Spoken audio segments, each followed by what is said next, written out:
every single point at the end of this is going to matter. Every point matters. Yeah. Ooh.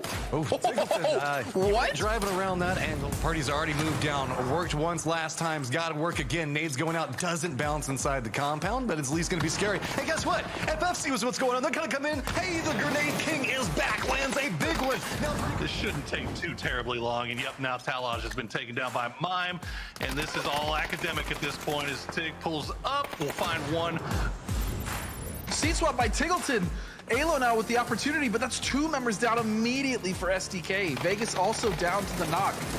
Oh boy, you can see Sonic's turn immediately around Oh, too. I saw who it was that they knocked. And Penta now suddenly the last one up. He'll find Mime and maybe try to go and get the flush here, get the point at least, but the seat swap comes through, and there it is. So Tokyo Magican can stay in their compound. They can deal with Elevate, but Yaho really up against it right now as Luminosity is just choking the life out of them. Trying to push in with throwables. Easy LG win if they can finish these guys off cleanly. Well, the last time we saw these two teams fight in a somewhat even fight 3-on-3, it was Yaho coming out on top, but it looks like LG this time are absolutely not going to let that happen. Complete domination on their side of the circle and now pushing it. Look how far they've also pushed out to make sure that Yaho is taken care of. But as you said, Snaker's hitting the big shot when it matters. Yep. And again, just these smokes to deny vision are so difficult to deal with. And now here comes the push. Relo drives in. That's another knock for them onto Gats.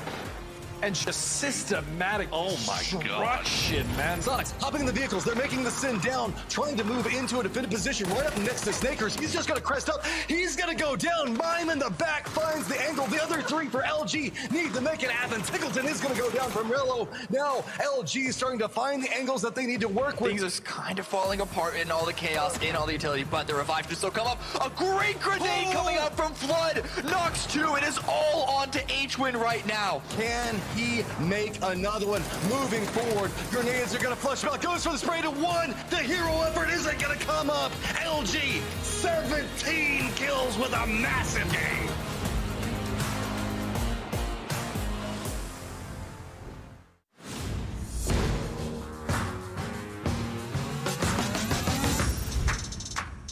They're going to get the point, and they're actually feasting on this. They're third-partying FF and FBI running into each other. Oh, funny business is in a world of hurt. Just bunt the last one. SDK have been pushing so hard, so fast, and they would try and get a revive, but he's scared of grenades. Smoke being played right now, going for the pink tickle.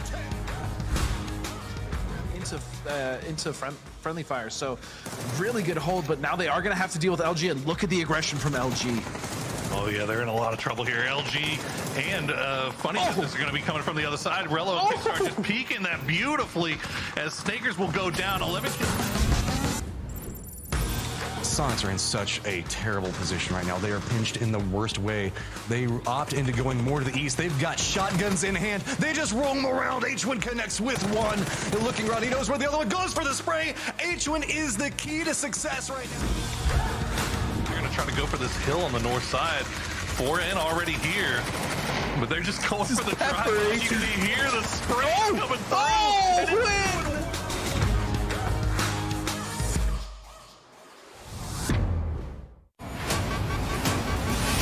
There was an outbreak. They killed everyone. Do what you gotta do in here.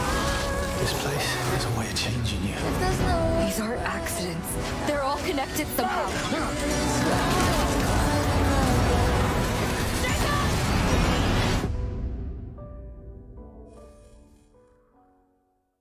Welcome to the PUBG EMEA Championship Spring for 2023. We are back. Direction, they will be over. Play that back. Give me that again. That was fantastic. Double the turret on top of the Mirado gets 2. The driving in done just yet. Here comes Ab. Oh, race! Oh, it's almost over.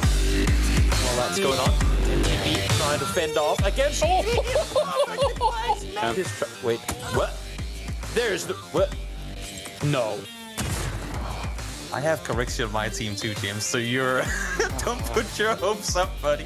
Coming out from them, sees all the bodies where he is, and then Smoke gets it. Ascend is able to do it in the final moment. Of course, you've got your hands in your head. So have got Ruin, been able to shut him down. The kill feed lighting up at the moment. Everybody's fighting everyone. BBL's able to kill off Howl. They have to be fast on this execution. Peeks over, not finding the first one. First one falls. It's just Nail that's alive now, trying to go. Falls.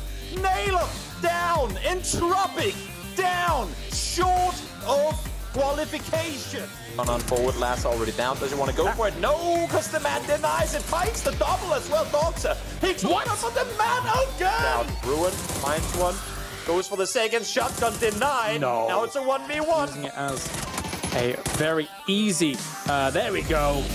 I didn't even know he had a shotgun, by the way. I just realized that he was driving by that he has a shotgun. He was hiding it in the car.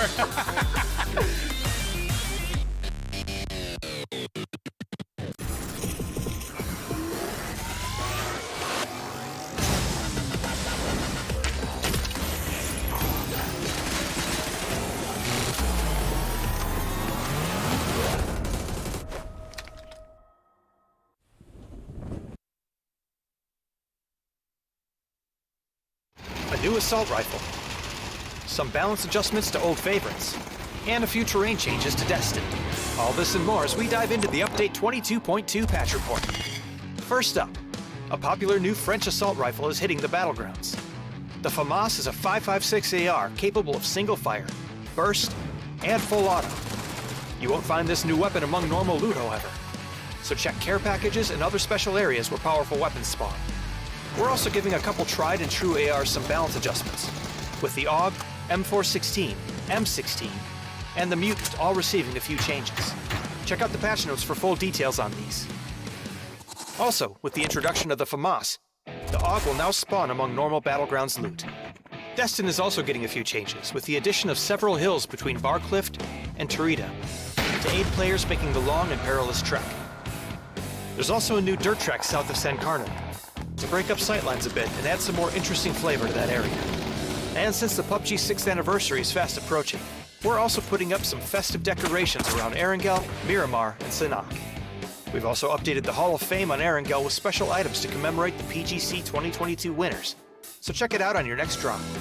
That's it for this quick update. But as always, you can find all the details on these changes and more in the official patch notes.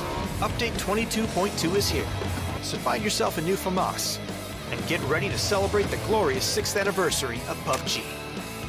We'll see you on the battlegrounds.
Good morning, good evening, good afternoon, wherever you're watching around the world. Welcome back. It is time for the grand finals weekend of the PUBG America series. We're going to jump into the action. My name is Toffees. I have the pleasure and the privilege of being your host as we go through the next 3 days of awesome action. But I'm not doing it alone, so let's bring in the heavy hitters, the big brains of PUBG. It is the Cammy D and Porosaurus. Welcome back, gentlemen. It is finals time, the Big 16. I know you're excited.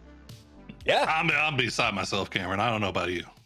Yeah, listen, to have these regions come back together, both regions looked great in the regional qualifiers, and now we get them. It's going to be a fantastic time. We have a lot of good rosters that are going to be meeting for the first time today.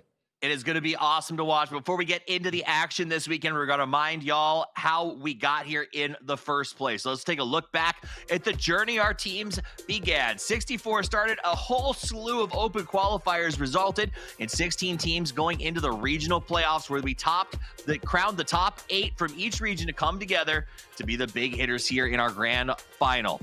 Now, if you're new to PUBG, we got to go over the points for you. I know if you've been around a while, you're familiar with Super, but if not, it's pretty simple. First place gets you 10 points. 1 kill gets you 1 point. Anything below 9th gets absolutely nothing, and we only have 15 games to put up as many points as you possibly can. But what do you need those points for?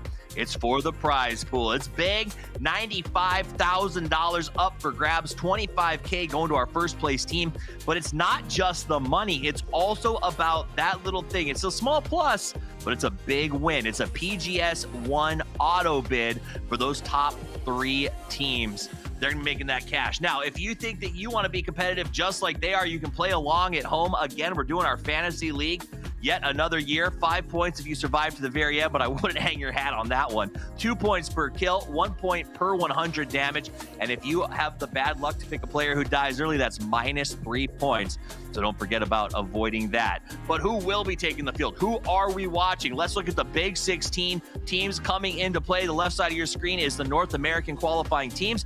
The right side is Latin American teams. And that is who's going to take the field. So let me get our guys back in here, because it's not just about the pride of winning this event. That is a big deal, Poro, but it's more than that. It's those PGC points. This is when you can start to earn them. Yeah, absolutely. I mean, we came from last year where we had the one international event in PGC as well as PNC. But now this year we have all these international events. Everybody wants to get in there just to get more experience on land for that PGC, that big global championship at the end of the year. So you got to come out swinging real fast. There's no time for rust.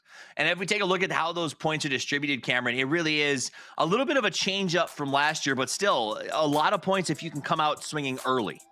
Yeah, there were fewer events. We had 4. Now it's down to 3, but that just means that every single event now matters that much more. You get a 300 for the first event of the year here. That's a lot. It's huge. It is huge. So I'm going to show you guys. I know it's empty right now, but this is something we're going to be tracking for the rest of the year. The road to PGC, it begins to fill at the end of our 3 days of play. And as Cameron said, with only those 3 matches, there's a lot on the line. And because America's only has 4 slots, every single chance to get those points is going to count. Now, in terms of slots, something's a little bit different this year, Poro. PGS, we saw 3 teams auto-qual, but the Sonics are going no matter what. Can you explain that to me? Global qualified team, global partner team, Sonics is the only one from the Americas region, so they are guaranteed to go to these PGS events. But at the same time, they still have a lot to play for. They've got PGC points to play for. They've got money to play for. So don't expect Sonics to be taking it easy on this lobby. They're going to come in here fresh and ready to go. It should be a lot of fun to watch. And since we've got 4 teams going through, we thought, why not have a little bit of fun and bring in 4 guys to talk about what's going to happen here in the pre-show. So we're bringing in the Mustache Dave. He came back to us in regionals. He is here to stay. It's great to have you, Dave. How you doing? Hey, thanks for having me, man. I am super excited for today. We got 3 days of exciting gameplay here, Toffees. Our general theme is excitement. And so what I want to go into here is I'm excited to see these 16 teams take the field, but we can't watch all of them at the same time. So I got to depend on you guys, my experts, to break down 3 teams to watch or talk about as we get in to match number 1 in just a little while. Cameron, why don't you start us off? Yeah, so the team that I really want to look at here is, of course, going to be 0-0 Nation. Gizera and Sparking on the same team full-time, not just a one-off like PNC, full-time. That alone is enough to get excited about, but then you have the supporting elements of LFP and VHZ. This is such an exciting roster. They played very, very well in regional qualifiers. And the scrims from this past week are a little shaky, but I ignore scrims. I'll be honest. I ignore scrims, and just alone Gizera's numbers are looking fantastic. Him as a solo player, solo carry, is one of the largest that we have in the game right now. Just looking at the numbers, the only concern would be if he does have a bad day, a bad game, can the rest of the team pick it up? We know that the potential is there, but is the team play formulated there for that to happen? I mean, you're absolutely right. Gizera is an absolute monster. Sparking is an absolute monster. I'm really excited to see how that team plays, but I'm more excited to see how the boys from Luminosity play. This is a team arguably best in America. I know Sonics fans will take a little bit of an issue with that, but I think they arguably have a shot. And Kickstart, I think, is probably the best player in the Americas right now, going toe-to-toe with Tig a lot. But let's be real, Kick's stats have been a little bit better recently. Not by much, but just a little bit. But I feel like LG is hitting on all cylinders right now. They're a team that's coming in with a little bit of chip on their shoulder because they didn't get one of those global partner spots. So they want to prove that they deserve that. They deserve the credits, and they deserve that top spot in the Americas. They deserve the respect. Who do you got, Dave? Hey, I love the 0-0 pick from Cameron up above, and the Luminosity pick, of course, is a strong one. Kickstart is just popping off here this season. But I got Bilu, who recently got picked up for Decimate. So they're looking to decimate the competition here tonight. Talking to Haze 10, this squad has put in a lot of effort, a lot of work, and a lot of man hours between the worlds that they just recently competed in, well, 6 months ago until now. So the young guns of Latin America here, they're looking to pop off here today, fellas. I agree. It's a long road from globals back to where we are now, but I gotta hope Haven does well because he's on my fantasy lineup. I believe in him, and I want you guys to know that if you are interested in being involved, just like we are all year long, you can play PUBG Fantasy on Twire.gg. Test your PUBG knowledge against your friends and us, the experts. I'll use that word loosely. To see how you do. You have a chance to win prizes throughout the year by playing. And you also have a chance to win prizes in our show today. So keep your eyes towards the end of the show on the screen. We're going to be giving away a code for free G coins. So don't go anywhere at the end of the show. Stick around to make sure that you get your code for that. Now, I said, guys, I made a little bit joke about us being experts, but we do have to put our picks out there to show everyone at home that maybe we know these players just a little bit. So without further ado, and huggabaloo, I don't know what the actual word is for that, but let's show our fantasy rosters. It's huggabaloo. It's an old item. It's not that. Hullabaloo. But whatever. Well, I'll tell you who's got a lot of hullabaloo going on about them. It's Kickstart. He's on every single roster except one. We're going to find out about why that happened later. He's great, but my eyes, Honey Badger. This guy, if you sort by damage, he is the number 4 damage dealer in North America.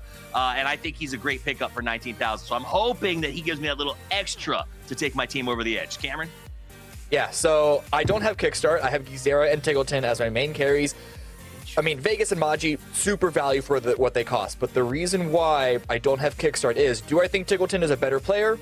Not necessarily. Do I think Sonics are going to dominate LG? No. Am I leaving Kickstart out because this is the one way for me to potentially beat everyone else and just hope that he has a bad event? Absolutely yes, 100%. I would rather be first than or last than in the middle. Man, coming with the straight gambling deep, right? strategies. I like it, man. He's learning the ways. Well, on the other hand, I can't not pick Kickstart. I mean, he's just been so consistently good, always putting up great numbers in fantasy, and the fact that you can afford him and another big hitter is huge right now. So I decided to go with Shrimzy. I was very, very impressed with what Shrimzy was able to put together for Sonics during those regional qualifiers. I think he's really hot right now. Kickstart obviously really hot right now. Capitan, I'm taking a gamble, man. I'm really hoping that Fiumba will stop their early game shenanigans with Third Eye, and that Capitan will actually make it to late game and put up some points, because I feel like he's a monster. And then Casagrande, I believe that he's going to be one of the cheaper picks that will actually put up some decent points there in damage and kills.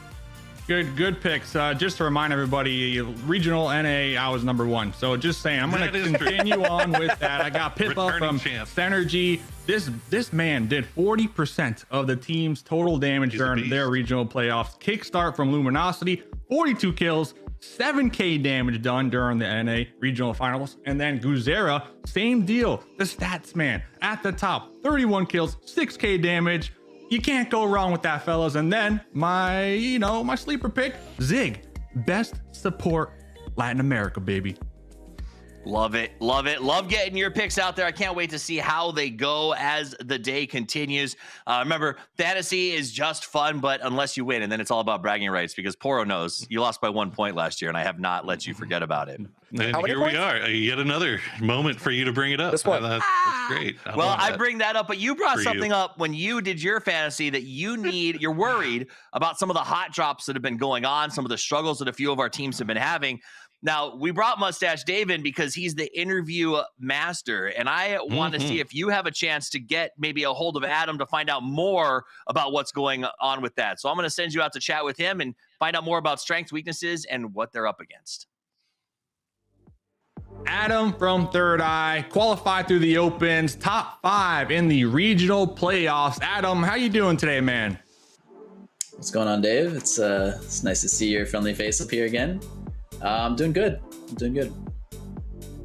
So Adam, let's just get right into it here. I want to know, what were some weak points from the regional playoffs to now that the team is trying to correct here today? I mean, there's always weak points here and there, right? But to be honest, that's not really something that we've been focusing on.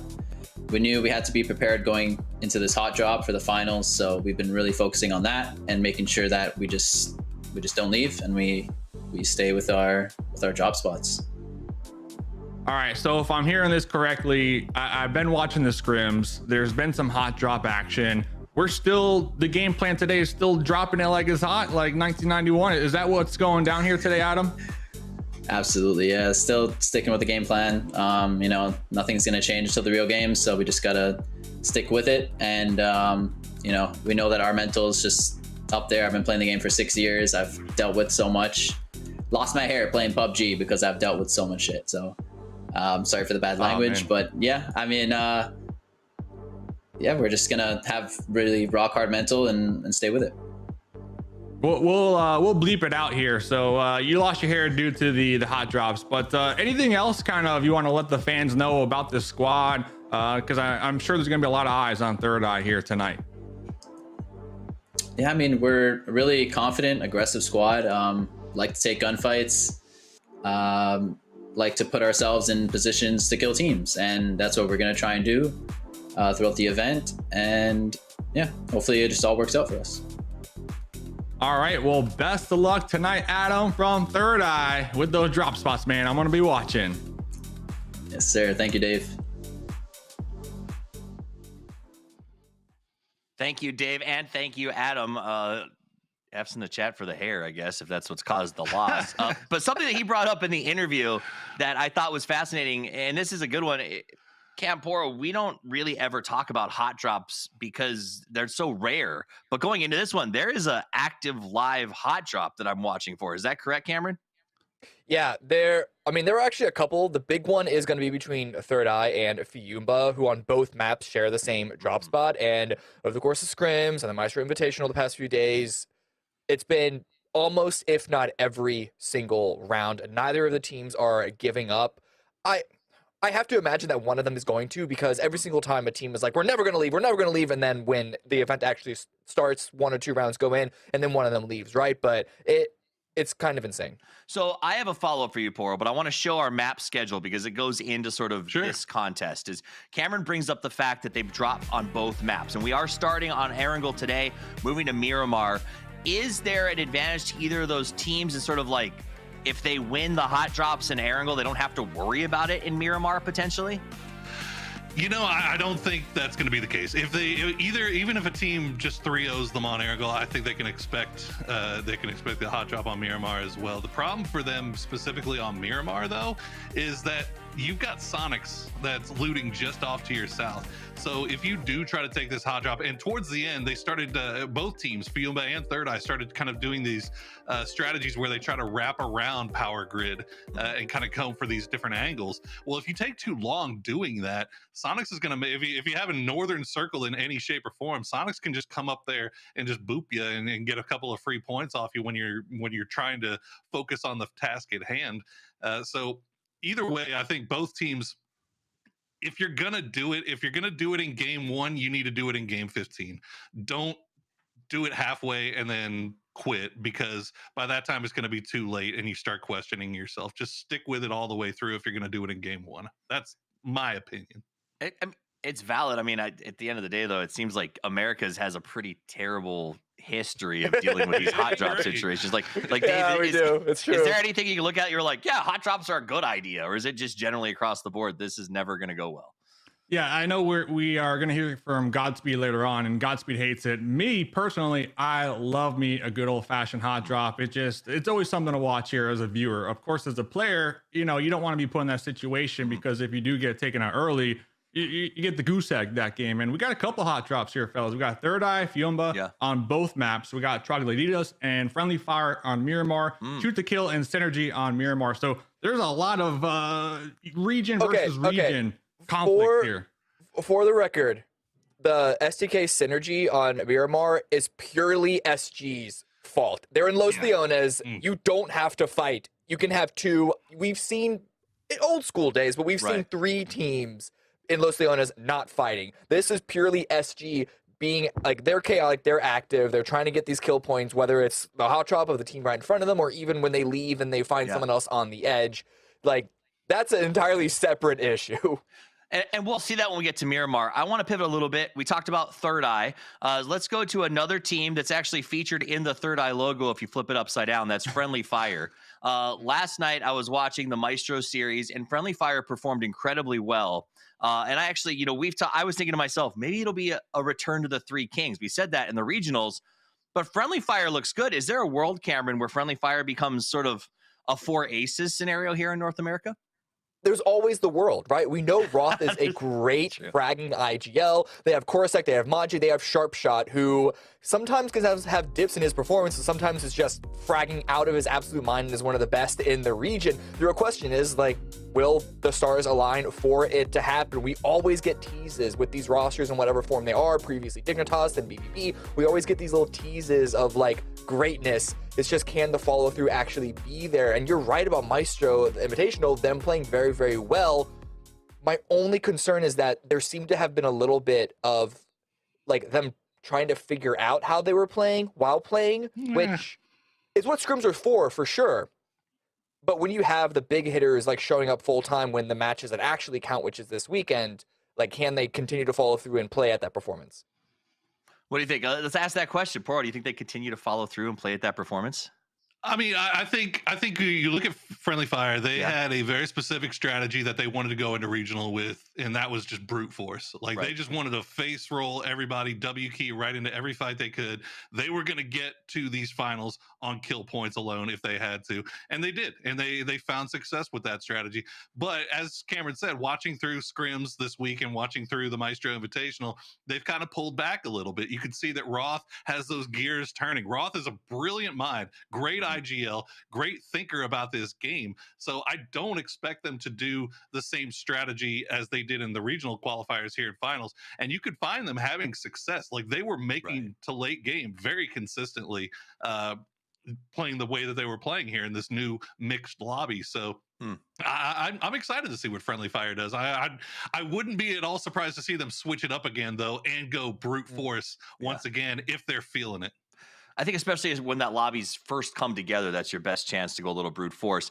And by that token, do you think Maestro maybe hurt some of these teams a little bit? Because in the past, we've seen that first time that they come together in competitive play, some of our brute force teams, or maybe teams that are lesser known, can take advantage of the unknown on day one. I don't know. Dave, do you think the fact that they saw each other already in competitive play affects it at all?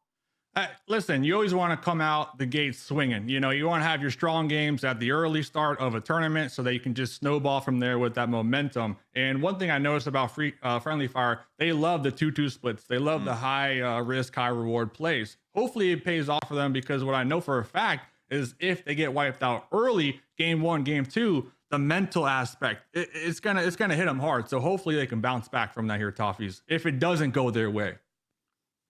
I'd be happy to see them in a 2-2 split. Usually they're all over the place. In a 1-1-1-1. Yeah. Very, very high information gathering, but very high risk type of situation. But hey, they know how to play it. So right. But, cartographers. Go ahead, Cameron. Steve, your other question though about like, does this sort of break the first experience of competitive play? They're just scrims, right? There was something on the line. It was broadcast. There was sponsor. They earned like 80 KG coins or whatever it was, but it's basically just scrims, right? It's not like this grand final is going to be the first time these teams ever see each other. So I wouldn't like. That's why I'm not worried about Sonics in 4th place. Not particularly worried about that. 0-0 Nation 11th place. Not particularly worried about that. It's like. They were still, I'm pretty sure, by most of these players treated as scrims for prep and practice for this weekend, where it actually counts, where the plays actually matter. Okay, so hold on. We're talking scrims here. Sorry, Talk. I got a bone to pick with Cameron still, man. Taking out Kickstart from the fantasy picks. We're talking regional NAs, number 1. We're talking scrims, number 1. That tournament yesterday, number 1. How are you going to do my boy like that and take him out of your pick? Again, no. If I was number 1, if it wasn't for the fact, the only reason is because I didn't want to just be neck and neck with everyone on this crew on our own fantasy leaderboard. I needed to make a gamble of either first place or last place, and that's what I did. That's what you got to do, especially if you're playing in a cash fantasy league or you've played fantasy football for a long time. You know that's the way to win, is have a different roster and hope it works out. I will say, for those of you watching at home, and Matt, and you're just holding hands through the whole thing. It's you and Godspeed last time we got together. There's a theme here that's developing, and it's Godspeed holding hands with somebody roster-wise. So mad about that. He is.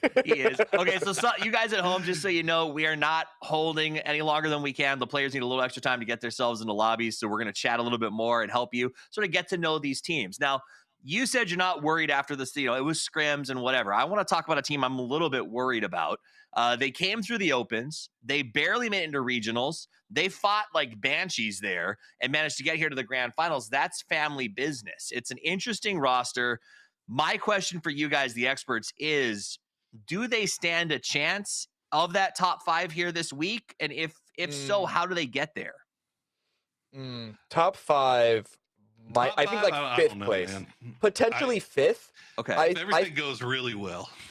Yeah. So the reason why Funny Business, I think I hold them higher than you is because, one, I think Tater is great. He's a new up-and-coming talent that I think has a lot of potential, and also their ending placement in regional qualifiers was according to TSOC. They played so well on day 1 that they kind of played day 2 like they're already qualified. And because of that, they almost lost their spot. And he swears that they had figured that out. They're going to go in with a better mental energy this time around. I still don't think that they're going to be able to like really trade blows equally with the top dogs of Latin America or North America. But I think certainly top 8 is where I hope to see them. And if, as Pora said, if everything goes right, like maybe 5th place. Nice. And I will say this, since we're on the topic, Matchroom just came in as our sideline reporter and let me know that we talked about Tater being the key here. Crop, the coach, the sub is actually playing game 1 because Tater is at his baby shower. So already the deck stacked against him, and they're going to have a little bit. Yeah, little Tater tot. Oh, God, that's great. Solid. That was worth everything in that. Okay, so that's good. I think they're going to do great. Let's talk about a couple more teams here. We've got Elevate. Now, here's one that I'm a little bit curious about. I want to get your take on this one. Poro, we'll start with you. They're wild and out. I don't know if that works at this level of play. Is it going to work with what Latin America is bringing to the stage? It actually might. Okay. So one of the things that one of Elevate's biggest issues I remember from the regionals was these long blind sends from outside of circle, coming in late to circle and trying to go for a more central position late. And that was kind of, they were losing guys early. They were having to play as 2 or 3, or they were just getting wiped completely early on.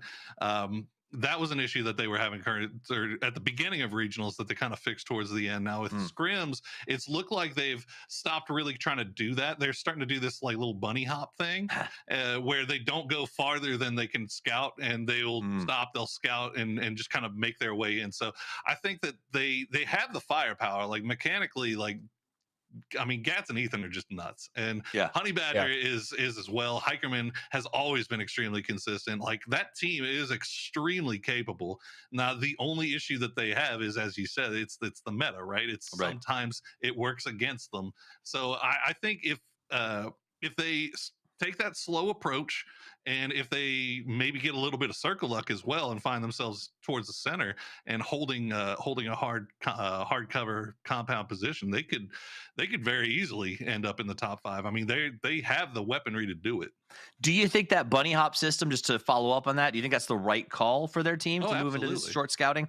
Yeah, awesome. It's something that LG does. If you watch LG, you know, they'll just hop in vehicles, move a couple of yards, hop in the vehicle again, move a couple of yards. They'll just seeing who might have an angle on them, trying to take their time and scout out the best possible position, or just taking their time, even if they know where they want to go, just taking their time to get there rather than just full sending it in. And Elevate's issue was that they were sending it to places that they had no vision of. They were just kind of making these wild rotations. You know, honestly, Decimate had an issue with that last year as well that they ended up fixing. So hopefully Elevate has found a way to kind of remedy the issues that they had early on, at least in the regionals. All right, so it sounds like we've got a player crash, so they're going to get the game paused while they get that player back in before we start the match. Oh, come on, Fairness is important. Let me in then. Let me in. Because what I'm hearing, get in here, Dave. I'm hearing Coro compare LG to Elevate. First of all, we're comparing the two. Okay, I see where it's at. I mean, I'm looking at the last lobby. Elevate had 50 kills. Luminosity had 108 kills, so they doubled their kills. But I get it. And then with Tater being out today, getting that Tater tot action, I feel like Tater was the glue for the squad here at Toffee. So I'm actually a little concerned for that team here today. I'm concerned for them as well. It sounds the games are about to get underway. So before we jump into it, though, I want to ask you guys, for our viewers at home so they can play along with you, what is a team that you're watching and maybe something to look for as a indicator of success in game 1? Cameron? STK. Don't overthink things. Nice. Poro? Yeah, I talked about it a little bit, but hopefully if Fiumba or Third Eye can just pull off of their hot drop and just get to late game, I think that would be beneficial to both squads. And Mustache Dave? Sonics, man, this team thrives on momentum, so if they can get a strong start, easy snowball here today. All right, you can see the players falling out of the sky. It's time for us to hang our hats and turn it over to the delicious duo of Matchroom and Godspeed. Thank you so much, and thank you for all of the insight moving into what's going to be our first game of this series. Very excited to get into everything. Hot drops being the key component of a lot of this conversation, Godspeed, and we got to remember, on all that talk, a lot of these things about hot drops left and right, but remember Shoot to Kill back in 2019 over in LA, in PGC. Hot drop, Hacienda, 4 a.m. came out on top. I'm excited. I hate them. I hate hot drops. I literally hate, as a former player, I can't stand hot drops. I feel like, wait a second, Capitan No Haven. That sucks for Haven. It's not the way you want to start. Let me tell you that. No, but back on the subject of hot drops, it's just, I understand why a lot of teams tend to stay in hot drops. Obviously, you don't want to, send the message that you're willing to just get pushed off of where you like to drop. But at the same time, how many times, Matt, have we seen a team just not do well simply because of the fact that they were too stubborn to stop the hot drop? I mean, all these teams have alt drops. They all know how to play from those alt drops. So if it's not going to come to fruition, if a team's not going to leave, especially after you're wiping them like 3-4 times, then I mean, come on, man. Is it really worth it? Right? I mean, is it really worth it, man? I mean, that's just how I feel. That's how I felt on every team I've ever played on. And we've done well from alt drops in teams and situations where we've had hot drops. So that's just my opinion on it. I get why the players are doing it. I don't like it. It is what it is. It's early in the year, so I figure it's just a matter of them kind of make their statement. So I get it, but I also get your side on the whole situation. I get it, but I don't like it. I mean, like I said, the understanding is there. I don't think these players are dumb. You have a bad taste in your mouth for hot drops, right? I mean, you got fined whenever you did one. Yeah, but that's that's a whole different situation. It's another can of worms that we'll open for another time. But it does seem like we actually don't have any Look at that. Third Eye is actually clean. Yeah, I like this, especially in the first game. Try to play it a little bit smoother. This circle is leaning more towards the main island itself. Yeah, it does have a pretty decent chunk of the fact that Military Island's in there as well. But, I mean, when you look at the math on the circles, highest likelihood it's going to be going to the main island itself. Unless you see something I don't there, Godspeed. Nope, this is probably going to go to the main island. I think the very first MPL circle I ever played was this exact circle, and it went to Millie base. I don't think that's necessarily going to be the case here, but yeah, this is probably going to go mainland. And interestingly enough, Fumba actually didn't move very far, right? They just went straight to the east, loot a little bit over there towards new compounds there by Pie Road, and those guys will be just fine. So I'm glad. I know it's really boring for viewers. Trust me, as I've transitioned as a caster, I've started to enjoy hot drops more and more, but in this situation, I'm glad there wasn't any. It's okay. Guys. You can come with us to the dark side of the forest. As a reminder, I've been everybody, there. I've been Tater is not playing in only this first game, from what we have been told. So if you have him on your fantasy roster, it shouldn't be the end of the world. Just keep an eye on that for you guys, because I know that there's been a lot of talks about what that team and what that roster can do, and also a lot of talks about the fact that Godspeed, you have good taste. Apparently we picked the same players and everybody's picking on you about it. I'm sorry. I'm not judging you for it. How dare you pick a good fantasy team? I mean, what is there to say? Like, there's a fantasy roster, you have a certain budget. There's obviously going to be strong players to pick. Yeah, a lot of teams are going to be similar. If you look at regionals, Poro's just upset. That's fine. I get it. Cameron just doesn't want to win, so he's picking different players just to be Cameron. Yeah, it's all good, man. I like to win fantasy, therefore I like picking stronger players. If someone else has a similar team, whatever. It's fantasy, man. What do you? For me, and that I used it in the regional section, right? Which is we talked about Badger this time, and I wanted to pick the same team last time as well, but I was like, I'll try something else. But this time I was like, you know what? I'm gonna stick to my team. So I'm gonna feel good when I beat Poro and everyone else in fantasy. When we beat everyone in fantasy, yeah, we'll hold hands. We're starting this thing off casting together, and we'll hold hands at the fantasy finish line together as well. I'll hold hands all day, baby. I ain't scared. Just taking some shots. That's not friendly fire. That's at another team. But a lot of centralized movement coming in, specifically whenever we're looking along the coastline itself on the main island, or around like the gas station right after you look at the bridge. Nothing too crazy. We all know. We've seen this a million times. If you watch a lot of PUBG Esports, this is going to be a slow roll at the start. You're going to try to it's vulturing right now. You're just trying to pick off somebody in rotation, seeing if maybe you spot somebody that's in a weak point, get the kill, get the knock, whatever you can, and then just try to get back out and get to where you want to be out as fast as possible. Well, specifically for friendly fire too, that's what you're talking about. They actually have a very strong position right now, splitting here on this 12 pack near the bridge on the west side, and even Elevate, right? They've taken those kind of prio compounds just near Crossroads. So ultimately, this is a good setup for both teams, especially off the shift, because they can both rotate where they want to, Matt. Getting in and saw the fact that we had 00 Nation for a while, which I will never not see with the PUBG font as donation. Every single time I see it, man, it messes with my eyes. Baby. Double O. I mean, that is such a strong team, man. Talking about everything that the desk was putting forth, that roster is absolutely disgusting. There's obviously so much talent, specifically with Gizera and Sparking, right? You talk about PNC, you talking about what these guys were able to do together, and now they're on a team and they have two solid supports in VHC and LFP. So Double O Nation has the capability of really making another case of pushing towards the top three. Obviously, we know Sonics being as strong as they are. LG just looks incredible, and STK as well. I mean, starting in the regionals looked amazing. So this is a stacked lobby. I mean, we say that every time the Americas come together, but specifically this year, I mean, this is a really, really strong lobbies where I feel like the entire field is very competitive. We're moving into the 6th anniversary of PUBG. So, of course, every year is going to get better. The players just get stronger. They figure out more and more stuff. We're doing a lot, I guess, our fanfare of these last two maps before we start bringing in some more fun into it. So this is a lot of good reasons to be keeping an eye on what's going to be happening here. Just giving you guys an update. Really, it looks like Synergy, and that's about it on the outliers. There is spam down to the south that's going to be coming in military base, but everybody is making the commit towards main island. So whenever we're doing a quick talk through about how everything is going to be going, do remember the fact that we have tons of extra insights that we can give you. We actually got a chance to catch up with Rello this morning on what makes his team so great, what play style they plan to use, and if there are any teams that they're watching out for. So let's get it straight from him. What makes my team great, I'd say, is time and experience. We've all got 4 to 5 years of experience. Me personally, I've been teaming with Snakers since he was 17, and he turns 21 next month. It's been quite the ride for all of us, and There's been a lot of ups and downs, but we've worked really hard to be where we are. Our mindset isn't different, really.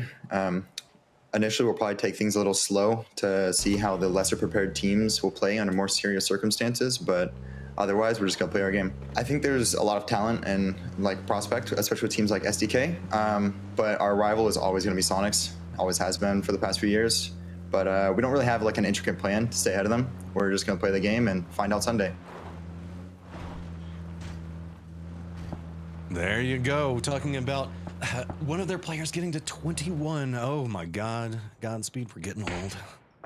I mean, I've watched Rila grow up, so I definitely feel it feels like as one of the older players in the league too. You know, back when I was playing, it was definitely, it's surreal, man, to see him and Snakers and all the young guns who have come up in the scene who weren't even eligible to compete in certain events because they weren't 18 to not only see them successful, but I mean, some of them are the best players in the world, right? Which is awesome. It's truly awesome to see. And you know, happy birthday to Snakers when that comes. 21 is, you know, it's a big year. I remember when I was 21, I felt like I was on top of the world, and he literally is on top of the world as Danny is going to take shots at Fiumba now here just below Death Road.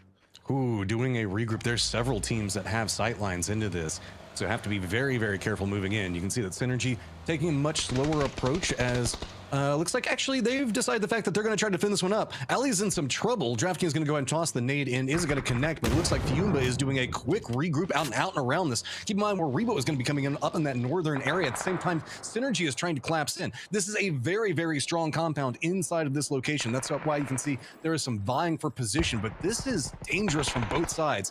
And there it is. Capitan is going to spout out Pippa, and now Fiumba has the tempo. Yeah, Fiumba doing a really good job here of trying to hold down and isolate the members of Synergy that are trying to go around for a flank here. You also have to be careful about Double O Nation. They could very easily send a duo up if they want to potentially third party this, but you're right. This is a great position to fight over. Obviously, you have good rotations to the north and the south, and that's why Synergy realized that, but they're going to pull off. Great defense there from Fiumba at the start of this game. Spam off in the middle of nowhere right now, chasing after the blue zone. They will get there sooner or later, wrapping around the southern part of Military Base Island, not too far away from where the next circle is going to be popping, but we've got about 7 seconds before we show that one. See a defensive line set up for vehicles and everything else like that. With the fact that they are like bringing over a stack of vehicles, I wonder how they're going to make the push in. And oh, Pachinki Center, Godspeed. Pachinki Circle, and who does that make you think of? Sonics, baby. Yeah, look at him. Still sitting there. Beautiful split. Yep. Mime has got a nice little split on Pachinki Hill. Obviously, they realize that's going to be a little sketchy to hold with two, especially dead center. But yeah, Sonics pick of the litter. They have a great position here watching their northwest and the south. But look at all these other rotations coming in. Yeah, look at LG coming in the back. This is going to be messy down in the south. Look at the fields that are over there. Look at Crossroads, you got FF, STK, everybody's starting to intersect there. Elevate might be able to see some of this. This is going to create a kind of bottleneck. Do you think that we're going to see a couple more teams have to crash into Pachinki due to this, or are they just going to try to take up position around the hillside? I don't know. With the amount of there, that's crazy. It's so hard. Obviously, you're seeing Double O Nation come in right now. They've seen that window, and Double O Nation have actually been really good at this in scrims, and just as of late is almost playing LG like, right? They'll play from the edge, have a really strong position there, hold their edge well, and then when they see an opportunity to go center or in a good position, they'll do it. And that's exactly what they're doing. But shoot to kill now with shots onto Funny Business. Alo not going to get the knock, just a little bit of damage. I love this setup from Shoot to Kill. We're seeing a much more aggressive styling coming out from them, moving center much faster and trying to set up some trap positions. Really, it is just going to be FB that's going to take some of the damage on that, but that's about it. Friendly fire, it looks like FB's just going to send it down. Okay, they're just going to make the crash in, say, all right, we can assume that Pachinki's going to have some friends inside of it, so we're just going to go ahead and find ourselves in the low ground. I mean, it's definitely not the worst spot in the world. Yeah.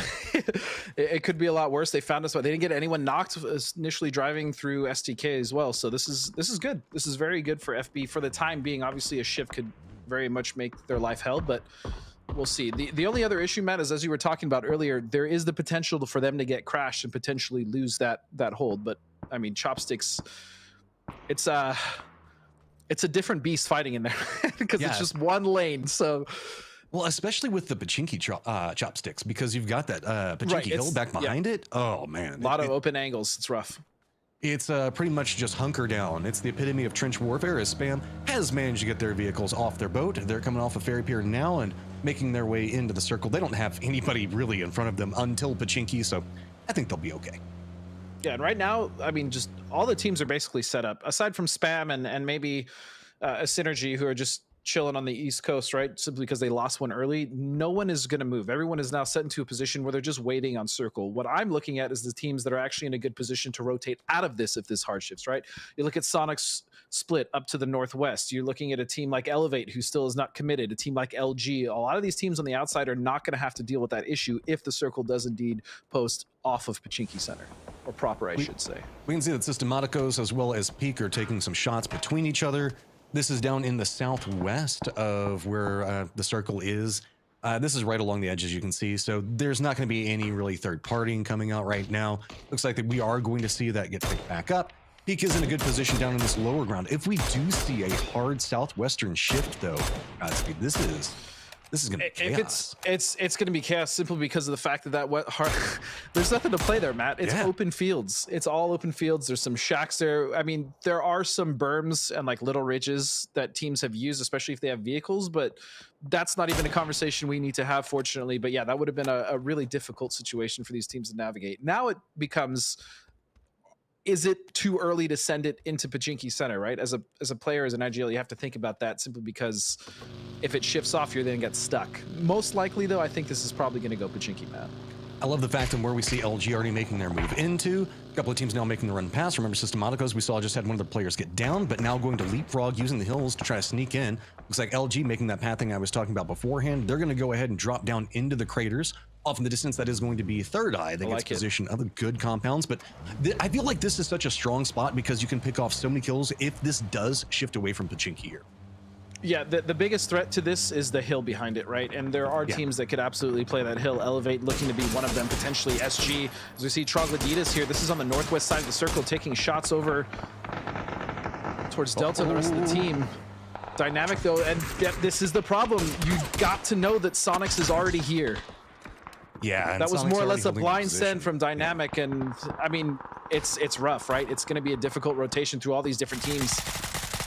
Oh, and it's not getting any better. Look back over on the east. Puma set up, and DraftKings gonna go down. Hasten says, hey, don't forget about me. We've got Fumba as well along this angle, still just trying to make sure that they hold it together, trying to move away from where DraftKings got knocked at. Couple of smokes coming out, but Capitan keeps the fancy feet going and does manage to get behind a rock for some form of safety.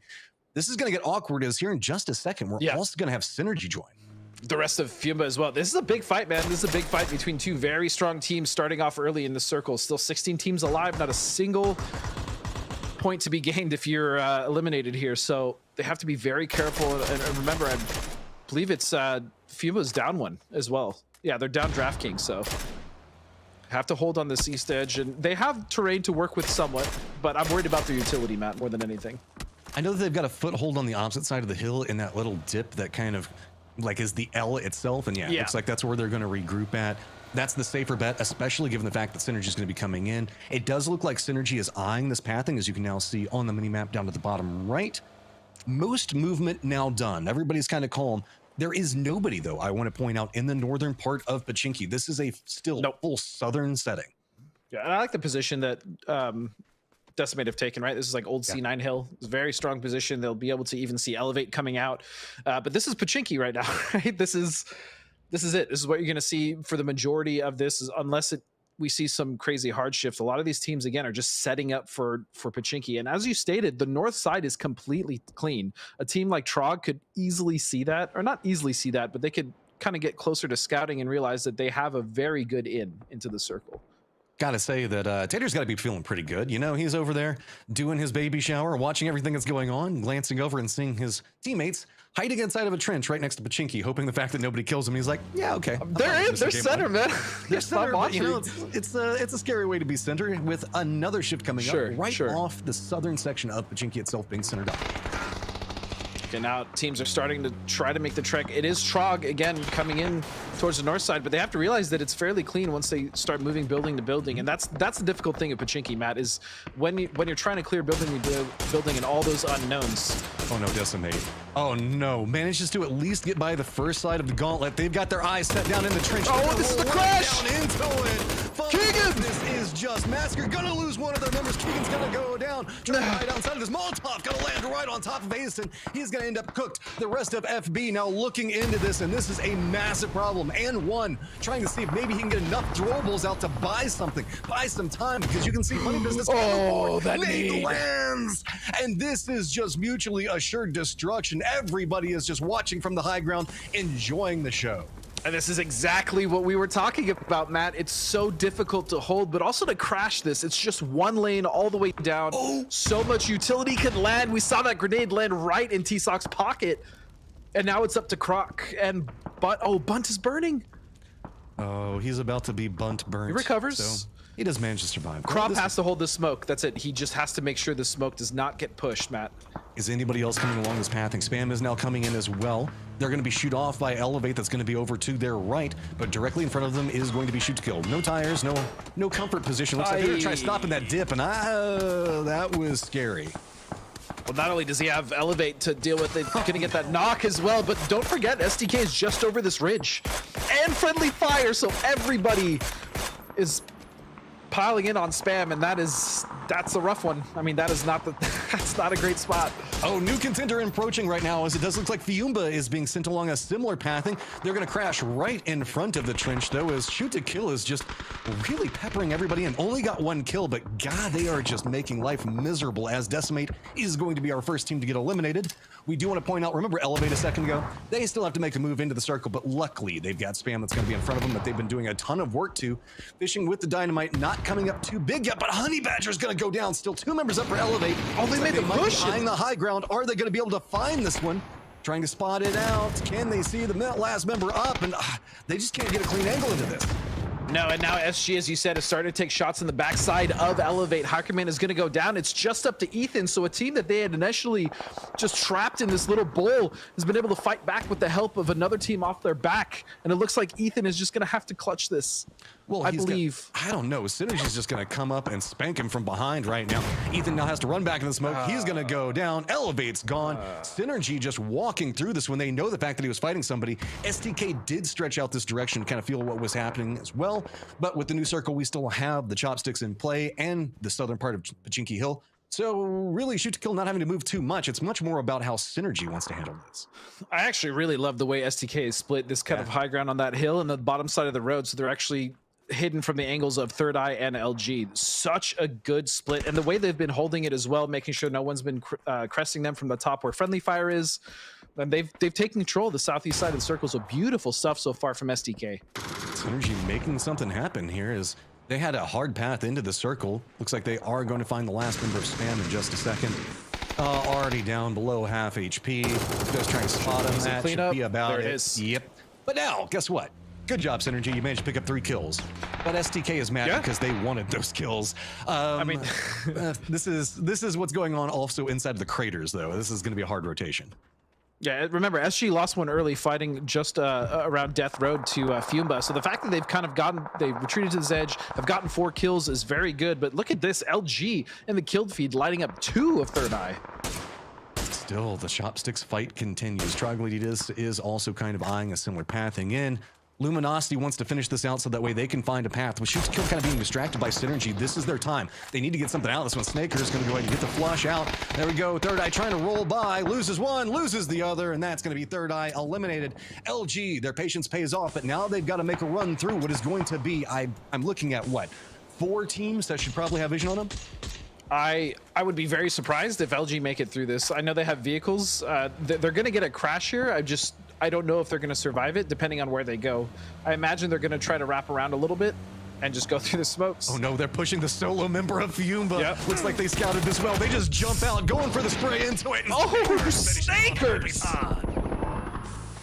Yeah, this is the hard part, though. Getting there was not the issue. It's now dealing with the team of Double O, as well as everyone else, and a nade is going to take 2 of them down. We do get a It's just really what flood. Kickstart drops it back onto him. So now VHZ is going to go down. LFP is going to go down as well. And now it is just Sparking. We've seen him make some hero plays, but now he has to run into the smokes.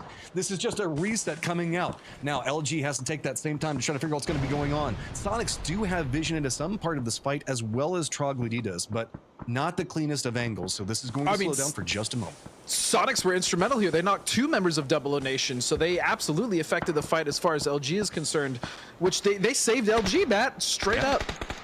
Okay, now here comes the throwables. Beautiful recovery. Blood's got himself a sneaky angle to play from, but look, there is just no vision to be had. 0-0 is going to go out. LG now gets control over this territory, and they still have FB that's pretty close to him. Systematicos still getting caught up with Peak yet again. This is a fight that started a while ago with Nox Exchange. Rick Burial lost one up. Looks like he's going to make the push in, but he's going to get spotted, and Peak picks him off in the end. Nicely done. Very nicely done by Peak, and now they're going to be able to move up on the south side of this mountain, this top of Pachiki Hill, but they have to be careful because if they crest too much, they're not only going to get shot by Sonics or Trog, but they also have to deal with the teams underneath and Synergy and SDK as they're fighting right now. It's just up to Benya, and he is fighting for his life. I mean, 4 members of Shoot to Kill know exactly where you are. They got mapping in the circle. Night, Sweet That's Prince. going to be the way it ends. Good grenade balance while they are Shoot to Kill, and we've been commenting the fact that they've been using their aim more than their nades. They still got that threat. They know how to do it. They have much evolved from the moniker of nade to kill. So these boys are, you know, they're still expected to be good with nades, but this hold, honestly, on this road in the south side has been just chef's kiss for SDK and Luminosity. The fact that they're still alive, that recovery with the help of Sonics, so strong. Now they have to assault this ridge. They have to assault this trench, this chopstick, Matt. I don't understand. These guys are supposed to be rats, but I keep seeing them fight all over the place. How does that math make sense? As they're going to wrap down to the south, They're going to go to the hill. I like this. This is very good. Shoot to kill on one side. Sonics are going to start taking some shots in, but it looks like LG do manage to navigate at least for a while. Looks like they do get to the dip that they wanted to, but can they get there safe enough? Yep. They just want that shack just to get a little bit of breathing room, and this is good because running into the team of Funny Business right now, especially with Trog on the other side of that, is going to be difficult. So I do think this is probably their best play. And they made it. And they got 2. I mean, they're still alive with 2. And FB is still alive. Let's point that out. They made that into the trench early, absolutely. And they have been having to deal with a lot of harassment. STK now starting to make their creep up. With the tree line, they might be able to find a sneaky approach into LG, but Peak also looks like they might be sneaking around, and Peak going to be getting the peak of the hillside. Love to see it. And SDK, this is the problem. They want to peek over, right? They want to be able to get those angles and take shots or potentially just get rid of LG in that shack with utility. The problem is they can't really crest over. They're going to get shot by Trog. They're going to get shot by Funny Business, which, by the way, to your point, Matt, Funny Business is awesome, man. Watching these teams in regionals and still seeing them here now, I mean, this is an awesome team that I'm glad they qualified because they're looking real strong, man. I hope they continue this. We won't talk about the fact that since our fantasy teams are both the exact same, that Keegan went down and under. He did get a knock though. That's some damage. That is true. That is true. So we're not gonna feel too bad about that. Don't sleep on young Keegan, man. He's still got the damage. Good. The spray comes out from Spellfish onto SDK, and this is the next fight we're probably gonna see. As everyone else is very comfortable in circle right now. I don't know, like poking the bear that is STK right now. The way that they play is so much more aggressive. It's still tactical, and it's still what we know how STK wants to play, but it's a lot more move centered, and they just seem to be very aware of everything that's happening around them. And whenever they decide that they want to take their firefights, they find the comfort inside of it. Look at the crossfire lines that are set up with the map up right now. That's how Alo is going to get the down onto it, and it's just beautifully played time and time again. They spot out another one, going to go ahead, and it's just systematic as they just pick apart Peak. Yeah, I mean, they used this position. They knew the circle was going to favor Peak moving first, and so they've absolutely capitalized on that with 3 members down. SDK has dismantled Selfish and the rest of Peak at this point. With just 1 member left. All right, MVO8, what you going to do? You got yourself the high ground, but I don't feel like this is going to be an Obi-Wan victory. This feels like this is going to be much more about Anakin managing to climb up after it, and I think that MV's feeling the same way. Not doing a big move, because remember, he does not have the best of cover, because what's going on down here is Troglodytes is having to move forward, as finally the chopsticks are no longer going to be in the safe zone. The thing is Sonics is just sitting here licking their lips. Like, it's fine. Everybody can fight. No problem. We're just going to hold this. And LG to an extent as well. It's going to be a nice knock coming out from Butt. But both of these teams are going to have to contest with the teams on the south as soon as the circle pulls away. Okay, so how are you going to navigate this? It looks like FB, who's been fighting for so long, still have some type of utility, some type of meds left. They're going to make the push through the smokes. This is where it's going to start getting scary, but they do manage to spot out one to open up the doors for them. Now starting to make the play into it, trying to see if they can spot up something up over the smoke. That is going to be Shoot to Kill, spotting out the last member of Peak as well. So now they've got themselves their hillside, and they're looking down into LG's position. The smoke battle still continuing as FB are just making a push near on no vision. But Necro, he's got himself a nice defended position. Firing through it is the sneaky angle. Going to be enough. Tries to step out, but FB still survives. I love that he tried to go for that seat swap, but it just didn't work out. And still, funny business, man. This team has been so impressive. They're able to hold that chopstick for the longest time. That's the second team now that they've held it against. And so it's come down to Shoot to Kill on the top of this hill with an AWM in hand. Vegas, you love to see that. That's a classic if I've ever seen one. But I don't understand, Godspeed. How did we pick such a terrible fantasy team that has all 4 teams still up with 1 member apiece on it? Well, to be fair, Keegan is dead. So, yeah, I mean, but this team's still up. So. Well, I mean, like I said, fantasy is fantasy, man. You're gonna pick strong players. If it is what it is, Dust can do what they want about it. That's fine. Let's be honest. We're kind of watching FB die at the time, while Shoot to Kill is going to be watching LG. This is probably going to be a clean lineup between Shoot to Kill and Sonics. The Sonics do get circle favors. They have been harassing a lot. Just because of the fact that they don't have high kills, don't assume that they've been sitting on their laurels by any fashion. Oh no, they've had definitely an impact on multiple teams now, and this is what I was talking about. I mean, congratulations, Funny Business. You had an awesome game. You held out multiple teams. Now you're stuck. Circle did not give them any favors. And so they're going to have to make a pretty desperate run here, which I imagine they're probably not going to make. I mean, respect. It's just SDK. Well, SDK is also not in a great spot either, Matt. They have to still move in. They're out of circle. They're going to try to assault the shack. But there's no way that Sonics is going to let them do that for free. They're going to get peppered in that smoke. I love this. We keep seeing Purdy make these off moves to really support his team, putting himself in a very high, visibility, high danger position. He's creeped down very, very close. And now look at the firing lines that his teammates have set up. They're covering him, allowing him to try to sneak his way through this one, trying to see if maybe they can set up a molly or something else. Alo's going to go ahead and connect in. And it looks like Purdy's just going to go ahead and make the run through. Is he going to Sonic for the flush out, steps out. He's going to go down. But they did manage to pick up their 10th kill, using that opportunity now, trying to make him run along that hillside. Are we going to see if maybe Shoot to Kill can find some safety off of it? Now looking into FB as well. This is just a straight up firefight with only Sonics having some type of cover. H1 making a hero play of his own. Yep, get the points. And Shoot to Kill is just on survival mode at this point. That push from Purdy was good. It bought them some time. Obviously drew a lot of ire from Sonics. That's what Kurt wanted. He just wanted to get across. He just wanted to be able to get rid of them. But Sonics, from an incredibly strong position, looting Pachinki, getting the Pachinki circle, but not just, as you said, resting on their laurels and picking up some kills and a hell of a lot of damage. I mean, that was just an absolute bloodbath. I know. I love this. I love this more kill-focused STK. They are, one, amazingly fun to watch, and secondarily, just, I don't know. There's just something about it. It just invigorates you when you're watching them. You just get hyped. Yeah, absolutely. I mean, this team has been a storied team that's been around forever, but Sonics, man, their knowledge of Pachinki and the area around it and the circles, the way that they played them, they could have taken the double barns that we saw Third Eye take, but ultimately they didn't. And yeah, they constantly do well and win games from that position in the south side of that Pachinki barn. So Sonics, well done, as always. I mean, just good reads on the circle, and we've got our usual suspects hanging down there. I mean, it's been years upon years of skill coming out for these players, and that's no surprise, because, I mean, like we were talking about a second ago, we are sneaking into that 6th anniversary coming up from PUBG.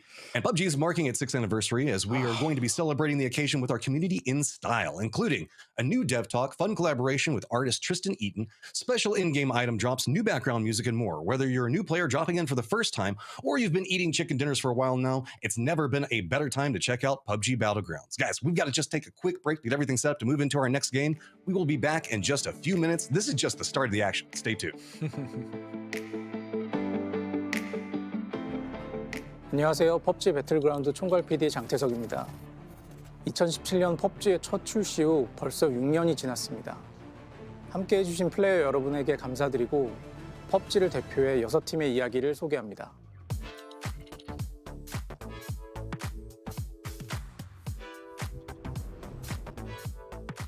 It's been 6 years. I just wanted to personally thank you for helping make PUBG what it is today. your insight, your passion, your headshots, they all come together. And we've made a cool game together. And I cannot wait to show you what the next year is going to bring and beyond.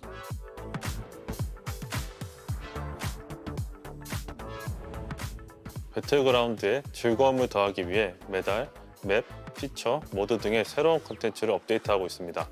PUBG 모드는 특히 기억에 남네요.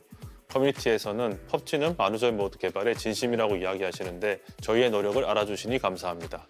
앞으로도 새로운 업데이트로 더욱 즐거운 게임을 선보일 예정이며 만우절 이벤트도 기대해주세요. 매년 배틀그라운드 출시 기념일마다 플레이어분들에게 감사의 마음을 전하고자 다양한 이벤트와 보상을 준비하고 있습니다. 작년에는 PUBG 레거시를 살린 노란 트레이닝 슈트를 이벤트 리워드로 선보였으며 이번에는 그 슈트를 미래지향적으로 해석한 스킨을 특별 보급 이벤트로 제공할 예정입니다. 이 이벤트는 6주년 업데이트 기간에만 받을 수 있으니 꼭 참여해보세요.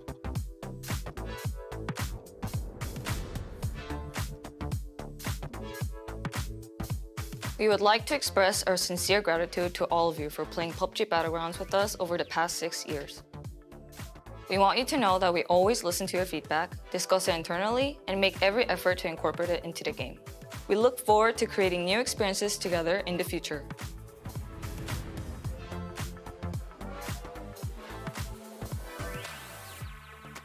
익숙하지만 새로운 그리고 다음이 기대되는 순간으로 표현하고 싶습니다.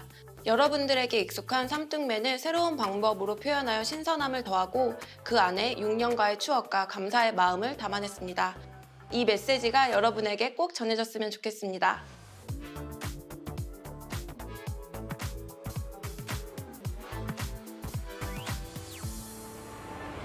지난 6년을 돌이켜보면 게임 시장뿐만 아니라 플레이어들의 플레이 성향 등 많은 것이 변화하고 있음을 느낍니다. 우리는 계속해서 PUBG의 오리지널리티와 코어를 유지할 것이며 필요한 것에서는 적극적이고 긍정적인 변화를 만들어 나갈 것입니다.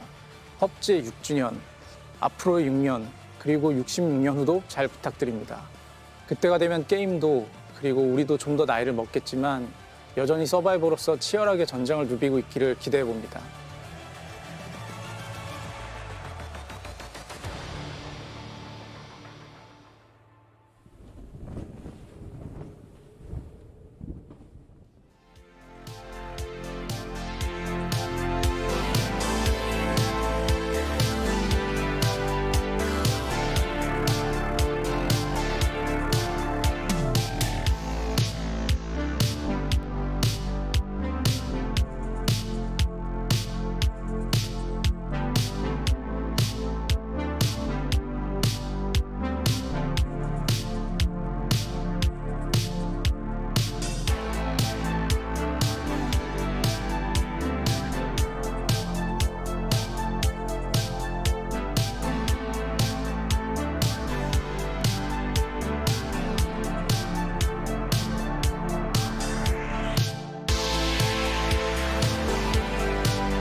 Else, Alo's going to go ahead and connect in. It looks like Purdy's just going to go ahead and make the run through. Is he going to go Sonic for the flush out? Steps out. He's going to go down. But they did manage to pick up their 10th kill, using that opportunity now, trying to make them run along that hillside. Are we going to see if maybe she can find some safety off of it? Now looking at Game 1 is done, and it is honestly not a huge surprise for the folks watching. Sonics come away with the first game. I mean, it is right next to their home base. It's an area they know how to win. In fact, my favorite part of that, Cam and Poor, was listening to you guys discuss, like, which game was it when we saw this win scenario last time, and naming off like 7 different matches, right? Because it's them. They play it well. Beautiful game. Let's take a look at the winner dinner screen and the victory that came out of that for them. I mean, it wasn't flashy, but it seemed nice, Poro. It was effective. It is very effective. Yeah, I mean, Cameron is. I think it was like deja vu, man. I swear we saw a game that finished the exact same way last year. I can't remember what event it was, but it ended up pretty much exactly the same as we saw here. Sonics get the win, keep all 4 guys alive. A little lower on the kills, but that's just kind of to be expected, isn't it, when playing from that farmhouse there, Cam? Yeah, and especially with SDK bulldozing everyone else that entire game. This, I mean, people have alluded to, is this just a honeymoon period with Vegas? But they are playing on there's a different sort of energy that I get watching these guys from like the past couple of years, where it felt like they were almost too textbook and how SDK approached the game. This time is a lot more just like, hey guys, we gotta actually perform and get the kills this time around. You saw Purdy Curdy just like solo rush. No, I mean, I think you're hitting the nail on the head, man. It's I loved the position that they were in from the very start. You know, you said it's one of your least favorite parts on the map, but man, it is super effective place to play, especially on circles like this. And one of the things that I feel like we're seeing from STK now that we've maybe not seen as much in the past is that ability to make those snap judgment decisions to make those aggressive pushes like that. In the past, it felt like, you know, let's leave Luke up top and from range. Let's leave Penta over here. Maybe Purdy will go and try to make a push. Not this time, man. They're leaving Vegas up there, and you can see the absolute faith and trust that they have in Vegas to give them Overwatch with what, again, you said it as well. How does he keep getting on? How does he keep, every single game we see him at some point, he's gonna have an arm in his hands. Do they just have a crate magnet? It's ridiculous, actually. Very effective. It's just, it's the benefit of Vegas coming back, alms everywhere. But Shoot to Kill does make the right decisions. They come out with 16 total points to basically tie the Sonics in terms of what they walk away with in value on that one. But it's all about the big 3, Cameron. They come out 1, 2, 3. Yet again, the 3 kings of PUBG in North America are back in action. It's, the more things change, the more they stay the same. I don't know. I mean, you look at, you know, obviously it's just one game and a kind of a one-off thing, but out of the 3 top teams there, LG had probably the most difficult road out of all of them from very early on, and they still somehow managed to snake 14 points out of it, and the 2 winners took the 2 top teams took 16. So I mean, look, LG was in a very, very bad spot. They didn't get any circle of that time. They had to fight their way through, and they still managed to get a whole bunch of points with 0 luck on their side. They didn't get circle love, and they didn't get a ton of luck, but they got a lot of team love from their rivals, the Sonics, Cameron, who literally saved Luminosity there midway through that game. Yeah, they certainly helped. LG had a great push onto the position held by 00 Nation. We actually saw that in the highlights with the Snakers pop out with using the momentum of the vehicle, but he swings out and takes some damage from it, but he's able to shift around and get the angle. Oh, that was sick. A full-on boost there from the Sen. But yeah, Sonics also helped with some shots there, but LG able to survive with as many as they did through that engagement. That alone, it takes skill and just shows how strong LG still are after all this time. And Poro, we moved away from the classic PAS rule that we're going to start with wild circles that go off to the polar ends of the universe, starting at Pachinki. I think that's about as fair as you can get for all the teams here, right? I mean, you can't really ask for a whole lot more than just a donut after donut after donut. And I think everybody, once it started kind of falling on Pachinki, those circles do tend to shift south eventually. It's just a question of how long it's going to take. And I mean, it's one that these guys are very, very familiar with. They know how to play these.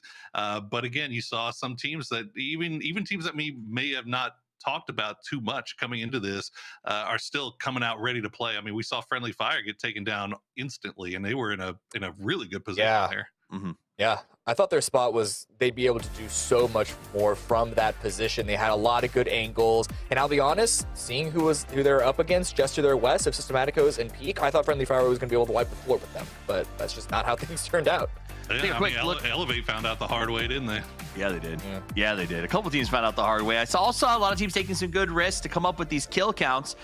This is our top 5 from the last match. Elo with 5 just outlines, and Penta at 4 just how aggressive STK was. But I like seeing how some of these teams chose to take fights when they knew they were in trouble, Cameron. Like Decimate and Family Business or Funny Business, they chose to go at it inside of the chopsticks instead of sort of taking a risk running across the field.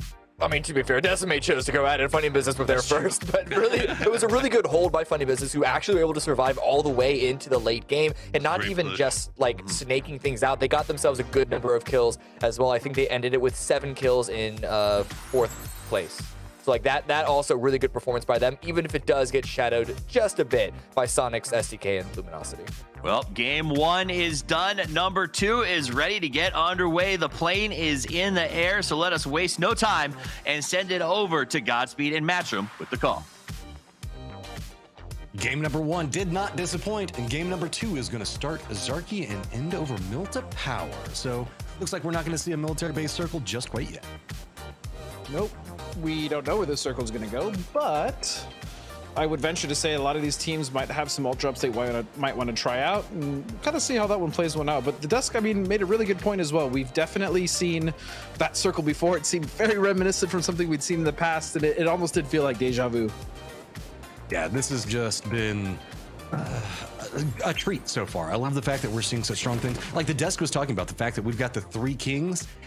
I just love watching them anyway. Like it's at this point, it's just so fun to watch because these 3 teams know each other, know the tactics so well, but we still keep seeing new innovations coming out from them.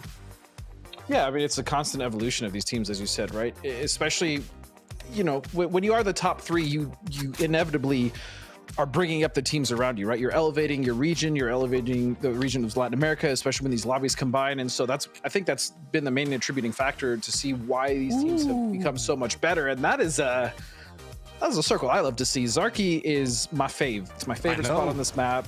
I'm a Zarky boy through and through. I've won, you know, games off of Zarky in tournaments. So I don't know, dude. It seems so far away, but there's actually some really solid rotations you can take from there, as well as good scouting practices as well. I love that whole area, specifically east and south of Zarky. Yeah, big same. It's just really, really fun. The way that the terrain works out there is just so fun to watch, especially in competitive play.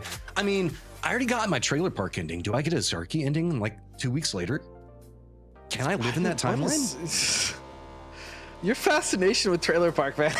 Dude, I got 2 Trailer Park games. Come on with me. I finally got it. Okay, that's great. Happy. Have you ever played there? Have you ever fought there? Were Sucks. those games not fire?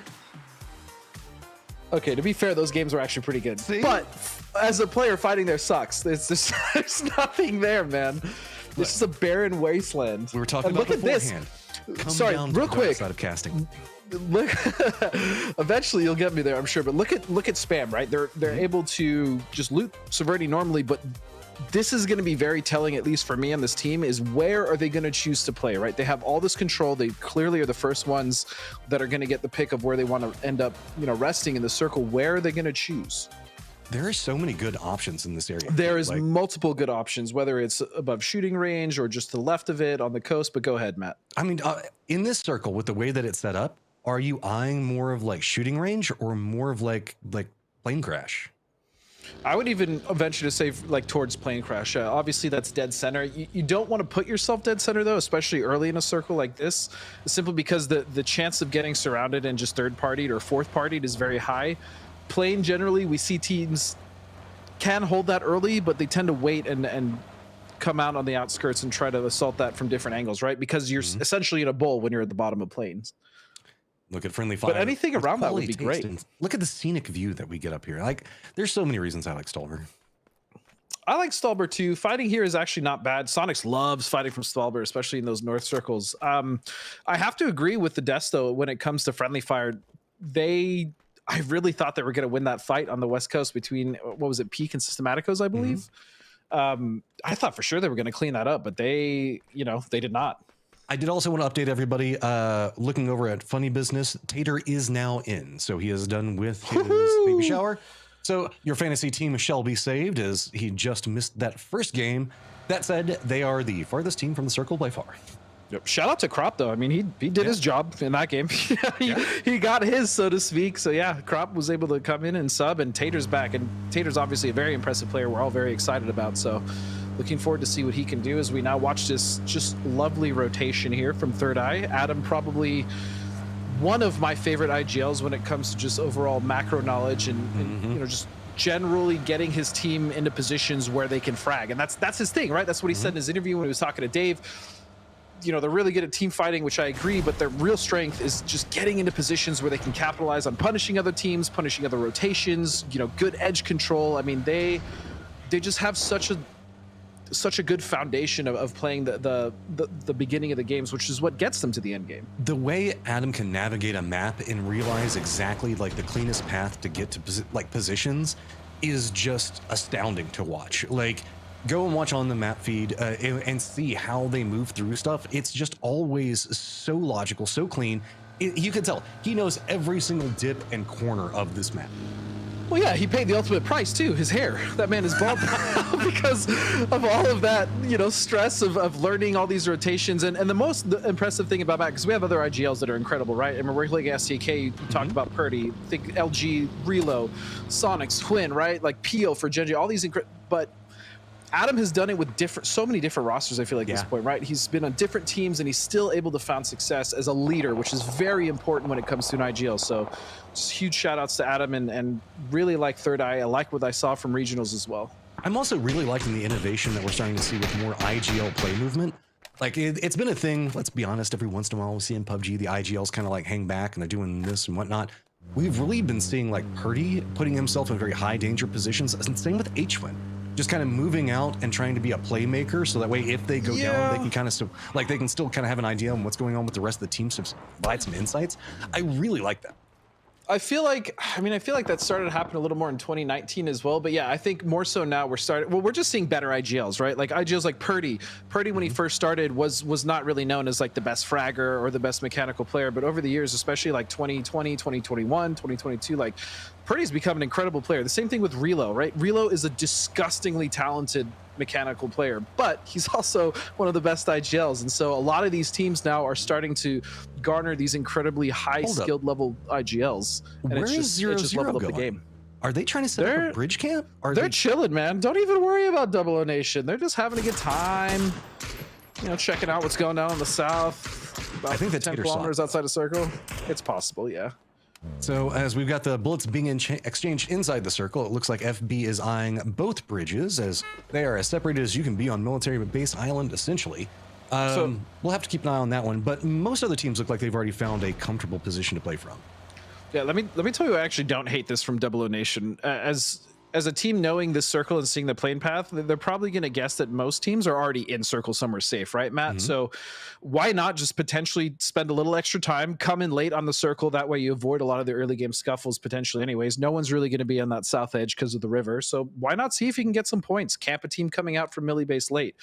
Unfortunately for them, Tater saw it. You're absolutely right. They're going to East Bridge and they're going to dodge that. But I like the notion from Double O Nation. Hey, I mean, and last time, they had to make that cross down near the ferry pier very, very late. So you already know that this is a team that, due to the way plane pathing has been coming in, and sometimes just due to loot, has been running a smidgen behind the rest of the curve and getting into position. So exploit it. The problem is, trying to exploit it means the fact that you're now going to be behind the curve as well. I wouldn't be surprised if they probably just stopped like Rajak or something like that. I mean, they're both these teams are pretty much stuck playing edge for a second. And that's exactly what they're going to do. These teams, I mean, specifically for Funny Business, they know that they're going to come in circle late. They've already decided that. If anything, that's allowed them to get more loot. The call was probably made, hey, just get fat on whatever you can meds, and then we'll go afterwards because we're going to be late to this circle anyways, which is probably more or less the same of the mindset that Double O Nation had, just trying to get points. So they will be late, as you said, Matt, but I severely doubt they're going to have issues getting into this circle. Next circle shift, though, is where, man, I'm just, no matter how this goes, I'm going to be excited. If it goes south, we're going to get Rajak, and we're going to get the river running through everything. Southwest, we're going to get Georgia Pole. Just west, Zarki. East, we're still going to get those Badlands right around the Stalber foothills. If it goes center, we still get shooting range in Severny, man. This is just going to be lit no matter what happens. But you're forgetting about the most devastating shift. What's that? North, baby. North. If this circle shifts hard north, that is going to be absolute hell for all the teams just above North George, as well as just on that southern edge. It's going to be a bloodbath. It's going to be a bloodbath, Matt. If you're a believer in the crate logic, we have 2 crates that are to the northwest of the circle, so there's a chance that it might go that way. STK, Vegas both of them. Swimming for this. Yeah, I know. I was like, he's got to be going after that sooner or later, right? The fool should be in the water already with his scuba gear on, getting those crates in that Could you imagine? Oh, dude, nothing feels better if you get 2 crates in a comp game and you have like 40 bullets. It's the best feeling. I think Los had that in one of our MPL games and just it just feels good. 40 bullets with an arm feels real good. LG is making a cross very, very northern here. They came up, pretty much went all the way up to the top of Stalber, and now are moving along the coastline, expecting this to kind of lean in, and just going to go pretty centered, all considered. So they should get a pretty easy path into Cerverni itself. A couple of shots on, it looks like, UMG, as they're trying to leave location, they're going to have one of their members go down. Fiumba's got a good sight line into them, but that's kind of it right now. Everybody else already kind of playing position, expecting this to be where the circle went. Yeah, and looking kind of at LG right now, this is, you know, this is obviously what they do. They take their time, they come in circle, but this is a little more of a kind of difficult edge to play, especially just because of Synergy. Synergy is right in front of them. They're potentially pulling into the spot that they might want to go. In the sands, there's a few dunes, or even if they go straight into Cerverni, it's going to be kind of difficult for Luminosity to rotate around, unless they can rotate around that north coast, you know, with the right timing, which I'm sure they'll find. I mean, it's LG after all. Yeah, they can also still just use that slight decline in the beachfront. Oh, look at this. Sneak by. Oh, this is pretty centered right along the shooting range line. Looks like Sonics were kind of venturing down, and it's going to be DCM. I think I said DGM a second ago. I'm sorry about that. It's DCM. My brain just 22 plus and 1 FPS. My brain makes bad decisions sometimes. So Sonic's going to get shooed away, but they're going to move back up the hillside as, hey, remember 0-0 and how they were trying to bridge camp? Well, they're now going to be running right into Elevate right as they crest the top of this hill. They're crossing actually right into the Cube. This is Cube Hill, and this is a really good spot to actually scout for them. They're going to see a couple members here of Elevate, as Gizera doesn't have an optic on his mini. That kind of sucks. Oh god, Iron Sight mini. Gizera, if anyone could do it, it'd be you though. Ooh, Cam's fantasy roster is crying right now as looking and seeing that Iron Sight. He made a gamble with this one, but I still got faith. 0-0 Nation is so strong, so we'll see if they can. They just plan on killing some people to pick up the optics. See, that's what they got going on. Actually, yeah, I mean, are they actually going to sending it into Elevate's position? Yeah, they're putting pressure on them. They've already forced some utility out of them, and now they're pulling up on the hill. And as you know, Matt, this is absolutely a team that is down to push. So, looks like they've managed to shoo away, and they're fine with the little bit of control that they've got. But now, as they venture to the north, they're going to bump into Troglodytes. This is better, though. I like this rotation. Is if they can just get rid of Rusty, they can then fight up this position. Oh, they're running in. They're coming in late. And Zera has a good angle, but has to step away from it. Catching some airtime in the vehicle. That's going to cause a problem. Systematico's already got the down on 2, but Ziggs is going to go down as well. Now having to just kind of move away from it. You can see just roaming around the outside of this with everything. What is this fight? Can he get no funny business now? Down and out. That one hurts. That was the biggest just mess of a fight I think I've seen. Whoever was in that UAS that started doing cartwheels. I think that was King. I don't know. We shipped away from it the very last second. It was, I mean, good on Systematicos though. What a wipe. They were able to recover and at least keep, I think, 2 or 3 alive. So Systematicos might even recover all 4, but Sonic's just above them. They need to be very careful of that. That's kind of been the cement in. SDK is now taking some shots into Peak. Looks like Sonics with their harassment in the Systematicos, they should be able to regroup. LG now the moving factor in. I think that they're just going to try to sneak along this hillside. I doubt that they're going to push into any of the locations. There are a couple of bunkers that they could choose to stop at. I wouldn't be surprised if that's probably their target. Yeah, I wouldn't be surprised either, as this shift is just going to go more center. So, I mean, Sonics is, again, in a wonderful position to just hold the southeast edge. LG now are going to take this hill. If they can actually hold this more towards the north side, they can actually have a decent foothold to try to get rid of Fiumba as well as Spam, though I don't think Spam is going to be their immediate threat here. Or they're just actually going into the waves at shooting range. Okay. Ooh, okay. That's I just worry about them getting shot in the back from Fiumba. That hill that they were just on is my biggest worry for LG if this is the position they try to take. Yeah, I mean, it's pretty center, but if they got to leave, man, they've got high ground from shooting range that's looking at them. They've got the hill that's back behind them. Meanwhile, back over in Cerverni, you can see that it is going to be Synergy that's trying to make the cut across. Fiumba's now taking some shots in. As Synergy did a long wrap around through this one. Danny's making the run in, but it's going to be DraftKings spotting out one. Already aware where the second one is, trying to defend up, but Capitan's got his back. Nate should go ahead and finish this one. Now DraftKings low on life as Synergy taking some losses, but still trying to find a way to push into this one as Pippa has at least managed to make a foothold point. Yeah, and this is now the second time we've seen Fiumba and Synergy fight early. Obviously, Fiumba is getting the better of them yet again in that first fight. They were able to take down one member. And now it's Capitan and DraftKings.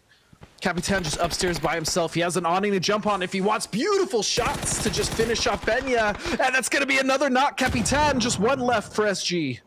Oh man, SG, this is no bueno. Here come the rest of Fiumba pushing in onto this one, trying to make the push up the stairwell, but Capitan already reads it, just gonna go ahead and throw in the flash, get some taps into him. There's nowhere to hide. Synergy's gonna go down. While this is going on, we do have to point out that 0-0 bumped into Elevate as well as Troglodytes at the same time, and it did not go well for them. Who had Capitan on their fantasy? Was it Steve? Someone had Capitan. Someone did.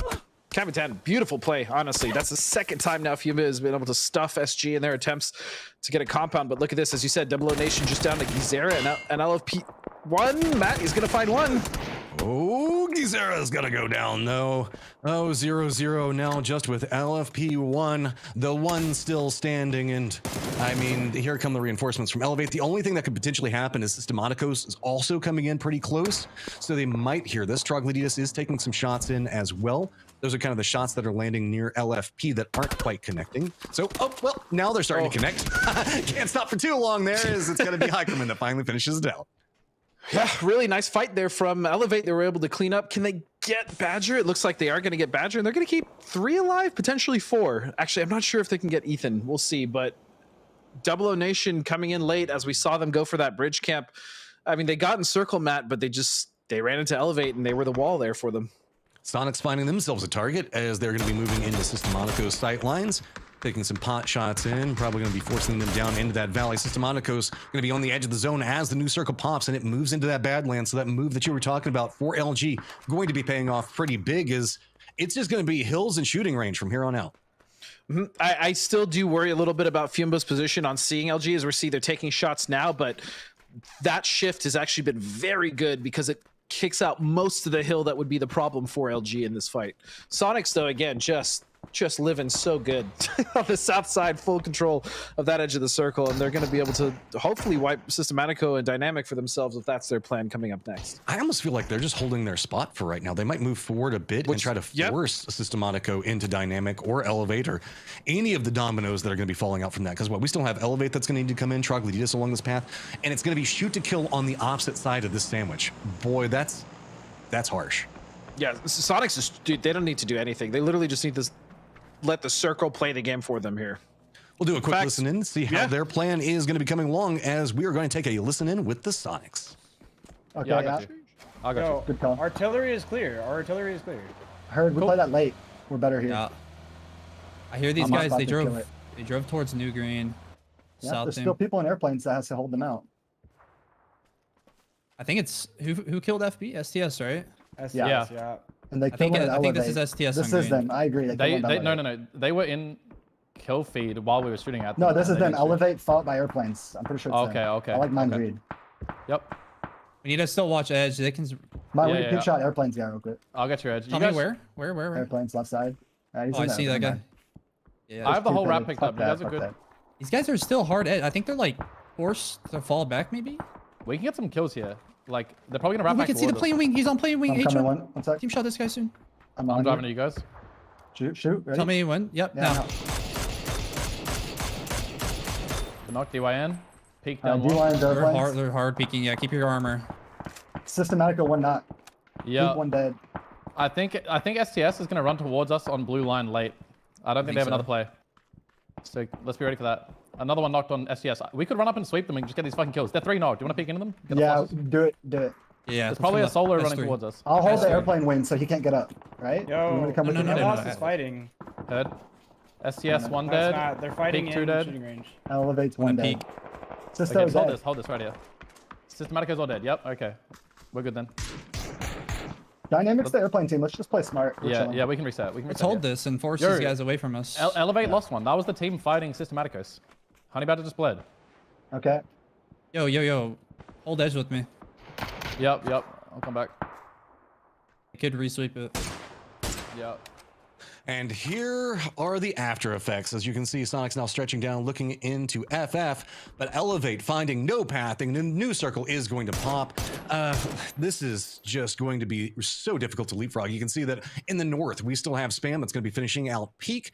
STK going to be making a path into where we see Decimate at highest likelihood as a firing line coming up from, it is Fiumba and LG at anything moving along that hillside. You're absolutely right. This is a difficult circle to play simply because there's not that much to play, especially with LG, as you said, in those dips. But I really, really, really want to take just a second to talk about how clean those comms were from Sonics. I mean, it seems, whether it's boring or whatnot, but I mean, those are just flawless comms from a team that's feeling very confident on the edge of a very strong side with good position. And I mean, again, you want to know how to get better at PUBG or how to get better at comp, listen to Hwin. Even with Tig kind of maybe not thinking that was Systematicos, he knew exactly what team it was, where they were, and that's just good good job of keeping track of the kill feed, as well as just, you know, awareness of who's playing our edge. And that was just it's textbook, beautiful, non-interrupted comms. Wonderful. Love it. Oh, the nade's gonna land right on top of Sharp Shot. FF in some trouble as Third Eye. Olvis just trying to survive. He's just bouncing around all over the place. He's gonna get taken down, but that is going to alert everybody, most notably Fiumba, and what's gonna be going on. Decimate made a send down. Shoot to kill. Still doesn't have good vision, but I would say that it's going to be Sonics that are looking down the hillside and what's going to be happening. They've got eyes on what's going to be going on with Dynamic and the moves that are going on with Friendly Fire at the exact same time. Yeah, well, STK has actually been doing a really good job of holding this edge. They've done a lot of damage. They don't have a lot of kills, but they've been able to kind of herd everyone away from them. But now Spam potentially going to push up this hill, especially if they see a knock. They have to know that this is shoot to kill above them at this point. But we've got such a sneaky little move coming down into that. Friendly Fire is going to get eliminated from a crossfire multiple ways. That means the fact that Sonics now have control over this high ground and can focus back into what they want to do with Dynamic, what they might want to do to Troglodytes.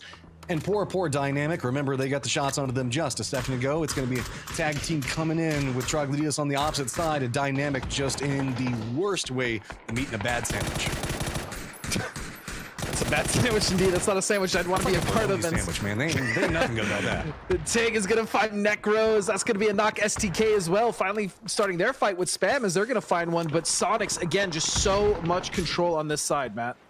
Oh, this is just continual harassment. While the kills probably, you can see, was sitting at 1. That's not what they're always after in these early sections. I guarantee you those damage numbers are great. Shoot to kill, though. They're having some trouble. They kind of got caught up in this Spam fight right now. As you can see, multiple members are down in the bottom right-hand corner. They're trying to reset out of that one and just lighting a player on fire to finish it out. It's just Penta. Looks like they should be able to get the res on as Sonics now finally gets vision into what's going on with Troglodytes, and their life isn't too good as this distraction could provide Dynamic a way to move. Yeah, but Dynamic is still on the back foot, recovering reses, as well as just trying to get out of the sightlines of Sonics, who are just fighting two teams, by the way, at the same time. I want to point that out. Completely holding out two teams. I mean, it's just, yeah, disgusting by Sonics. Again, that communication, listening to the comms, you can understand why they're so very clean. I love the fact that we often see Sonics also call out where somebody is, wait for a second, and that make sure that they can set up 2 different firing lines into somebody. Oh, team shooting. Yeah, team shooting is very important at this level. You need to punish people for doing stuff like standing on plane wing and stuff. I'm like... It's a patience that you don't often see come out whenever you're watching. Like, you're playing with your friends or whatever else. But Sonics is showing you exactly why it's beneficial. They've now finished out Dynamic. Troglodytes, the new target in front of them, as Shoot to Kill has dropped. With Spam over there, this is just the hillside fight for victory right now. It's just unrelenting. Sonics pushing down this, spotting out. Mime is nice. Gonna go down. This is starting to get a little bit more hairy than they were expecting it to be. Looking in, Shrimsy's got the line in. The taps are coming. The Blues are back behind it. There's very few places to go, but Shrimsy has to step away from it. He doesn't want to take too much. Sonics overextending just a little bit. Have to be careful. Pick up their teammates, and then now we're going to hightail it away. And Posta doing a good job of at least getting Shrimsy and Sonics off of their back so they can somewhat move in, maybe even recover. So good. And I think, no, he doesn't get the res. He buys himself a little time. It was a valiant effort, but Sonics too strong of a position. They're going to wipe them out as well as Dynamic and move forward here on this beautiful south edge that's clear just for them. So it's the Badlands versus the Highlands right now, as everybody in the lowlands is looking up. They heard the firefight going on with Sonics trying to make their pathing in.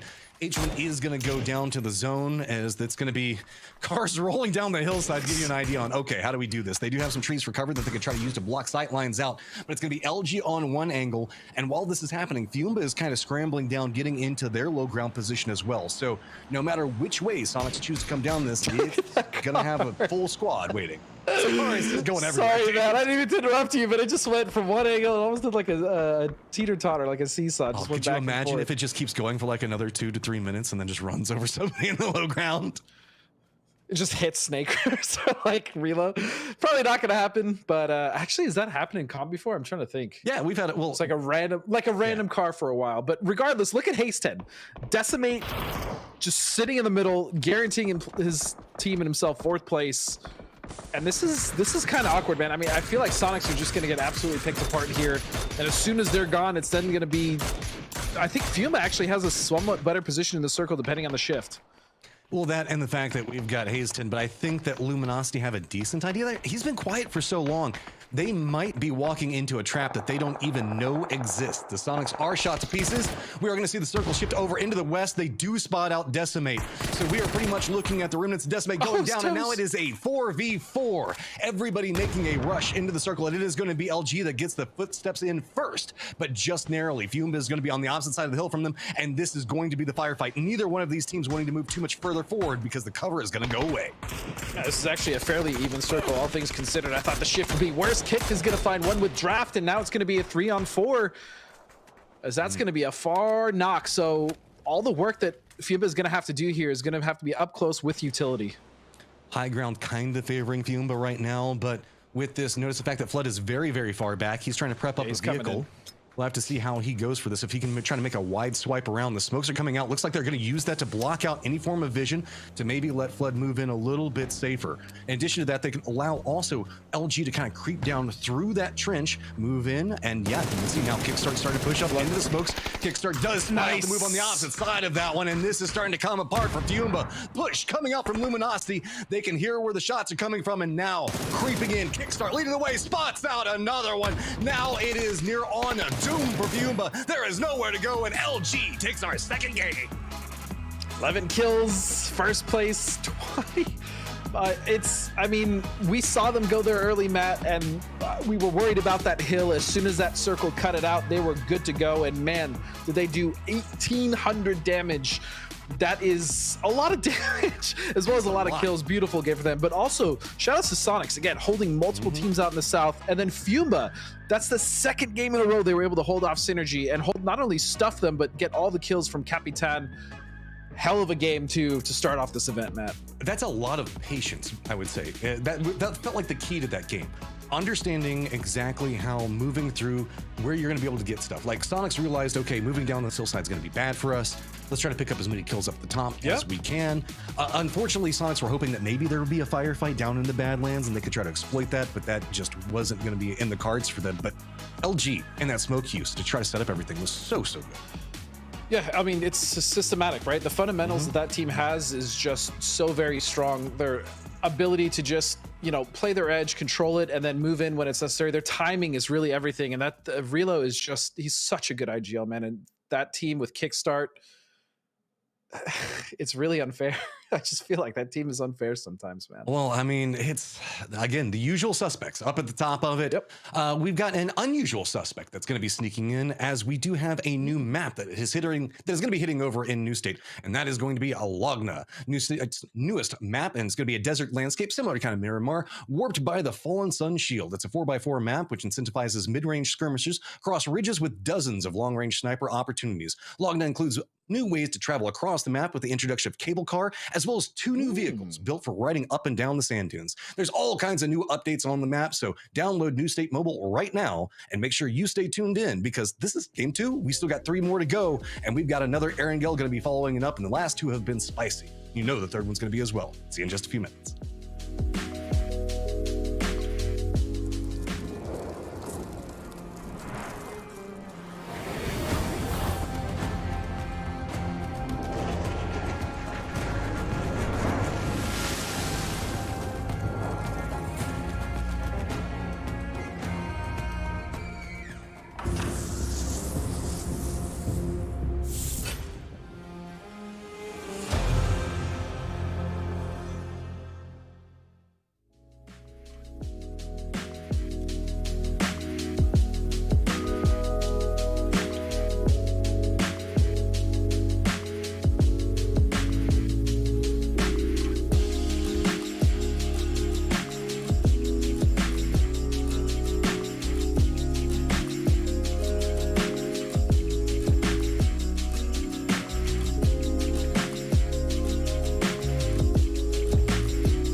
starting to come apart for Fiumba. Push coming out from Luminosity. They can hear where the shots are coming from, and now creeping in. Kickstart leading the way, spots out another one. Now it is near on doom for Fiumba. There is nowhere to go, and LG takes ours. Welcome back. And in America's fashion, Sonics gets one, but Luminosity takes two with an even higher kill count. It's the 1-2 punch of North American PUBG, and it is here to play. What a beautiful game. My name is Topies. I'm joined by Cameron and Porosaurus. As we get back into the action, let's look at the winner dinner screen and talk about that victory. These guys have been battling, Poro. Yeah, I mean, you said it exactly how it is. It's two prize fighters just scrapping from the word go, and it's been like this for what seems like forever now.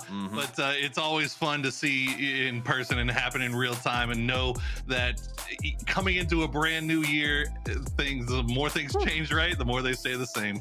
Cam, I haven't seen that much smoke since college. That is wild how much work they had to put in strategically.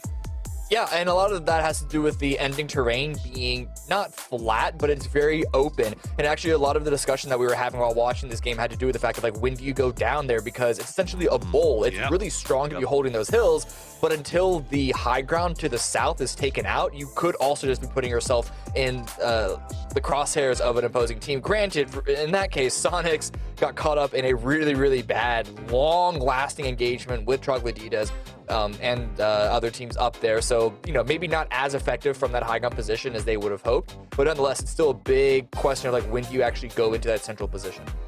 Yeah, it was kind of unnerving seeing that Dacia just roll down the hill and away from the boys, because, I mean, I think we were saying it at the top. If they had a vehicle, they might have a shot here, but having to make your way down on foot there, especially, like you said, after coming out of this fight, pretty utility starved, most likely. Never got a chance to hit any of those loot boxes and re-up on smokes. It was just it was always going to be a tough push from Sonics to get down the hill. But to their credit, we got to talk about LG just controlling that north side. And as you said, just picking the perfect time, not going too early into those hills, but just waiting until everything was right, all the circle was right on top. You saw what happened to Decimate whenever they sent it. They were the first ones to go, and they got taken out pretty quickly, although they did make it to fourth. Yeah, but I think that's what the leaderboard kind of shows us, is they got deeper, but because they went too early, that, like, they're a good team, they're good fighters, but look where they end up when it comes to the end of the match leaderboard. Luminosity walks in at 21 points, exactly, because all you can do is hunker down once you get in there. Fiumba gets a 14 with a wonderful 4-on-4. We'll talk about if we get a chance to. Troglodytes and then Sonics, because even if they don't win, they got to be in the mix. So an excellent game number 2. We got one more match here on the grassy patch before we flop over to Miramar. But that was a exciting game. Overall standings, Luminosity takes the lead away from the Sonics. It puts themselves at 35, Cameron. It's looking like it's going to be a fight. Yeah, the fact that they had a huge kill gap in terms of points, both games, the one that they got second and the one that they got first as well, is really why this lead is as wide as it is, right? That's like 9 points. It's only been 2 games. I mean, it's tough.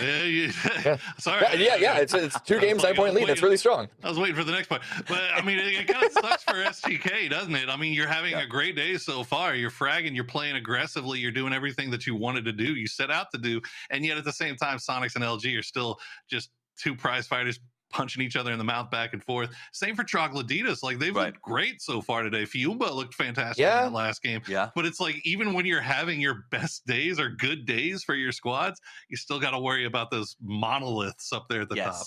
And that's what it came down to for me watching that, camera. Luminosity waited to the right moment. They moved in when everybody else was under fire somewhere else, even to the point of they didn't even passive play the last circle. They took the fight to Fiumba at the end there, saying, we're just going to take it because we have a better position geographically. It seems like they're absolutely dominant. A team that I thought would be more dominant after watching them this week was Friendly Fire. Can we put our finger on what's going on? Because 12th is not where I expected them to be after these 2 games. So...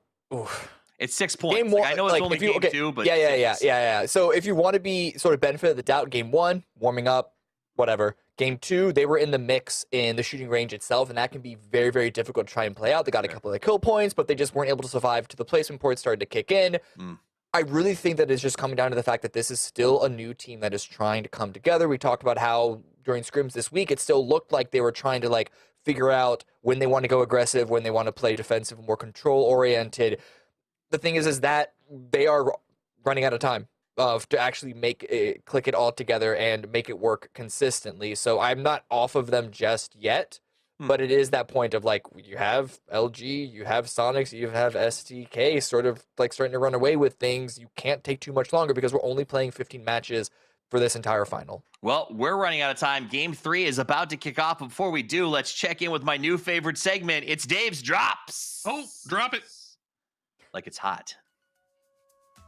Hey, baby, first off, let me get some Tiggleton raves in the chat right now. I see you guys spamming it. Welcome to Dave's Drops. I got you covered with my important plays from games 1 and 2. So let's roll the clip. Clip number 1. Roll it. This is a YOLO send into Pachinki, into the chopsticks from Decimate. Now, I'm looking at Decimate to decimate the competition, not themselves, and that's what they did here. They got a nice little car wall going on with the smokes, the mollies, the grenades.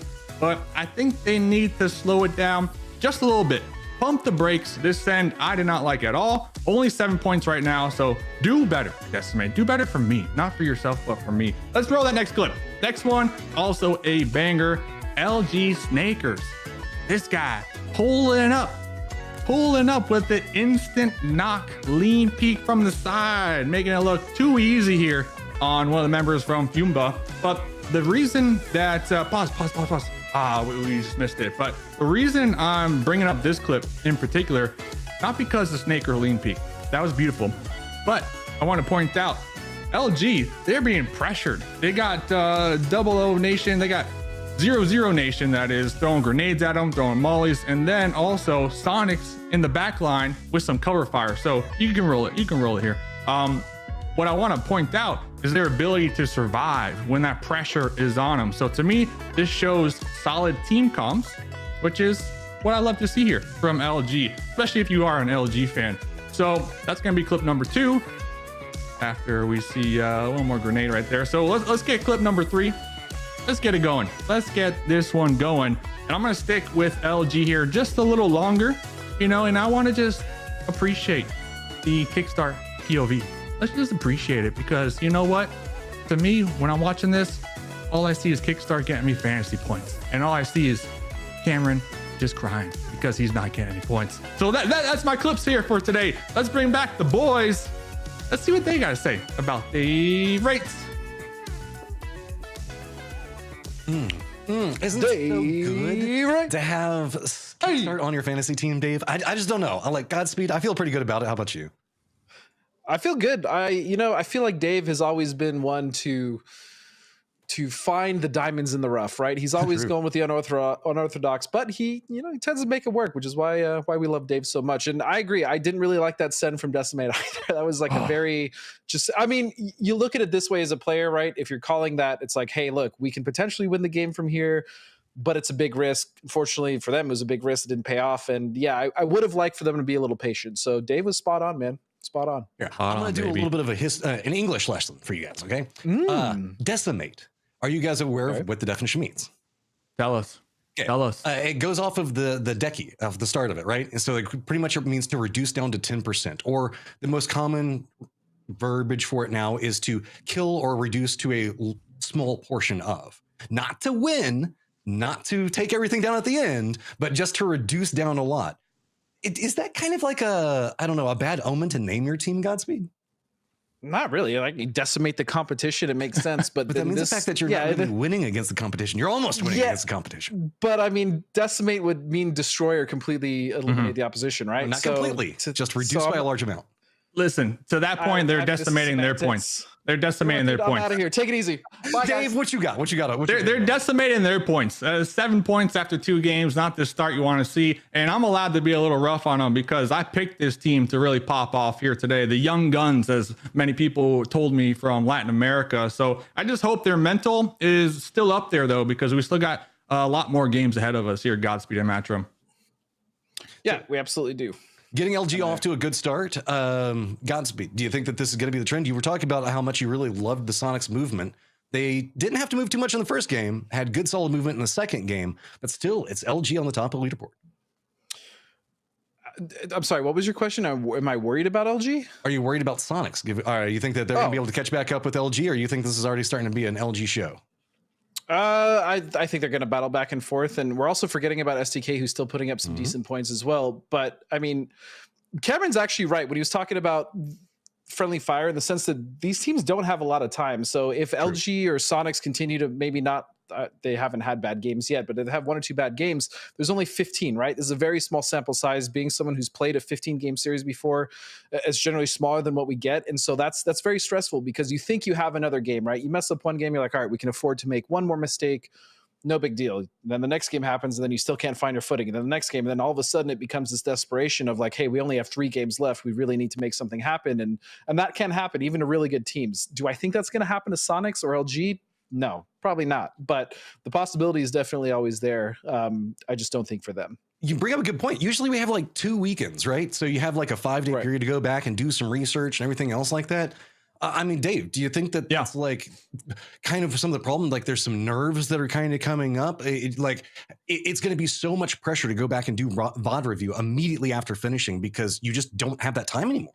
Yeah, this is a great question, and I got a point, and I kind of want to touch on Godspeed too, because he has been in competitive play before in these short sprint tournaments. But I almost feel like, Matchroom, to your point with LG to Sonics, I feel like momentum is almost a little more important than consistency, because teams that start day one with all that momentum, what's going to slow them down here? We only got 3 days. What's stopping them? So, I mean, Godspeed, I know you've been a pro player. Like, what do you think about that? No, you're absolutely right. The way you start a tournament can often result in how you end a tournament, right? If you're winning the first game, you're getting a lot of points, that relieves a lot of pressure.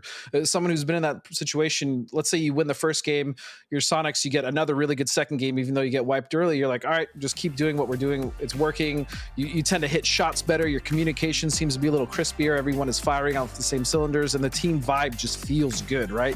I imagine for a team like Sonics and LG, their team vibes generally always feel good, especially in regionals, because they just tend to dominate them. But yes, I think Dave's point is very important. In a small, short sprint like this, in a very small sample size tournament, the beginning, the start that you get, and the momentum is incredibly important. Let me follow up on that though. Matchroom 0-0 Nation though.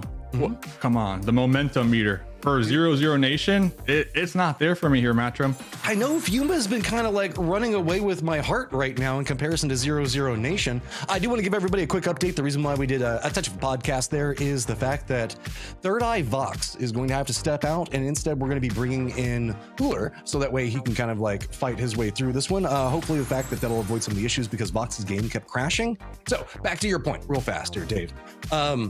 Latin America, we always have our hearts into them. We know the fact that 0-0 Nation is a crazy good team, but it feels like it's just been Fiumba so often in just that right spot.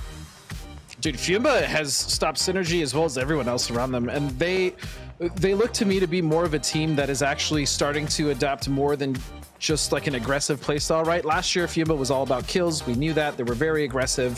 It was kind of live by the sword, die by the sword. But so far this year, from what I've seen of this team, they're actually much more measured. They're finding more patience. And because of that, they're finding way more success. And I love that for Fiumba. This is one of my favorite teams from Latin America.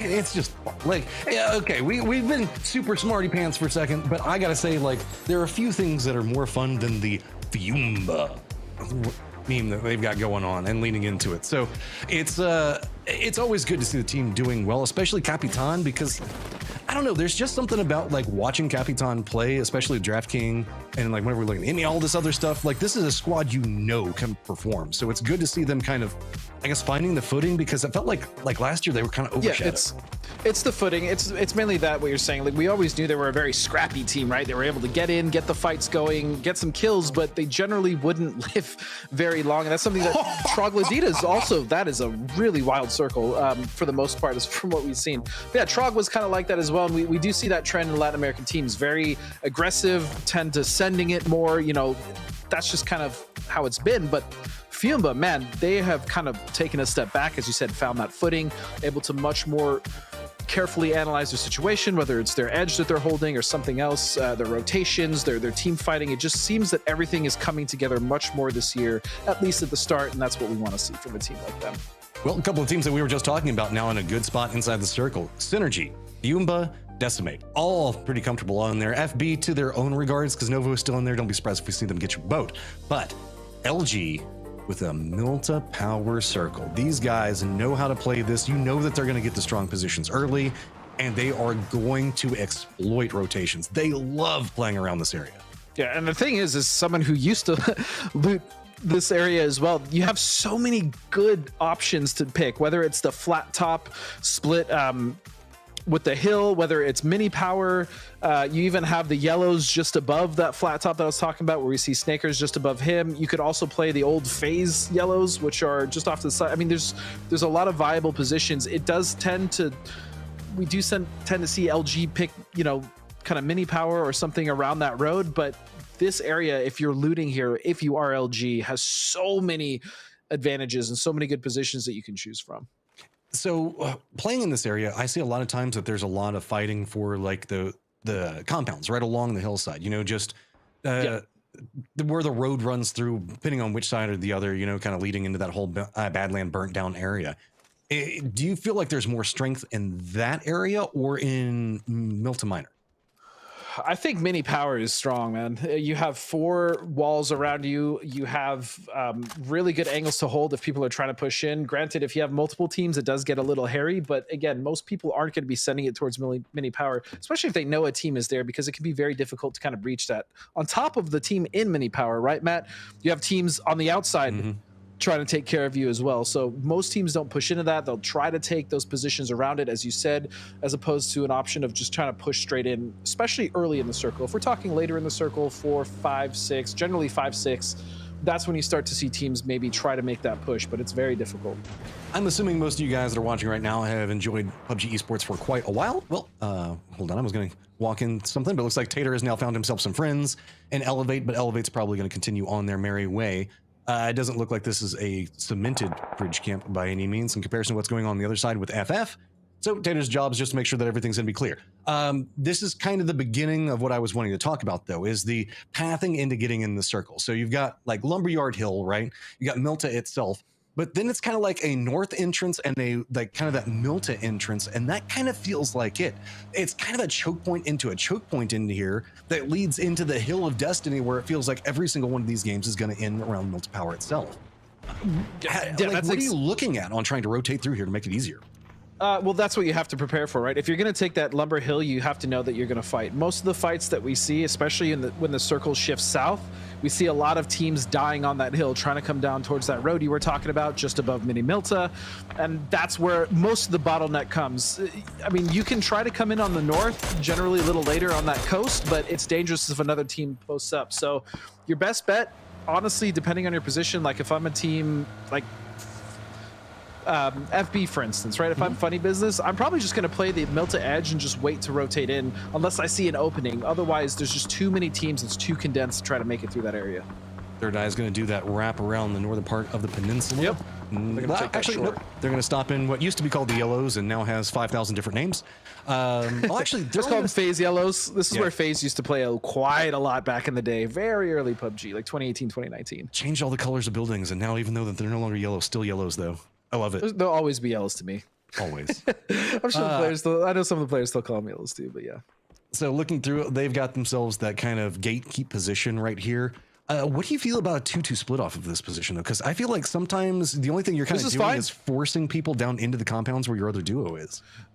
Yes and no. I mean, there's a lot of pressure that can be dealt out or doled out, I should say, from those hills, right? And if you're already getting shot from those yellows, you know that it's probably not wise to crash unless you're absolutely forced to, whether one of your members got knocked or your tire went out. But ultimately, this is that bottleneck I was talking about on the north that becomes dangerous. If you're the team that takes it, great. If you're a Third Eye, you love that. But you have to be very careful when you're rotating in that north now, because it's not just them as the threat. Look at where SG is. Hold on, we got to do a couple of quick updates. So I want to point out what we were just seeing. That was Systematicos that's leaving Zarki. Troglodytes is kind of holding the line, and it looks like they're trying to catch them off guard. We did see a small skirmish kind of break out between Peak and Shoot to Kill, but nothing big. FF is now abandoning their position. Here we go. Here's the trap that has been set. Is it going to be big? Are they letting the first one through? Nope. Not even Zig is going to get away. He's going to get dropped. Now making a run to that hillside. I don't know, Systematicos. This feels like this was mapped out. Already get the flush onto one of them. Are they going to be able to pick up any more, though? If anything, it looks like they managed to read this quite well. If I'm Systematicos and I see that, I'm like, all right, we're pulling up in front of this team. We're getting we're getting that back. It's got to be frustrating to be this far outside of circle and have a team still camp you. But I mean, hey, Trog wants their points, so they got one. And now it's going to be just that Dynamic trying to just scoot by, as we see Vinny from Decimate. Yeah, on the coast. Dynamic's trying to stop at crates. The problem with it is the fact that Decimate's also trying to come in at the same time, so Dynamic doesn't really have a place to stop, and now kind of come apart at the seams. That's already going to be Lister going down. Delta's in a world of trouble because that's going to be Sonic shooting on one side. Decimate not even really having to take any shots into this one. These are the two choke points. It's just 5 o'clock traffic, and everybody's lined up waiting for it to come through. Yeah, and Sonic's now being on this hill poses just another issue, as you can very plainly see, for the teams trying to rotate in from the north. So now I'd say the north is probably cut off as far as that road is concerned. No one's going to be trying to rotate there. If anything, it's going to be a team like Decimate, maybe just trying to push up that Prison Hill and take control from there. But they even have to deal with Sonics to a sense and to a degree there. So this is a rough position. I mean, they're in circle. They don't have to worry anything initially, but as far as future movements, depending on the shift, it might be a little rough for the boys up north. Spam already just holding down. Doesn't want to have anything to do with anything north of Lippo and just kind of chilling there. Funny business. You can see taking some shots in, as it is going to be FF coming into their western side. A couple of pepper shots, but anything big. I do want to point out that Shoot to Kill is doing a long wrap down into Military Base Island itself. They are going to be hitting that eastern bridge along where we do see Funny Business kind of holding out at. Most of the rest of the teams are in, with the exception of, I guess, Peak and Troglodytes. Yeah, so for STK, I mean, they're fine. That Funny Business split is actually not on the bridge itself. It's much further up in the compound. So STK should make it across for free. I think the biggest thing that we didn't talk about, Matt, is the fact that there's just so much water, right? If there wasn't this much water in the circle, teams would obviously have much more room to play towards Prison Hill and Shelter as well. But that's kind of the big linchpin. And we have this like little island of Milta Power in. It just cuts off so much playable area. And the next shift, I mean, we've seen this go back to water on shift 2 and 3. Yeah. So yeah, this is a tough one for teams rotating in at this point. As far as the teams that are already set, that's fine. Shrimsy's going to find Camberghini, possibly another one, but Sonic's now taking control over Prison Hill is a big trouble sign for all the other teams coming around the rotations here. Are they leaving that B? Yeah, it looks like they might just be content. I think that Shrimsy was thinking about running down, but this is... No, they should stay. This is a great, this is a great spot for them to hold. It looks like they're all starting to go towards there. Yep. Let's see what the shift does, Matt. Okay, where are we going? Just pretty too upset. Okay. This isn't too crazy. Sure. Really bad news though for teams like Spam, Peak, Systematicos, who are all coming in at roughly the same time. Well, you have to realize too, if you're rotating in, you have to know that, okay, there's going to be a lot of teams that aren't necessarily going to get in immediately, which is going to cause a big block up on one of the edges. It's kind of difficult to know, even with the plane path, where that is going to be, but this one has definitely gone towards the north, Matt. And so a lot of these teams rotating in, like you said, Spam, Systematicos, Peak, now even coming in, are going to be in a massive fight. And honestly, Sonics might be the one to benefit for just picking off everyone. Leave Dynamic alone. They're already dead. They're just trying to find somewhere to stop. There have been 6 different teams that have shot at them now. They just can't make it past this. They're like, okay, fine. I guess we just hang out at prison. This is just our thing. Whoop, big drop. Well, look at Clemson, Matt. Clemson's in Milta Power proper. So at least if these two go down, they have, an anchor still somewhat alive for the time being. But yeah, Dynamic it's been rough sledding, to say the least. They are using dynamic positions. We'll put it that way. We do see the Spam's going to try to find some type of, I guess, break point just to the north of this. They are taking shots at Decimate, which is kind of making it easier for Dynamic to make the pathing into this. Peak, I think, is going to wrap around to the west. So at least Dynamic gets some time inside of this to kind of regroup. If anything, it's just got to be nice to not be shot at constantly, because it feels like that's been the last at least 3 or 4 minutes, right? Yeah, it's nice to get a little reprieve from that for sure, but they're still in a lot of trouble. Again, that split is at least going to keep them somewhat alive. And looking at Peak here, I mean, they actually came in from a very long rotation, and they could make themselves a nice little home here on the other side of prison from Sonics, but they do have to be careful with how they approach that hill, because they are very open, Matt, as we move to Troglodytes. Sonics did shift to the top of that hillside now to get even more vision, so as all these teams are going to be late wrapping in, they're going to have to probably deal with them. Troglodytes being the next up on that line. They're going to be running right along Mime's pathing. H1's going to be back behind this, so they've got a nice little gauntlet set up for themselves. Mime got the vision in, going to go for shots, and that was close. Now just trying to make sure he doesn't go down. Can he use the car for cover? He does. Follow-up's coming up. H1 does get the knock on the Rusty. Zera and Troglodytes in some trouble. H1 taking some damage of his own, though. Troglodytes are managing to path through. His Necro's going to go down. 2 members still up for Troglodytes, and they managed to make it past the Sonic Gauntlet with at least 2. But now where they're going to go is their eyes do look like they're set in third eyes position. Yeah, they're going to be just up on those rocks, but they paid the iron price. That's exactly what we were talking about, Matt. Trying to rotate past that hill, especially in prison when you have a team like Sonic's there, is so difficult as they're going to control that entire corridor. And they lost 2. And any other team that would have wanted to rotate past that, hearing those shots, is probably not going to try to rotate. Peak is going to take this much slower now. Uh-oh, Systematicos now wanting to make their pathing at roughly the same time Spam's coming in. Spam does stop because they've got themselves right up next to the crate, but they even spot out Systematicos, so double up good for them. Systematicos now, I guess, just pretty hard up as far as pathing goes, really. They've got Decimate on one side. Spam's going to be regrouping in here back behind this, probably just going to run over this player here. Yep. Oh. Go ahead and pick up that kill point with style.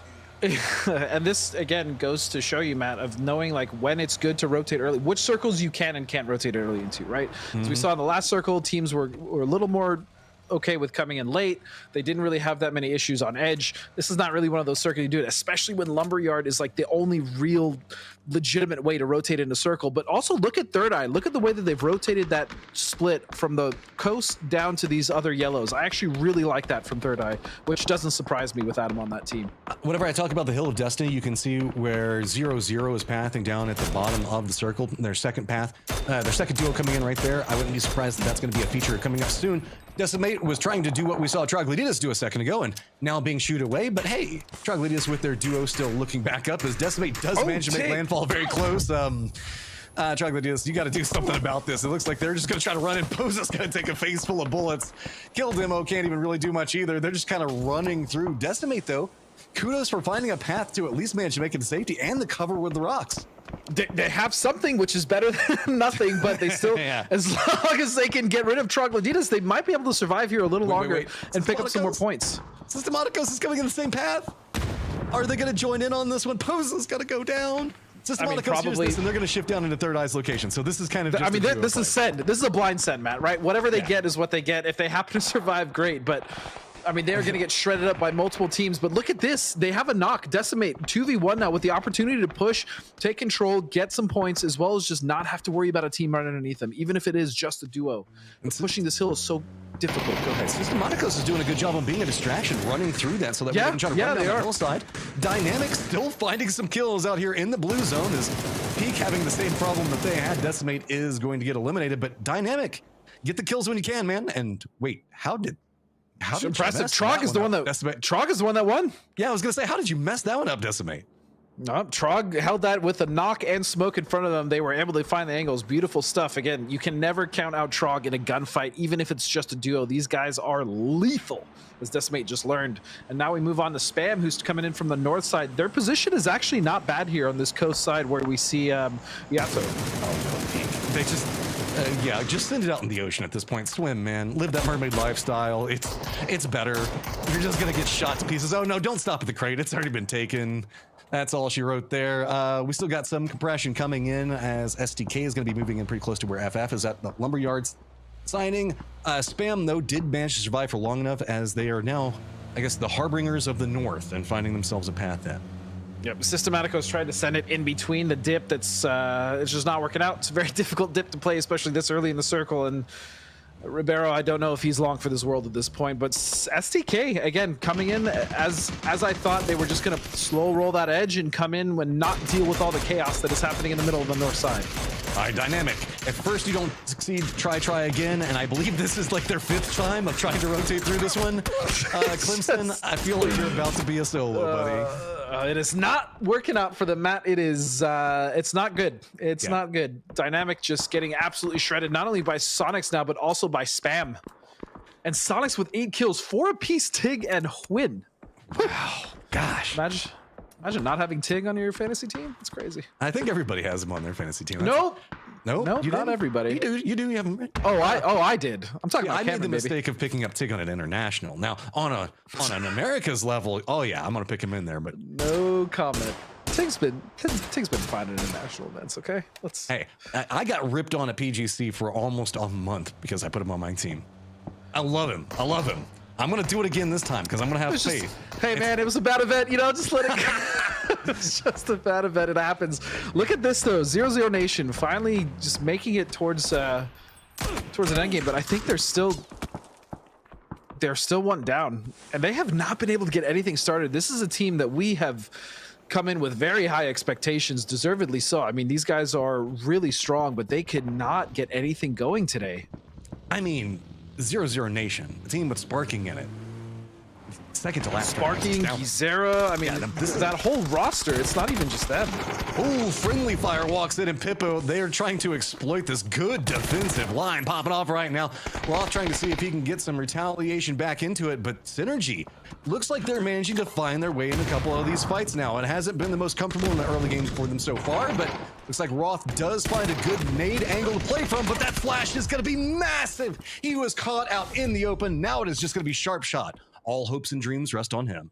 That was a massive flash. Roth potentially had a knock there, but now he is down. Sharp has been so good in the past, but is he going to be able to save from a very strong Synergy? I mean, aside from losing a Fuma, they have lost few gunfights here. So Sharp with the flash in hand now just has to make a miracle happen. He's got a 1-on-2 situation, so it's definitely not unwinnable.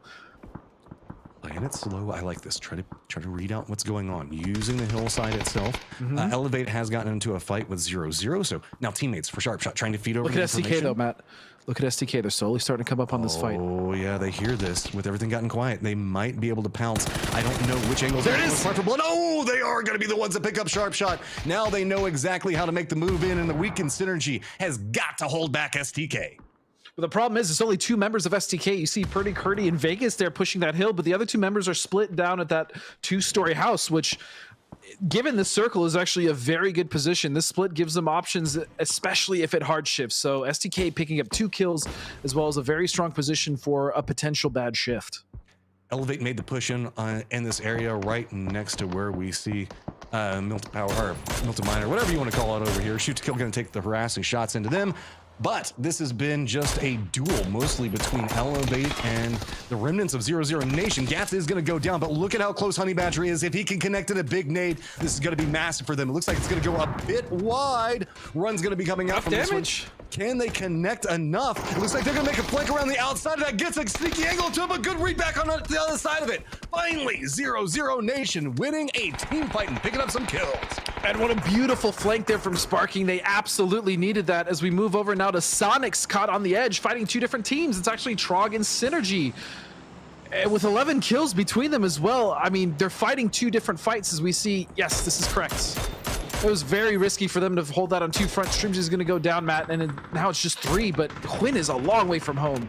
Yeah, it's Troglodytes making their way back up that hillside. Kill Demo. They feel comfortable playing around these rocks that they've been hiding out for a while. Flash is going to connect. H1 doesn't have any vision, but he does have teammates that can provide some support. They're hopping inside of a vehicle, and they're roaming down right now. Tig, you got to go ahead and pop one just roaming down this hillside. Says, nah, man, you can't come after my teammates like that. Now Poza, all on his own, while Odalus is sneaking up next to him. And the fact that they only lost 1 in that exchange between 2 different teams is really well done. And look at this, Posa. Oh, I love Posa. He's such a strong player, such a solid player, able to at least get that last point there. I can't imagine he's going to survive too much longer. Sonics knows he's there, but even still, the fact that Sonics was able to keep 3 alive there after fighting on 2 different fronts is just crazy. It's the 2nd game in a row, Matt. They did that at Plane as well. I mean, I'm afraid, though, because Poza is just in a sneaky spot over there. STK has to be careful as they still have Synergy up above them. They did manage to regroup mostly, but now 0-0 making a wide wrap over here. They don't have clean pathing into this. It's going to be FB that has a sight line into them. Are they just going to send it into this pathing for STK? I mean, that's like about all they got. What, they're going to stop here and try to foot push into FB? I mean, that vehicle's done, right? You can't take that vehicle anymore. At this point, they just need to heal up, do what they can, and push forward. But yeah, Funny Business has full sightlines on them, even with smokes. This cross sucks. This cross just sucks. There's no other way to say it. I'd be very surprised if they're able to get through, but look at this. Tig is actually going to knock Penta now as STK from distance is going to get knocked with Synergy breathing right down their necks. Still holding on to those rocks right now. 0-0 running right into STK's position with the distraction of what's been going on with Synergy and LG and Sonics taking the shots into them. He might be able to sneak up. Gizera is going to come up right back behind this one. So we're going to do a quick listen in to all of the chaos that is going on. Tengo dos humos. Administra también su humo. Veo uno fuera del fondo, dos. Tiré dos En humos. verde. Agarren ahí. Atrás de un árbol. Lo podemos matar. Abajo mío. Vamos, uno lo matamos. En verde. Rápido. Estamos bien, tranqui. Le bajaron.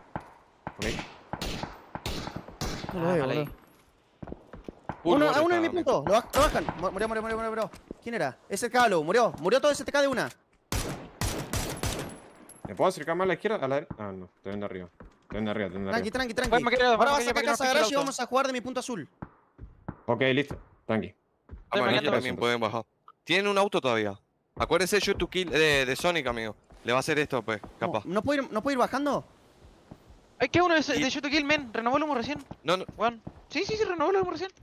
No, de Sonic yo te digo, amigo. Eso, que están disparando. Hay Le uno van a cagar en verde. tiro igual. Hay uno que en verde. ¿Me está picando? En verde. Nos tiran de la... Para. ¿Lo bajaron? Lo tiraron. Pudi. Esto ahora, corto, esto, a ese humo. Murió, tranqui. Me maqué en el US, weón, para que no lo pinchen. Voy, tiro yo. Fíjate amarillo, Pipa, cómo es. Amarillo. ¿Lo puedes sacar?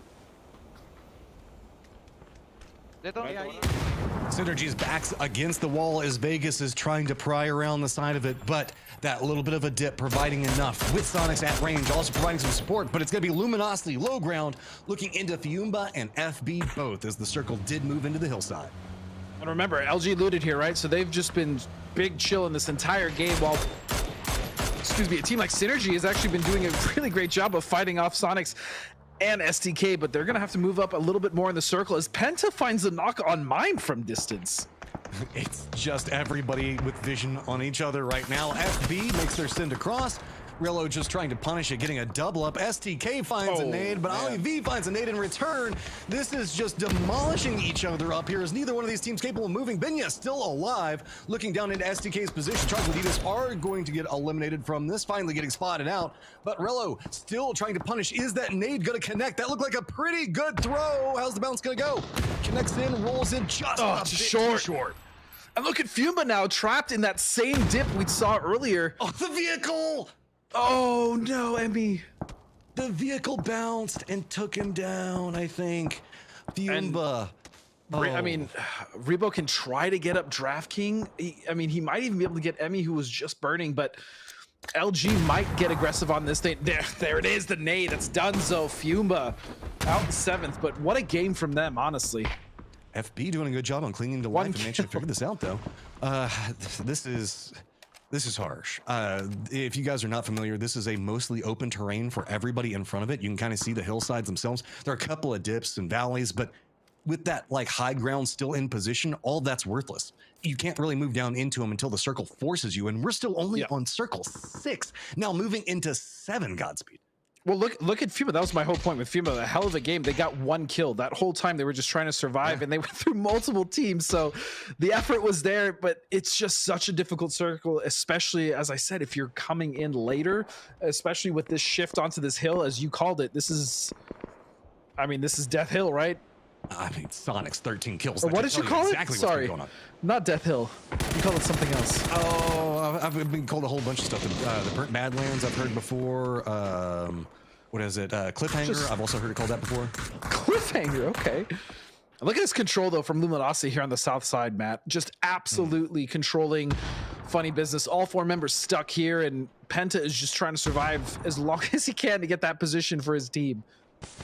See, the trees don't even have leaves on them to deny sight lines. Is LG going to continue the harassment? Flood just spraying down, and FB, backs against the blue zone. LG at least has some positioning, but Bunt slowly creeping forward right now is starting to carve a path for his teammates to move behind. Keep in mind, Pinta also hears this, could be pathing in, so double trouble for FB at any given moment.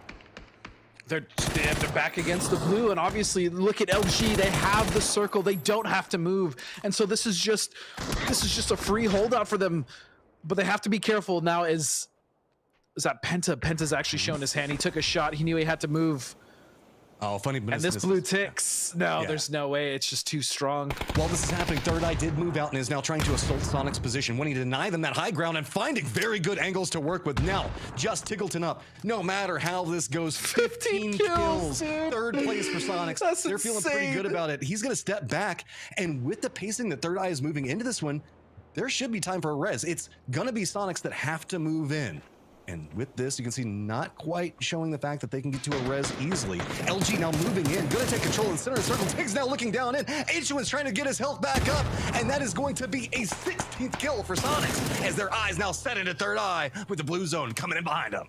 And they're in. They actually don't have to move here. They have to be very careful for utility. Nades can absolutely spell the end of their game and their ruin.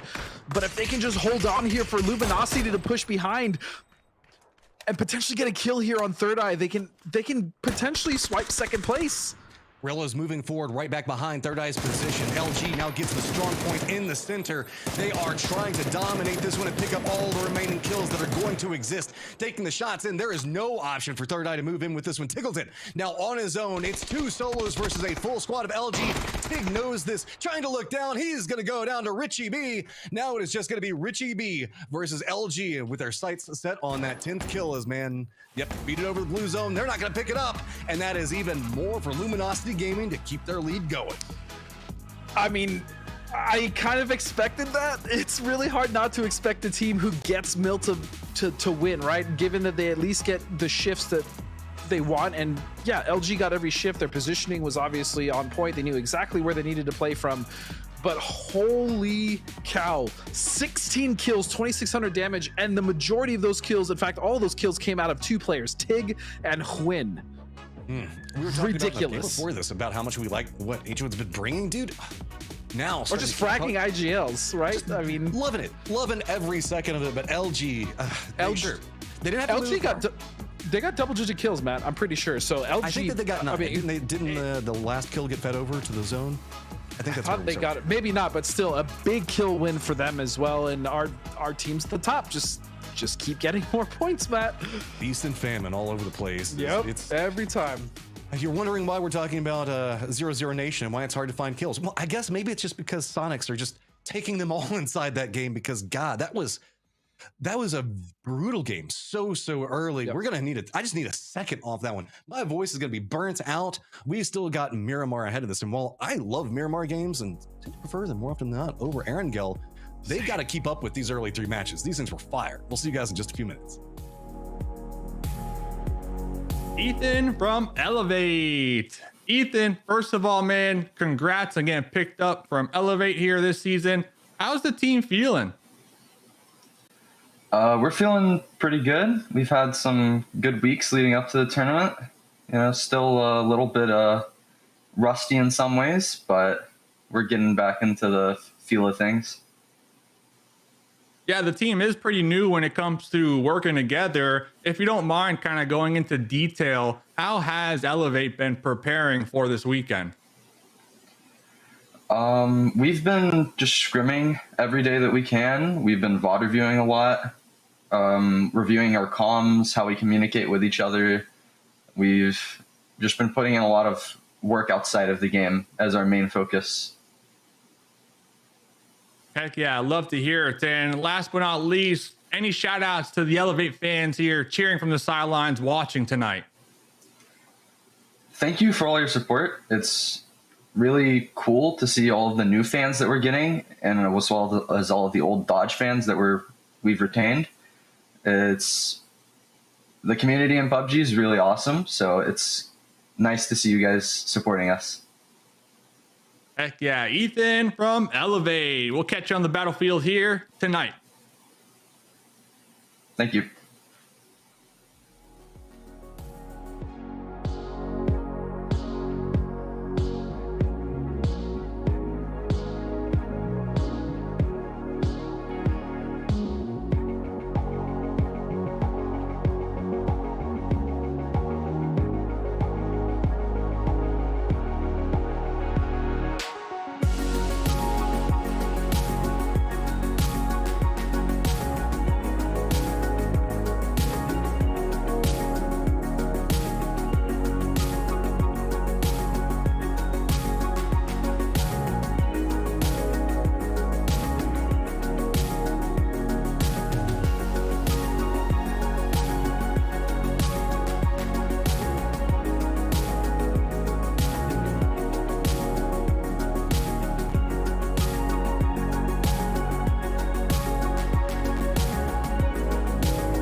shots in. There is no option for Third Eye to move in with this one. Tiggleton now on his own. It's 2 solos versus a full squad of LG. Tig knows this, trying to look down. He's going to go down to Richie B.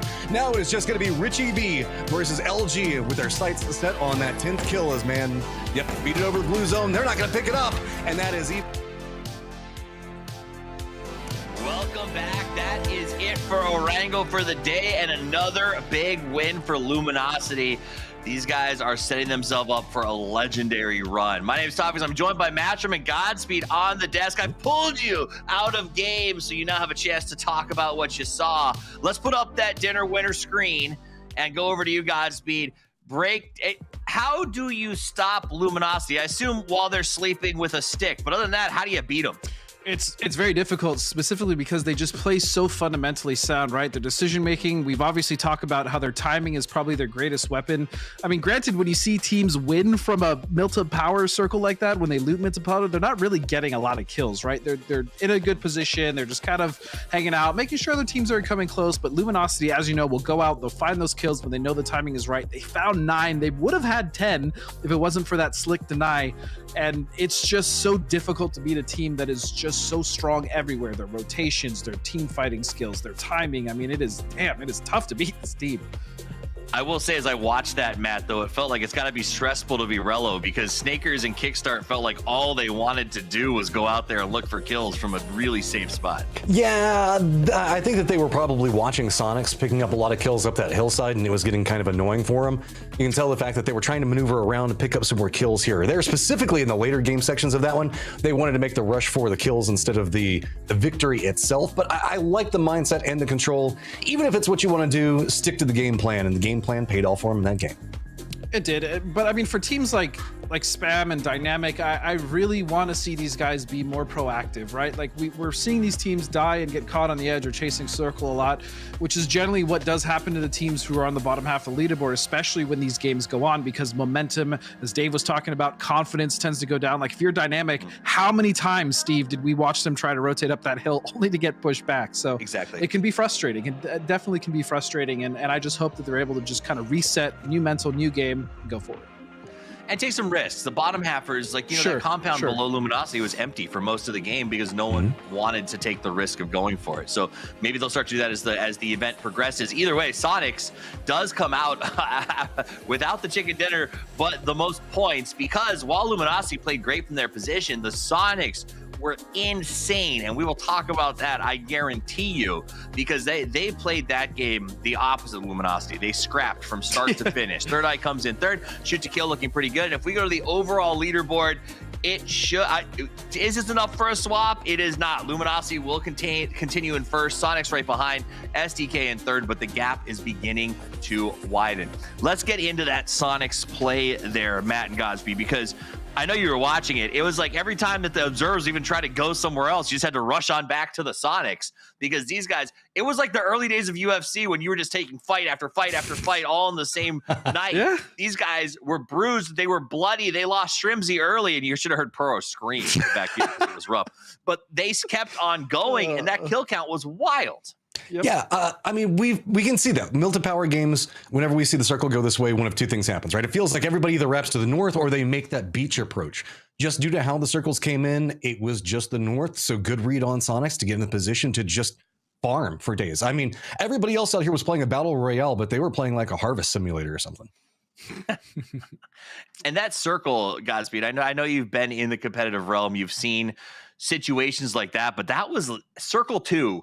30%, and I'm pulling it out of my backside, but I'm pretty sure it's accurate. 30% of the map was feasibly playable. So, like, what do you do as a team if you aren't Luminosity who spawns in that area?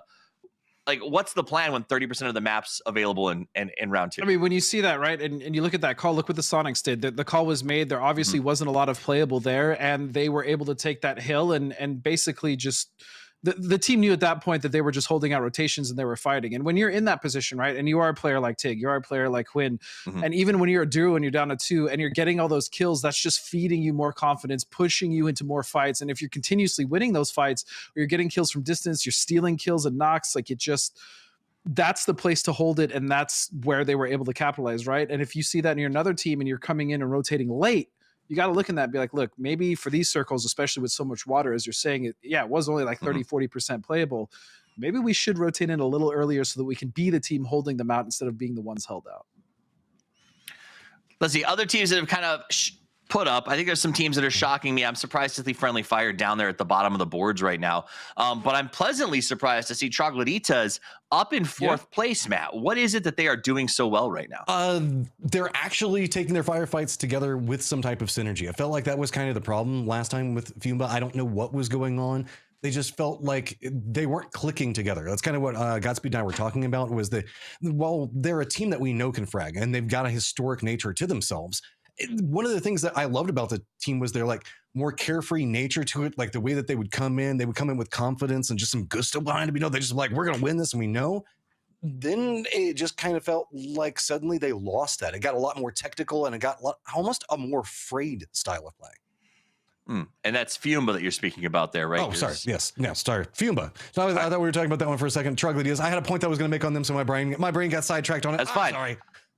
I just want to make sure I'm with you, because when we talk about Fiumba, they have been phenomenal, and especially Capitan Godspeed. He is just wild right now. To be fair, last year he was also like towards the end, like PCS7. Capitan is such a strong player, man, and this squad is a very strong squad. And the fact that they haven't made any changes and they're still the same team and they're just as strong and they're actually making strides forward as far as the evolution of their gameplay makes me really, really excited for this team. So I'm just kind of curious about this. With the last game and the way that it was set up, it was LG's background, but everybody was playing along the edge. It almost feels like that whole game was just a respect play to LG, because we didn't see much fighting down in the buildings. I say yes, but I also think it's a respect play. I think a lot of teams seem tentative on day one, and I will say, if you're going into that spot where Luminosity was, it's a full commit, right? I mean, there's no ifs, ands, buts, or survival. It's like you either commit or you don't. If anything, I almost wish teams would take more of a risk because it's day one, right? Because they have a few games, like I was talking about earlier, to play with. Because when you go later in the tournament, and let's say you're behind or you're just off the cue ball as far as where you need to be in qualification, you're probably not going to take those risks. I know generally we didn't when we were playing. We tried to play a little more safe, or if we absolutely had to, we'd go for those risks late. But generally, we try to get all that out early, make sure we had our foundation on how we wanted to play that lobby, and then move forward. All right, it's time for us to move forward into the penultimate match of the day. Let's head to the Sands with Porosaurus and the Kamady. What's up? What's up? What's up? Trickle in to the arena, my friends. We are here for the final two games of the day here on the dusty dunes of Miramar. My name is Porosaurus. Joining me once again is Cameron. And Cameron, again, Fiumba pulling off the hot drop. Yeah, listen, I was kind of hoping that they would commit to the hot drop with Third Eye for just a round or two, just to see how that would shake out. But I know you're a fan of either full committing or leaving. That's fine. It is this hot drop that I am curious about. We're finally going to see if ST are going to keep up the pressure onto STK. It didn't serve them well in scrims this week, and it seems that they have finally gotten the memo. They did not scare STK away, so they're just going to cordially share Los Leones. Which they should do and are well able to do. I think maybe the early game fighting during scrims in Los Leones was only serving as a mild irritant on the part of Synergy, but we see our circle does pop, and we are going hard up to the northeast, centering on Cru de Valle. Fiumba already sending Emmy up in that direction, and it looks like Synergy will avoid STK for the most part here. But I gotta say, Cameron, STK was favoring the northwest and hard west of Los Leones this time, landing a little bit more centrally, maybe trying to bully back Synergy a little bit. My only guess is that they just beat SG so hard in scrims, and then still ended up placing high despite dealing with their nonsense on half of the maps played, that they can just go for that ego. It was nonsense, wasn't it?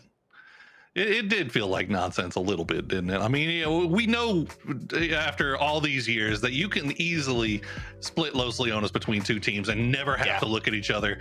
And yet Synergy kept trying to take those fights in scrims against STK. As you said, STK coming out the victor more often than not. So maybe Synergy just saying, I honestly don't think they ever intended that to be a hot drop battle, but more just to get in the heads of STK, to say, look, we are more than willing to do this. Yeah, exactly. Sort of slow down their looting, slow down their rotation, potentially just, yeah, as you said, get in their heads. But away from all that, because it's not happening, we can look at a couple of the other teams. Looking at Trogloditas right now, they are kind of in the midst of friendly fire territory, but Spam, they have actually gotten in front of Fiumba. I looked away from the map for 1 second, and we have another team who's actually taken over Krudavaye, like, before Fiumba could rotate everyone there. Yeah, credit to Spam. They got in their vehicles. They got their loot, light as it may be. As you can see, Yato just nothing in terms of utility, armor, helmet, anything. Spam prioritizing position over that looting time. So we see Meisner eyes up on the hill, maybe spotted out DraftKings. I think DraftKings, they had to have heard the vehicles push through, and DraftKings maybe just trying to get an idea of what is ahead of Fiumba right now. Yeah, the rest of the team is looting up, but as you can see in the distance, we have a third team. We have Decimate also coming into the mix, and this is really good timing for the rest of Fiumba to get here, because already you can see Decimate are pulling away from this. They don't want to take this send. They still have good timing on their own rotation because of where they drop, that they can loop up and around and take a little, slightly more northern position. This is not a fight that they need to take, and I'm glad to see them pull away from that. All right. Certain things that have changed a little bit now that we've headed over to Miramar, obviously with the plane going more towards the south, getting everybody spread out here, avoiding some early game confrontation, which is great news if you're a Haven owner, wink wink toffees, to see him alive and well here about 4.5 minutes in. Decimate look like they are just making their way to the north side of Krudavaye here. Spam still split. They've taken a very wide split throughout the city, and that could be dangerous here if they try to stick that for too long. Kind of ballsy, especially with Fiumba on the high ground overlooking them. If they can isolate a player, take them out, they can easily just put themselves in a strong position in the hard cover of the city itself, and Spam have lost a member. But Sonic's also on the rotate right now, finally coming in, just breaking past the border of phase number 1, but most assuredly they're going to keep going towards the center, at least over the next crossroads, and then maybe even try and poke Krudavaye. The thing is that there was the city of Cruz, and then there was kind of not exactly a field, but it's not unlike a field surrounding it, especially towards the west. So it's almost this idea of you either have to contest dead center early on, or just commit to playing hard, soft edge. And I think you're absolutely right. And the fact that we see Sonics making such a late rotation, a late push into this circle, they stuck around Picado, they took their time, they looted up as much as they possibly could. So I think you're right. They had this idea that, okay, we're not going to go for center. We have somewhere that we would prefer to play that we think we can get free now that it's a little bit later on. We'll see where that ends up being here as we check in with STK and the rest of the boys here. Vegas just peeking over the top of that La Bendita crater. He's going to see LG's tail lights just off in the distance as Sonic's getting a little bit close to third eye. Looks like they know it too. Yeah, pulling away from that, timing for third eye just a little bit better. They had that high ground they could peek over.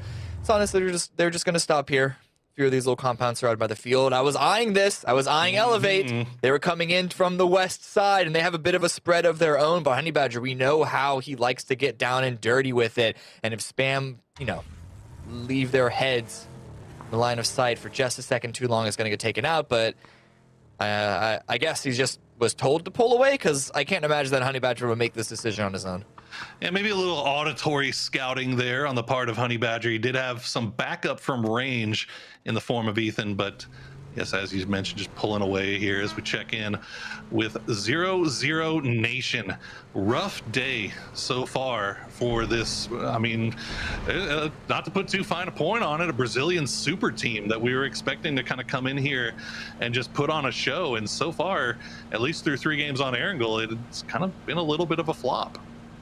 Yeah, only 7 kills, 0 placement points. Just hasn't been working out for them. But it's a super team. We know how good these individual players can frag out. They just got to get it all working together at the same time. Yes, and as time has told us, the map swap usually ends up working out very well for certain teams. Anything that they were missing on the first map, they find a little bit more motivation, a little bit more things going their way once we make the swap. So we see if 00 Nation will be one of those, as you can see them sending one in early, basically right where Honey Badger was just moments ago. Third Eye, it looked like they may have been thinking about the same thing. Izera, the rest of the boys pulling in. Meisner will get a little bit of damage into the back of LFP, but LFP just sending it right through Crew to Valle. This is tenuous at best here for 00 Nation. Now Third Eye gonna crash on to Decimate. We have a lot of crashing. Even Sonics aren't too far away from this. Everyone is actually trying to get into the city already. Haven, though, he's getting isolated down to 19 HP, able to hop out the window, but he's surely going to get taken down. Oldest is able to find the angle, but And1, what can you do in return? Oh, the curse comes through. I'm sorry, Toffees. Haven going down pre-10 minutes, and now And1 FPS looking like he might not be much longer as Third Eye make the crash on the compound, and it is very, very effective. They will now check out 00 Nation. They pulled into this spam split. We were worried about how split the spam boys were. So far, they seem to be holding well, even though they have lost Meisner. They've gotten 2 from 00 down and trades have but 0. That's a Groza. That's a Groza in hand. Oh, but he gets flash. Great utility. Great team play there. And that's going to be 00 Nation basically removed. There's one player hiding off somewhere. Oh, he's hiding in the midst of Sonics, so we'll see if maybe he can get a point off of Sonics, or if Sonic spots him out. Meanwhile, Decimate still moving around on the high ground here on these hills, trying to find what they can see. Oh, LFP! No, Tiggleton's going to win that one. And that is it for 00 Nation.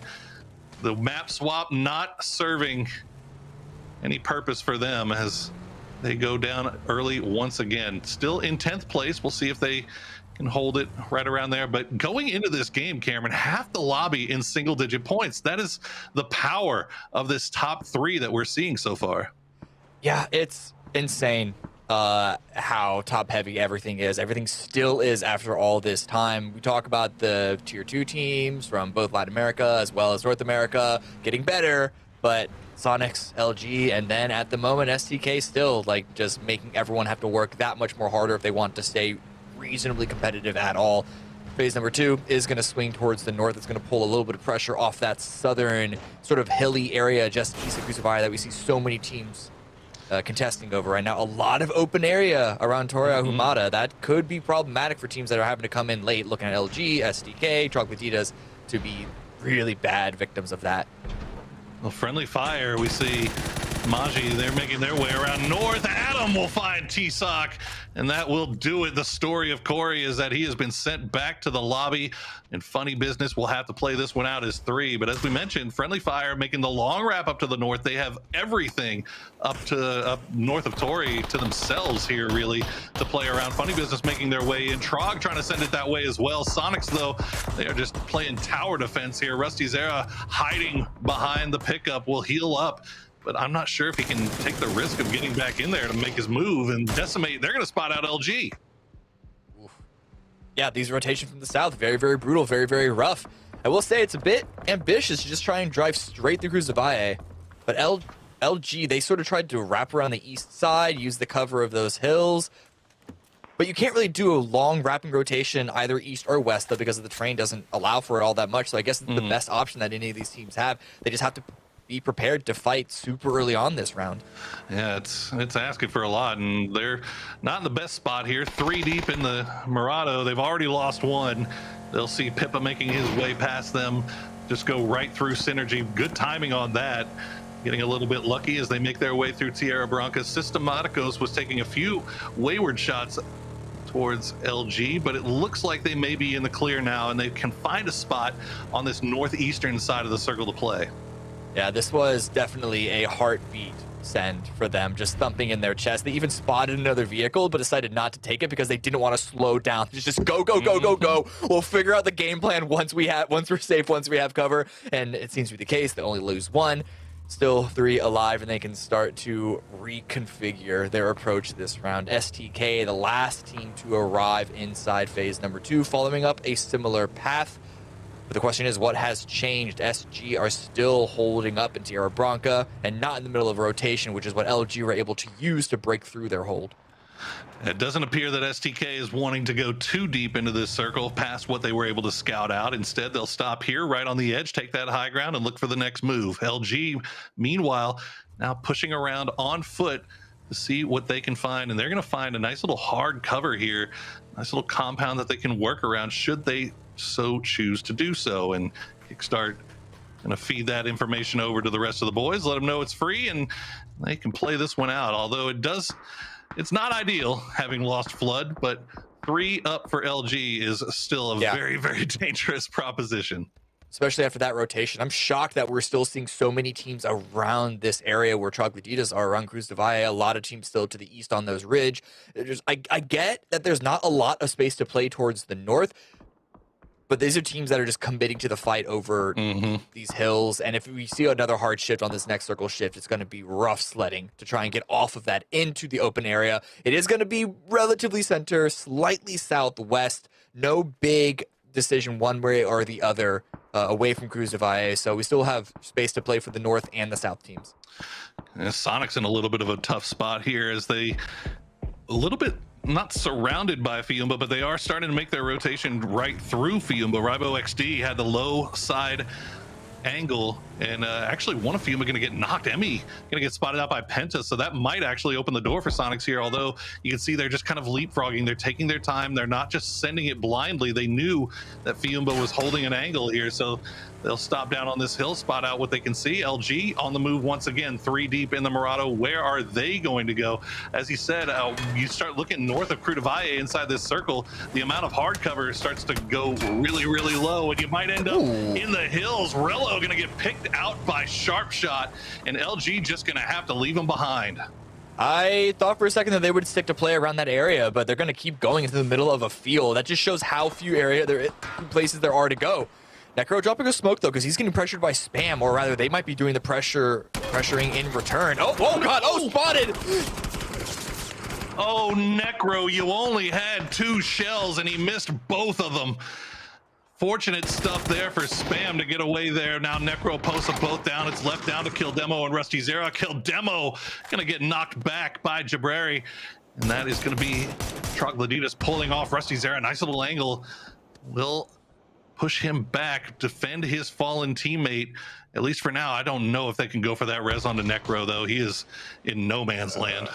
That would be an ambitious send. Kildemo wanted to make that run. Rusty is at least reviving Posa, so they can at least continue to play on with 3, but this push getting completely stalled out, losing any sort of priority that they could have gained into the rest of this match if this takes too much longer, because that high ground that's overlooking them to the east is going to be able to continue to lock them out. And now we see Third Eye finding an angle. He's going to re-knock Posa as Kildemo all on his own here.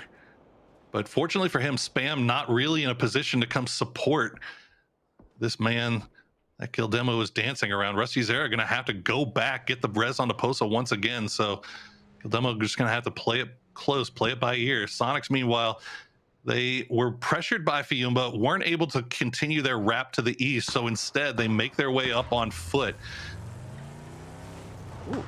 Okay, SDK, they're eyeing this as well. Trimsy got revived, so SQ can still continue to play. They're in a bit of a 3-1. Mime out isolated. We know how much Mime likes to create moments and create opportunities, but perhaps a little bit too far. I was wondering if SDK would be looking at this and perhaps salivating at the opportunity to push onto the Sonics, but they are going to back away. They have a nice little split themselves, and the circle's going to shift opposite direction of them. It's going to center up on Third Eye, which they're going to be super happy with, especially considering it's kind of a moat surrounding their compound. Yeah, Third Eye in fantastic position right now. I mean, they've got nothing but clear landscape around them to defend their territory, all 4 up.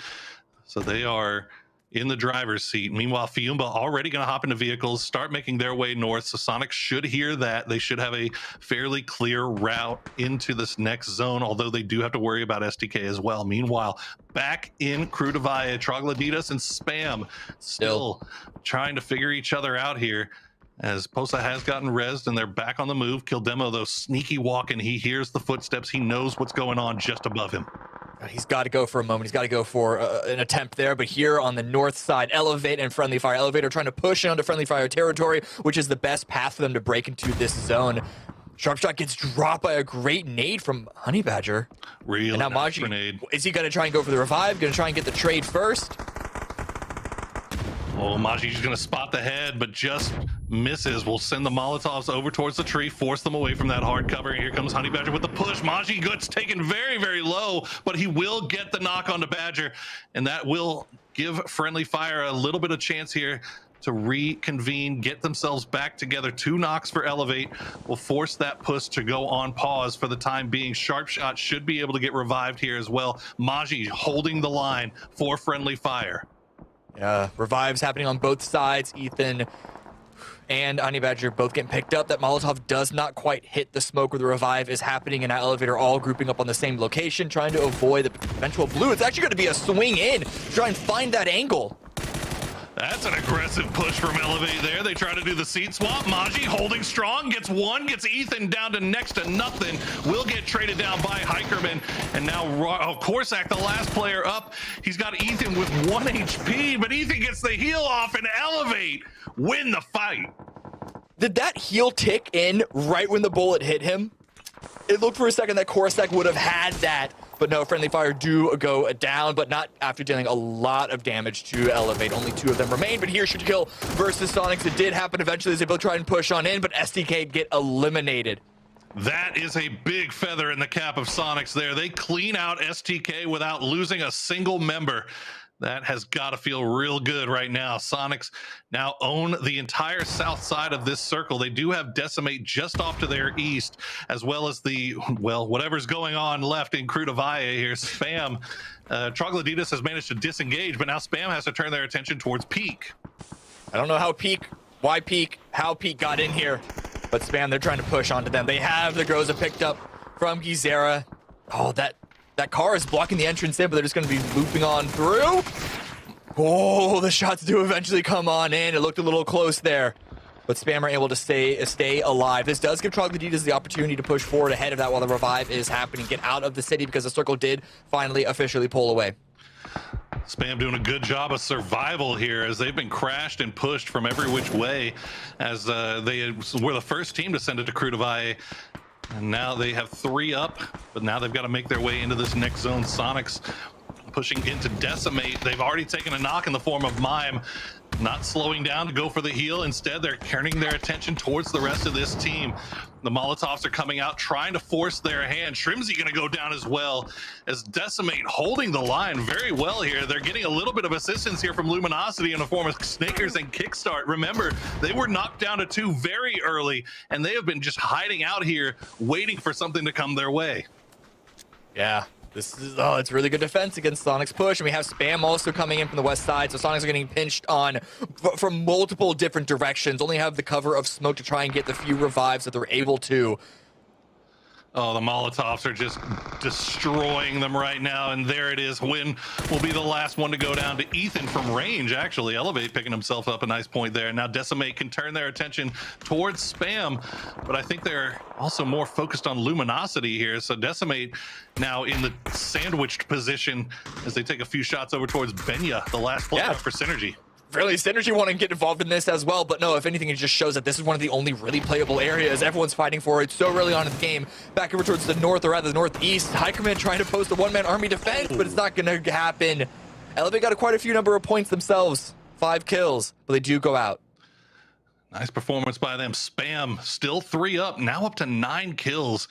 They are climbing as the map swaps seem to have done wonders for them, but keep in mind, Third Eye still in that driver's seat position. They may have to make their way across the road. They're already going to send Richie B now, as Spam just going to let the smokes bloom, see if they can play around the edges of it, maybe spot out somebody from Decimate, but Decimate not giving them anything to play here, not giving them any free knocks. So it's going to slow down for the time being as we are down to 19 alive, our top 8 teams. Gotten a bit quiet here. Hazelton's still looking for the scalps of Spam, but he's gonna be his scalp that's actually found. Good shotting from Theraz. The rest of Decimate immediately trying to regroup to answer, try and get a revive and to stop any potential push. Oh, funny business. Third party from range here is going to put a pause on Spam's push. They had the right idea. They got the initial knock on a Decimate. They wanted to make the push, but funny business had a beautiful angle. Will get the knock. It looks like they should be able to get the res, but Decimate can thank funny business there because it looked like Spam wanted that fight. Yeah, now the circle keeps Decimate in play, but Spam need to make a move. Do they go towards Funny Business, or do they rather just focus them down now as revenge? Because Funny Business need to try and get themselves out of this little corner themselves. Fiumba gonna go down in 18th or 8th place rather. Camberghini with the bolty shot. Dynamic 3 up on that north side. They're collecting themselves some points here as well in this very wide open circle here on our first game on Miramar. Spam, they've got some moving to do. Decimate wants to try to hold the edge of this circle, and they're landing some good utility. And then you're gonna, oh, but Benya will find one, but the trade comes in immediately. Still, none of these fights are clean in terms of them being just isolated engagement. There's always someone with a side angle. And so even Spam trying to push up, still having a bunch of knocks, but Benya is still there. Benya is making it hurt, even though Spam are dealing massive damage to Decimate. Eliminate them. That gives an opening with Benya's damage for Funny Business to loop up and try and backfill them. Overtake them if they can. Beautiful work from Funny Business, from Tater and Keegan here. They had to go somewhere, and they picked the perfect time to push onto Spam. Thera's now the last player alive. Those smokes, the only thing between him and certain death, as Tater and Keegan get the wrap on. And keep in mind, Kickstart and Snakers still up for LG right now. Yeah, still surviving.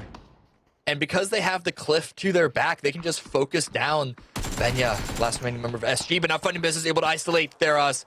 Spam is eliminated in 6th place. Funny Business still up, still surviving, but they have a few more feet to push if they want to get inside phase number 6. And Delta is pushing down towards the south. They are trying to grab as much of this land as they can. This is potentially fighting multiple fights on multiple fronts, however.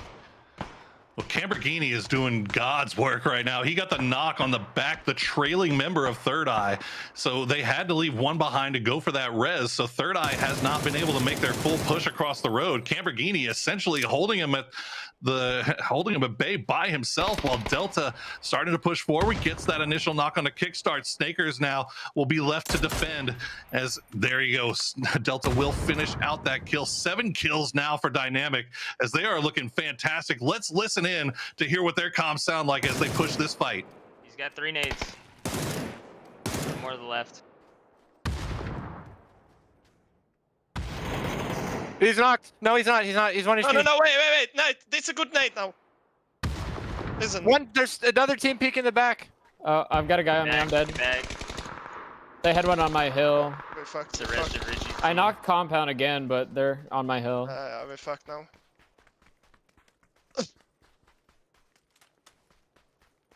You guys can play low ground. Fine. Well, there you have it. A blunt assertion of what Dynamic think of their own chances here, as Camberghini did everything he could to keep Third Eye at bay, but eventually does end up going down. So now it's down to Delta and Clemson. Let's see what they can do, as Funny Business doing a fantastic job here of pushing over. Yeah, it doesn't matter how many times Camberghini's going to knock someone. It's one person versus an entire team of 4. And now Adam has the space in the ground and the angle to continue to deal even more damage. Oh, Keegan, they don't exactly know. I mean, they know that somebody from Dynamics. Okay, I think Tater spotted him out, maybe spotted the footsies. Delta tries to pop up to go for the shot. Tater will finish him off. Another kill in the pocket for Funny Business, as it is down to a 4v2. Third Eye with the great foresight, the Third Eye vision to take that compound early, and it is paying off dividends right now. 6 kills and the driver's seat towards a victory. Can they clean up these last 2? The angle is found, but a lot of damage. Richie gets slapped across the face while trying to peek Tater, and Tater is going to continue to push this ground even further because the map control is like 90% in the favor of a Third Eye. They need to just keep on pushing and try and find these isolated angles. Good night. Big shots from Tater. He's going to see that flashbang fall right before his eyes. Would love to finish out this kill and make sure they get that point. Will do so. 5 kills now for Tater, as he may have missed the first game for a baby shower, but he is blessing Third Eye right now. He's backing away. He understands that Third Eye could swing onto that single position. 2 versus 3 is a lot easier than a 2 versus 4. And they're slowing it down. They're cutting noise. They're waiting for Third Eye to try and peek out and perhaps make a mistake that they can capitalize on. Not sure what Keegan's secondary weapon is here. There we go. The mini is going to come out. He has this high ground spot, and he can hold on to it for a while here. His Third Eye, they look like they may be second guessing their plan here, as Tater getting that kill kind of put Third Eye behind the 8-ball. You see Adam is just holding the line, waiting for Tater to make a push, waiting for them to make a mistake, rather than Third Eye just taking the initiative here. Circle centers up, so Third Eye still have the advantage there. And Adam playing low and slow here could catch Tater off guard, and I think footsteps and jumps might have been heard. Adam's a little antsy. Yeah. Spotted helmet, gonna be backing away though. Doesn't want to get hit by a stray grenade. But they don't come, so might be trying to re-push that location. Yeah, I think they may have spotted each other. Either way, funny business. I like this, getting both of them together and trying to make this wrap around, seeing if they can just turn this into a series of 2v1s. And Adam, I think that's an experienced veteran right there. He knows what to expect, as he's going to try to pull away from it. He's going to get some support from his teammates, and Tater will go down to Adam. And now it's just down to Keegan. The push coming through from Third Eye, and just like that, one victory for Third Eye, 8 kills. Yeah, really good there. And Adam, spotted 2, holding away, was essentially the winning move there. If you tried to stick around, maybe get a little antsy, try and take that fight, there was a real chance for Funny Business to take that away, to try and clutch that. What started off as a 2 versus 4 out, but Adam plays it like a rock. That is what you have Adam on your roster for, to be the solid foundation, calming to his teammates, backed away, didn't give anything up to secure that win. Yeah, a little bit of a game of chicken there between Tater and Adam, and both of them kind of started pulling away, but then both of them spotted each other towards the end, and it looks like Tater, the call was made for Keegan to come support. They thought they could maybe get Adam in a 2v1, but as we said, the wily veteran, he knew what to expect, called his teammates over, and once that first knock came in, they collapsed immediately onto that final kill. So fantastic stuff from Third Eye. Again, they got a little bit of compound luck, sure, but you got to win the games that you're supposed to win, right? Yeah, they did just that. But after watching that game through, it makes sense why so many teams were trying to go for Cruz of Valle even so early on in that game, just because of how little there was to play surrounding it, and especially in there towards the north, which means got to give an extra shout out to LG for surviving as long as they did. They went a full 360, 480, 720 around the circle in a loop-de-loop fashion, and they were able to leave with a couple of kills. Yeah, I mean, a couple kills, some placement points as well. You got to give a shout out to Spam as well. I mean, first, the original Foresight just ascended to the city as it was, but then they were able to kind of take on or hold off all comers. I mean, they managed to hold off 0-0 Nation. They managed to hold off Trogloditas, make a couple of points off of them, and come out of that with 12 kills and rocket up the leaderboard for themselves. So fantastic job by them. But guys, we're going to take a quick break. When we come back, we'll have our analyst desk get ready for our final game of the day.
Welcome back. The first match of Miramar is done, and it was nothing but fun for Third Eye as they come out with a big win. And not only do they take the win, but they do it in style with their coach standing in for one of their starting players. Vox got subbed out at the last minute to take care of some technical issues, and they still came out with the win. You gotta love it. My name is Toppers. I'm joined by Matchroom and Godspeed to break down all the action. And that game, interesting circle, a lot of open space, but these teams knew how to capitalize on it, Matt. Yeah, I mean, you got to say the fact that whenever we're moving into the end game, we lost a couple of the usual suspects that we saw in the earlier sections of Erangel. But Third Eye, even losing out somebody, has some type of semi-charmed life, finding a way to make sure that they can hold out the end there and pick up 4 kills out of the hole. They were able to step back from that edge. Or 8 kills. Adam and really make it work. Yeah, and you know what? We talk about Third Eye, we talk about Adam and all the amazing calls he makes now, but you know, Oldest as well coming into his own as an IGL and helping with those calls or just taking over that role from Adam. It obviously shows that this team is very dynamic, and even though they only got 8 kills, it's still pretty solid, and that's what they needed. They needed that game. They needed to get bumped up on the leaderboard because the first couple games, although they didn't play poorly, I don't think they did. They were in good position. They didn't win those fights, right? And so even though they got a few kills, this was a big game for them. It was a massive game, and I think we'll take a look back at those highlights in just a minute, Matt, to see exactly how they got there. But it all started here with this fight. Yeah, I mean, Spam has been a very interesting team to watch, specifically their growth over the last couple of games, Godspeed. It feels like they're starting to feel more comfortable and kind of not as afraid as they were in those earlier fights, and really starting to kind of find ways to manipulate the teams around them, which is a key to success. Yeah, I mean, it's not that they haven't been getting these really flashy kills or wins, right? But they're climbing the leaderboard slowly and surely, right? And this is kind of proving that. This hold against 2 separate LATAM teams, one of those being 0-0 Nation at the beginning, they took out 3 of those. They only had 3 left, and then defended from a second Latin American team coming in, which I believe was either Trog or Fumba, and they were able to push out and get even more kills. And then on the other side of that, Steve and I were talking about it, is Dynamic. That team also had a very solid game for themselves here. Yeah, as well as FB making it to the end sections. We saw the fact that they did manage to fight under duress in a couple of these games. So good on them for finding a way to find their way up there. But Third Eye up at the top, Toffees, that's how it's going to be. I mean, I don't know. It's a massive jumper for them up this board, no matter how you look at it. When we get to that overall leaderboard, it's gonna be impressive. But for me, it's a standout here as we saw Third Eye, Spam, Funny Business, Dynamic. Teams that needed to make moves did so on this one. So after we take a look at the overall leaderboard, I do want to dig more into some of these teams that were a little on the struggle bus to start. It was the Luminosity Sonic show. It will continue to be as Luminosity is in front. But Third Eye does manage to climb into 3rd place with this one. And Godspeed, in that interview at the start of the day from Dave with Adam, he talked about their strengths and weaknesses. He said the biggest issue we have is if this hot drop continues in Miramar, and it looked like they pulled off of that. So I guess this is what they can do when they're not contested.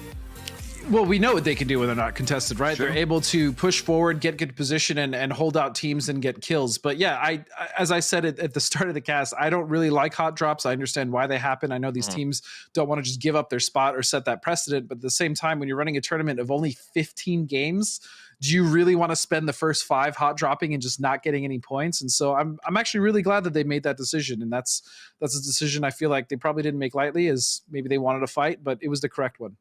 Awesome. And now remember, guys, I'm going to remind you real quick, stick around after this game because we are going to be giving away a code for G-Coin. So if you like free stuff, your chance is coming up. Now, another team I want to talk about, this is my excuse to say, I love Spam. I grew up in Hawaii. It's our favorite food, but apparently it's now one of our favorite teams. Talk to me more about this team that was absolutely sizzling in that last match, Matchroom. Well, it's one of these things. Again, the slow growth. We saw them trying to fight their way through a couple of these early things on Erangel. But on Miramar, they're just so much more comfortable. They were getting pinched, capable of realizing what was going on back behind them, still managing to get kills on what was going on in front. FB did a good job off that. The Tater Keegan combination showing up finally for Funny Business, so pretty happy about that.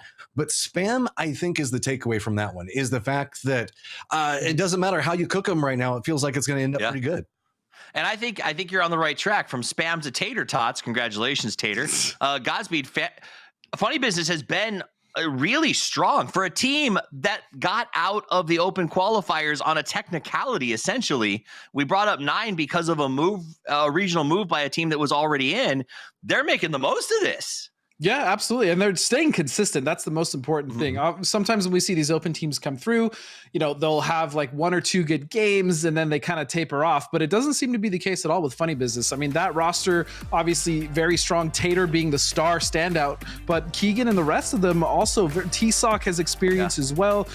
Bunt has been putting in his work, and this is just a fun team to watch right now. And I really hope they can continue with the consistency. But also one thing I want to point out really quick that we didn't really talk about kind of at the top of the show. You have to remember, Sonic's being in the top 4, that is a dead slot. So essentially, if they're taking a top 4 slot, some of these teams could still very much be fighting for 5th as we go into day 2 and 3, which would be a qualifying spot considering how well Sonics is playing. It's true, and that does open a door, and I'm sure number 1 Tater would love to bring home $25,000 for number 2 Tater. I do want to give a quick shout out though, Match from Dynamic, also an amazing game. Before this one starts up, I do want to give them some flowers. Yeah, I mean, this was a game you mentioned at the top. Teams that desperately needed to find something there. This is the 2nd game in a row for Third Eye, so that's how they're managing to get their climb. But now starting to see some life from the opposite side of the leaderboard, really starting to make some assaults in. And whenever we've only got 3 days in a tournament, every big game is going to be huge at the end of this for money. Every big game is going to be massive, and it's our last game of the night. It is going to be the biggest. You need to set the standard as you go back tonight to plan with the team. This is it. Let's get in right now. The Cammy D and Porosaurus, take it away. Big games only, Toffees. Big games only, Cameron Davis, as we are getting ready to head into our final game of the day. The plane is north to south. The hot drops have cooled off. And to be honest, our top teams cooled off a little bit in that last one. Are they going to pick it up here in the final game, Cam? I imagine so. That area, that terrain was incredibly rough, incredibly difficult. But already, I mean, talk about hot drops being cooled off. Yumba are so cooled off, and I suppose even frightened by Third Eye having just won the match, that they drop out of the plane as quickly as they could, and are even going to be looting up Protea Humada, of all places.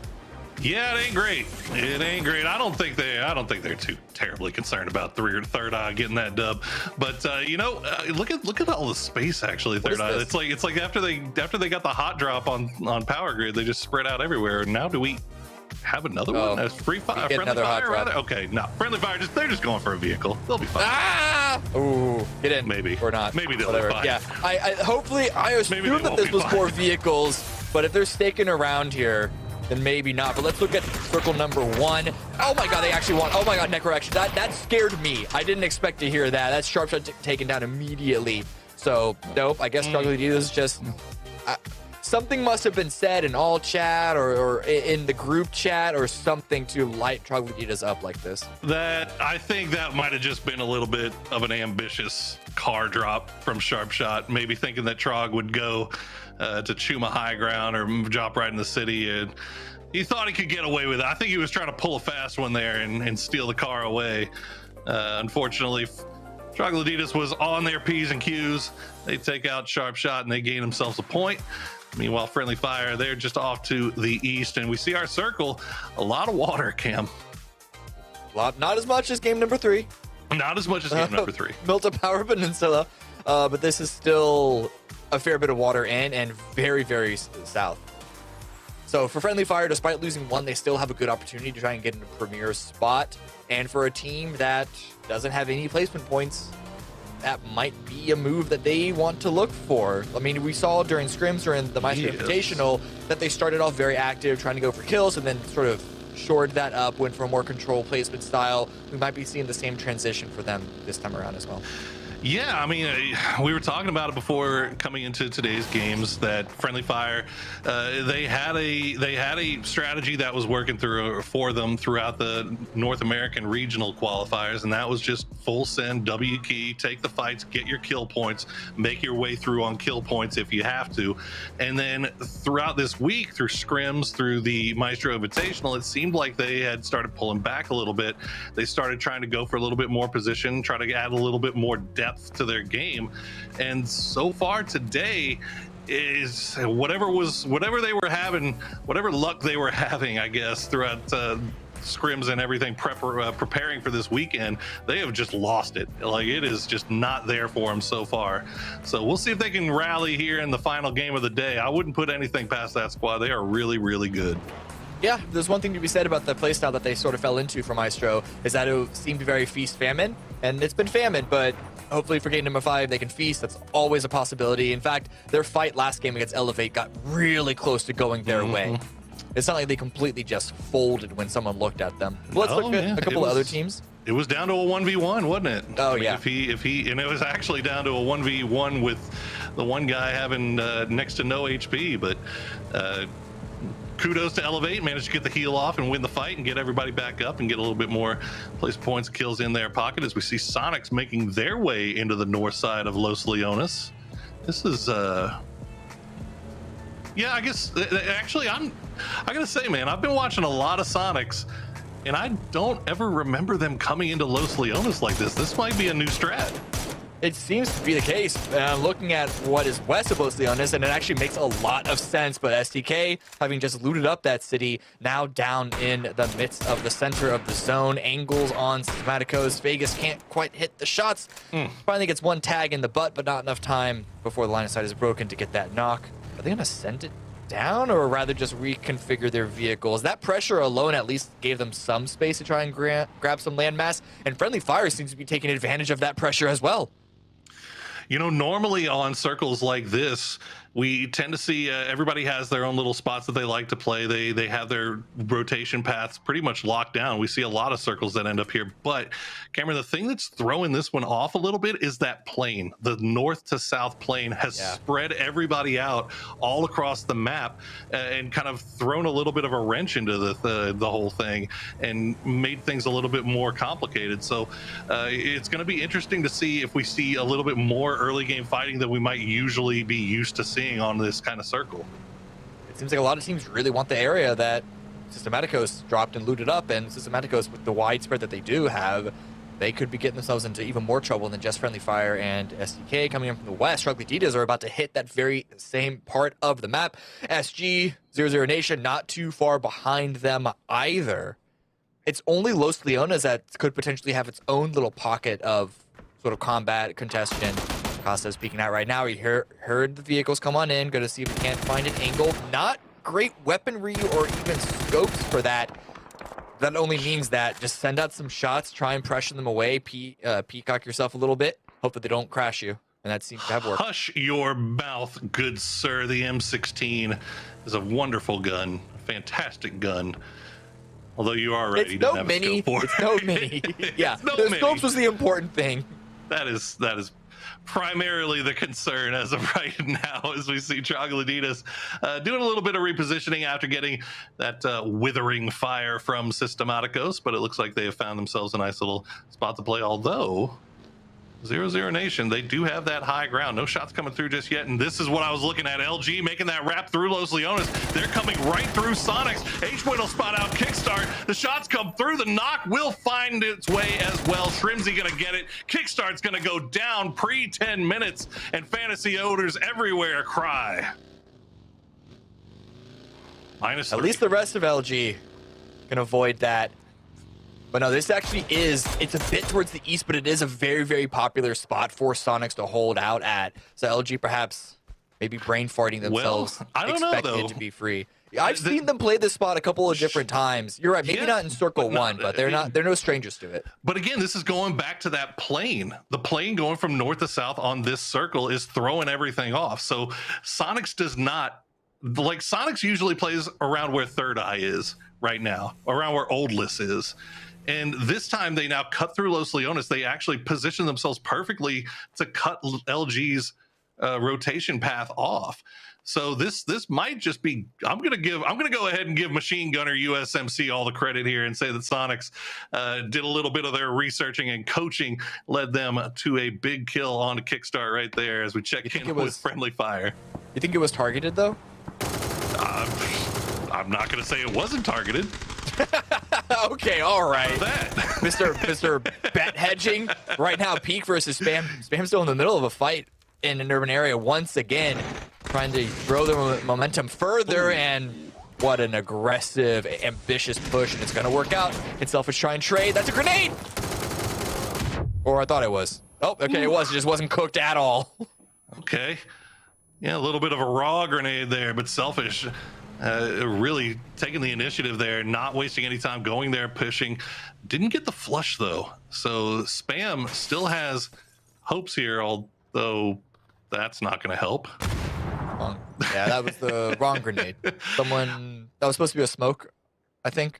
I think maybe he thought he was going to try to angle it through the door, and unfortunately that was just a little too ambitious. So no harm. They got to turn around and now focus on the rest of Peak, although it looks like they may have spotted out the other two. I don't think they know about Selfish, so Selfish could have this timed beautifully. Goes through. Oh, got him just as Yato left that room. So the happy feet on Yato keeping him alive there. Selfish, this is a rough push back over to the hilltop, but if he's able to get here and stabilize himself, that's a nice high ground angle to continue to set up this crossfire versus Spam. HPC also looking out. Spray comes out. Selfish is able to drop one from that angle. Oh, can't get the flush though, as Yato is ready for the repeak. And that's going to be a trade of knocks, although the grenade will flush out the kill. And now Yato going to go down again. MV08PS. I got to imagine that's short for something, but I can't for the life of me tell you what it is right now, Cameron.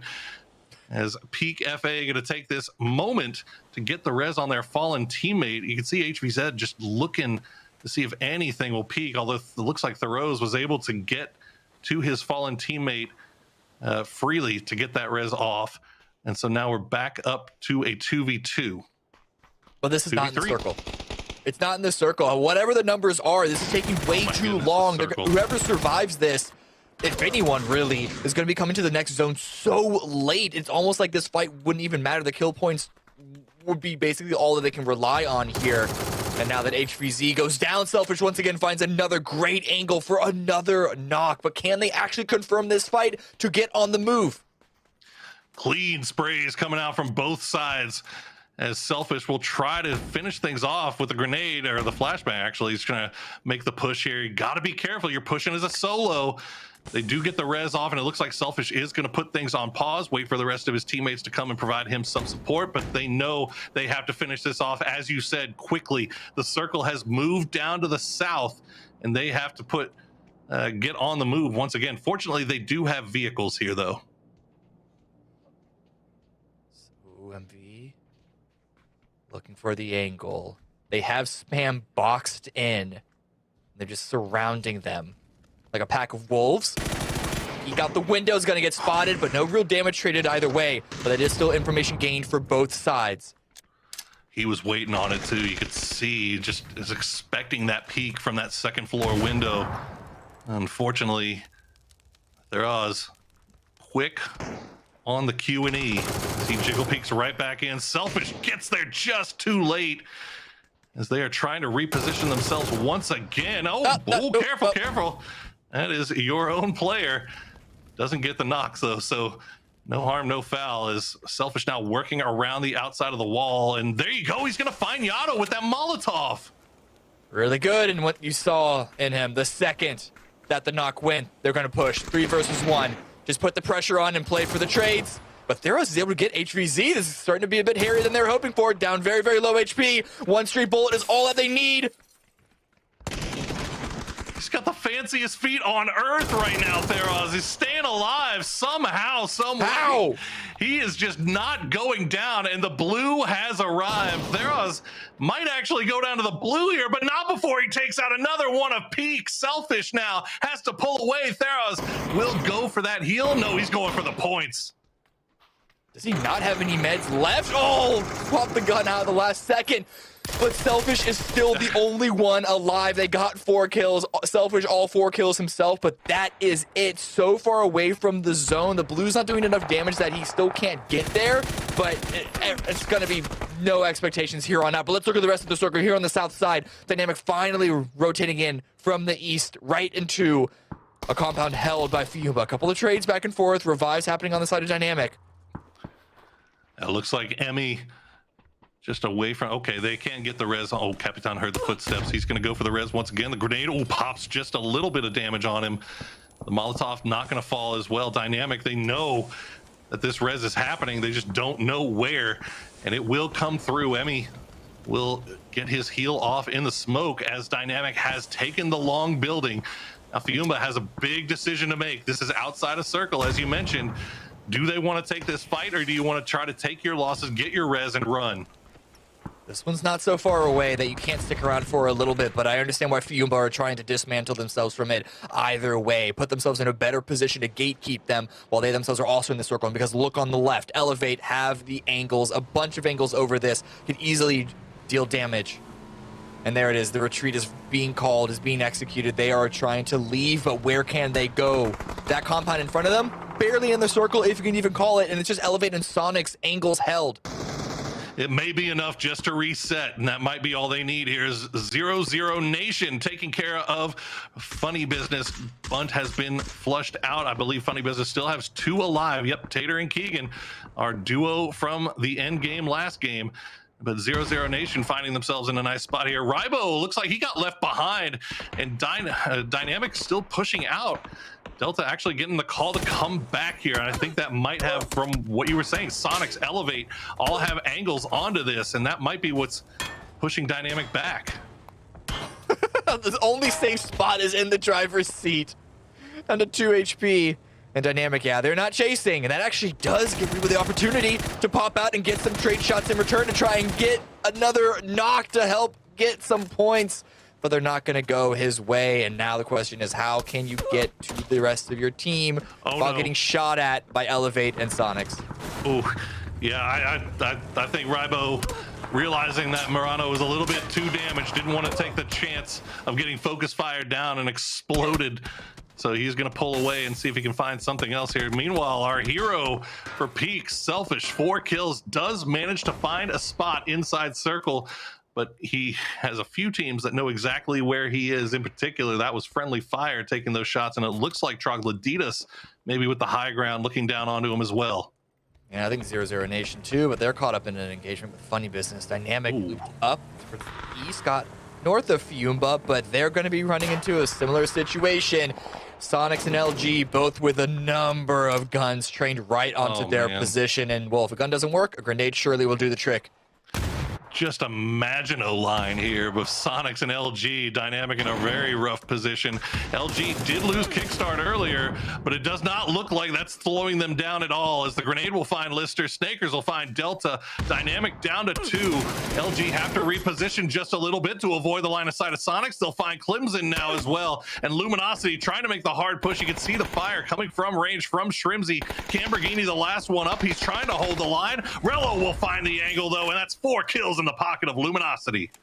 They lose 1, they gain 4. That's a good trade. I'll take it. And now they have their attention pulled immediately north. And with the circle shift favoring them away from water, they can continue to play on this edge position and try and control what they can. No reason to contest the center, which is still basically open field where STK are.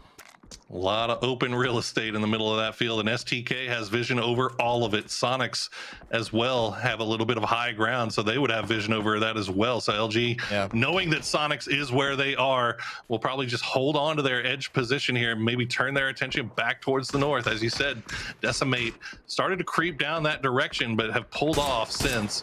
And they have kind of been distracted here by Third Eye, by Friendly Fire. All these other teams that are making their way through north. Is that Selfish up there taking on Troglodytes by himself? He sure is. But in the end, Posa will be the one that takes him down. Yeah, shift was rough for him, but he got 4 kills. He got an entire squad in his bank already. Why not go for another squad wipe? Not gonna work out though. Can't blame him for that ending there. Not at all, man. That's a heat check right there for Selfish, and unfortunately he does end up going down. Now Troglodytes might have spent a little bit too long messing around with that solo player, getting that point. They are kissing the blue right now, and if you look towards the northeast, or I'm sorry, the northwest of this circle, the north side of this circle, there are very few avenues into this next zone. So we'll see what they decide to do. Third Eye, they're going to hear the vehicles moving off to just off to their west. Oldest looks like he may have thought about stopping down and taking a few shots, but he's going to get the call back. Yeah, just in time as well. Struggling just could have had a really bad angle on him. They're having to take their own time to heal on up before they can peek over that ridge, and that's only if Decimate would let them. But this is still not in the zone. They got a little bit of scouting done, but they're still gonna have to send it blind. Without 0-0 Nation pushing up on to SG. Only 2 of them are here. A bit of a 2-2 spread for this squad. They're gonna be backing away. They know that Utility's gonna be flying on in, and they got to put themselves in a position for the southern pair to give them some covering fire. Yeah, there's no reason for Synergy to overcommit to this. They know how much real estate they control on the southwestern side. They can pull back and force 0-0 Nation to push into them. And if they're lucky, they may get Systematicos give them a little bit of assistance here, as unfortunately Troglodytes will get spotted out, and that will do it for them, as Rusty Zero will be the one who goes down to the blue zone. Now Friendly Fire is getting a little bit of pressure from Systematicos and from Third Eye. Corsac is down. Broth and Magi now on the clock. Oh, and they're getting shot by a couple of other teams as well. This circle, we haven't seen the map yet, but it is going to be a pretty hard shift towards the east and all these western teams. So they have a big transition ahead of them if they can survive this all-out brawl. She's set on fire. He's going to have to heal up, and this is giving Third Eye all the space that they need to take this ridge, eventually take him out, and then try and slingshot themselves into the zone. Just no good angles for Friendly Fire to hold. Nothing is safe. Magi dancing around the one piece of hard cover in that bowl he can find, and he is doing some damage, but Third Eye in the end will make short work, as looks like 0-0 Nation also taking care of Systematicos. Systematicos just quick 3v4 there. Very well played here for 0-0 Nation, as they're showing up in the final game of the day. Yeah, 8 kills, and none of them are on Gizera. None of them are on their star player. You went down pretty early, and the rest of the team is here to pick up what needs to be done. This is the wide send that I'm worried about. However, what cover can they find? This compound has yet to be taken, so they are able to get it for free and try and gatekeep Third Eye out. But it's still going to be playing up on edge, which this late into the game is very, very risky. This is 3/4 of Team Brazil. We saw what they could do at PNC. Let's see what they could do here in the final game of the PUBG America series here on day number 1. They do have that hard cover, as you said, but now the fight going on between Synergy and Elevate on the south side. Synergy, once again, just still very split up. They ran into Elevate. I'm not sure if they were the ones that pushed in or if Elevate was the one doing the pushing, but all of a sudden, Ali RV, the final player remaining for his team, Honey Badger, will go for the res onto Ethan while Hikerman holds off the final player in pink. SG reviving, but they're reviving in the blue, and they're going to have a long run themselves. It might be curtains to them, and yeah, whether they intended to or not, they are going to be going down to the blue. The last few members, they're eliminated in 9th place. Top 8 placement points are kicking in, and Third Eye, all 4 deep in a single Jeep, like they're going on a camping trip, but there's nowhere to go to pitch their tent. This is what we were worried about for all of these teams on the north side. Everything has been clogged up on this north and western side, and just like that, Third Eye gets eliminated. LFP going to be the one to get the last bullet into Adam, and LG still 3 up. They still have control over this northeastern side. Sonics, they actually have the lion's share of control over the hard cover in the center of this circle, so things looking really good for Sonics. STK still 4 up as well, just off to their west. New circle pops and will hug the western side. Not many people will have to move except for those on the north. 0-0 Nation, they've got to figure out what they want to do about this wide open field just off to their south. 0-0 Nation might just want to try and control the north side, take out Decimate, potentially take out LG if they want to go that direction, but then eventually going to have to slingshot themselves down towards where Vegas and the rest of SDK are holding. For Sonics, though, they've been sitting pretty in the compound, haven't been challenged, haven't had to do much. They only have 2 kills. But right now, they can pick up a lot more as they gatekeep the east side, but it's in Luminosity that have been continuing to farm up with 6 kills of their own. Yeah, Sonics are just dictating everything that's going on the south side here, as we are going to take a quick listen into Luminosity to hear how they want to play out this late game. Are we sure? I don't think this compound's hard though. Like green line is a fight. But there's just no cars there. Okay, if you think you're gonna live and get there without dying, then it's fine. Come with me. We're gonna die out of the Let's go. Let's go. Let me hop in, brother. Just don't fucking die to green, bro. Whatever line you drive, do not die to green. I'm gonna check my line real quick. Okay, we literally just drive straight over this road. I swear this warehouse Just follow is me. clear, Just man. follow No, it's me. not. The guy was on the ridge recently. Yeah, do this check. Just don't die to the shotgun, you're right.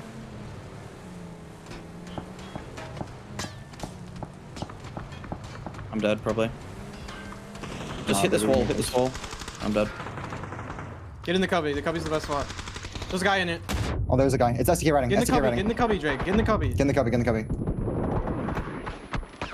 It's gonna be one of compound. It's gonna be one of compound. 100%. Bro, I'm not safe in the cubby. NT. Fuck. That's so It's gonna be one of stupid. compound. Oh, unfortunate stuff there for Snakers and the rest of LG as they tried to make the push. They found the solo from STK and Purdy Curdy holding strong with a little bit of support off the north side from 0-0 Nation. Yeah, good hold the grenade and just back away. The fadeaway just deleting the survivors of LG. You got to give it up to LG though. There wasn't a lot of options for them because everyone at some point is going to have to go into that field. Actually Decimate the one giving them support. I'm sorry, get a little confused there. And now they're turning their attention over towards the aforementioned 0-0 Nation, who is down to just LFP. But you can see Haven has zeroed in on his team or former teammate, I believe, is that will do it for 0-0 Nation. But a big game for them and a big come up, 11 kills as they climb up the leaderboard. Yeah. Still 9th place, and they might not be holding on to that for much longer because Decimate and Elevator are knocking at their doorstep. But definitely a good return to hopefully better form into tomorrow and Sunday. But now we have 5 teams remaining. And again, we have Sonics with good position on the east side, but they are going to eventually have to leave this. They have a couple of little blocks that they can use, almost like Roblox or Minecraft, peppered out the west of their compound. Maybe they can pick up a couple more kills from there, but really it's just STK's 1-1-2. It used to be a 1-3, but Penta has extended towards the north, and that's going to potentially give them a lot of control if they can hold on to it. Yeah, I actually love that move from Penta, going up high, getting a little bit of a different angle. And I think that angle might have been taken to provide Purdy Curdy with a little bit more support.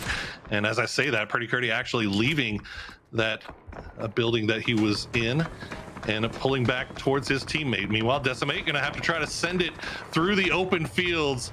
And this is the last thing you wanna do. They will lose one, but it looks like, oh, I speak too soon. Decimate is out in 5th place. We are down to your top 4. Yeah, Penta with that position that he just found, holding the line, getting the first knock in. If, well, Sonics didn't get the kill, that grenade likely would have. Purdy does get knocked. Alo, I think, is going for the revival. Penta's giving some covering fire. Can't land too many shots, but it's still providing pressure and hopefully giving the room and the timing for the revive to come on in. But what are Elevate going to do? They've had 2 players of theirs removed, but maybe they can try and slowly sneak up while STK are distracted.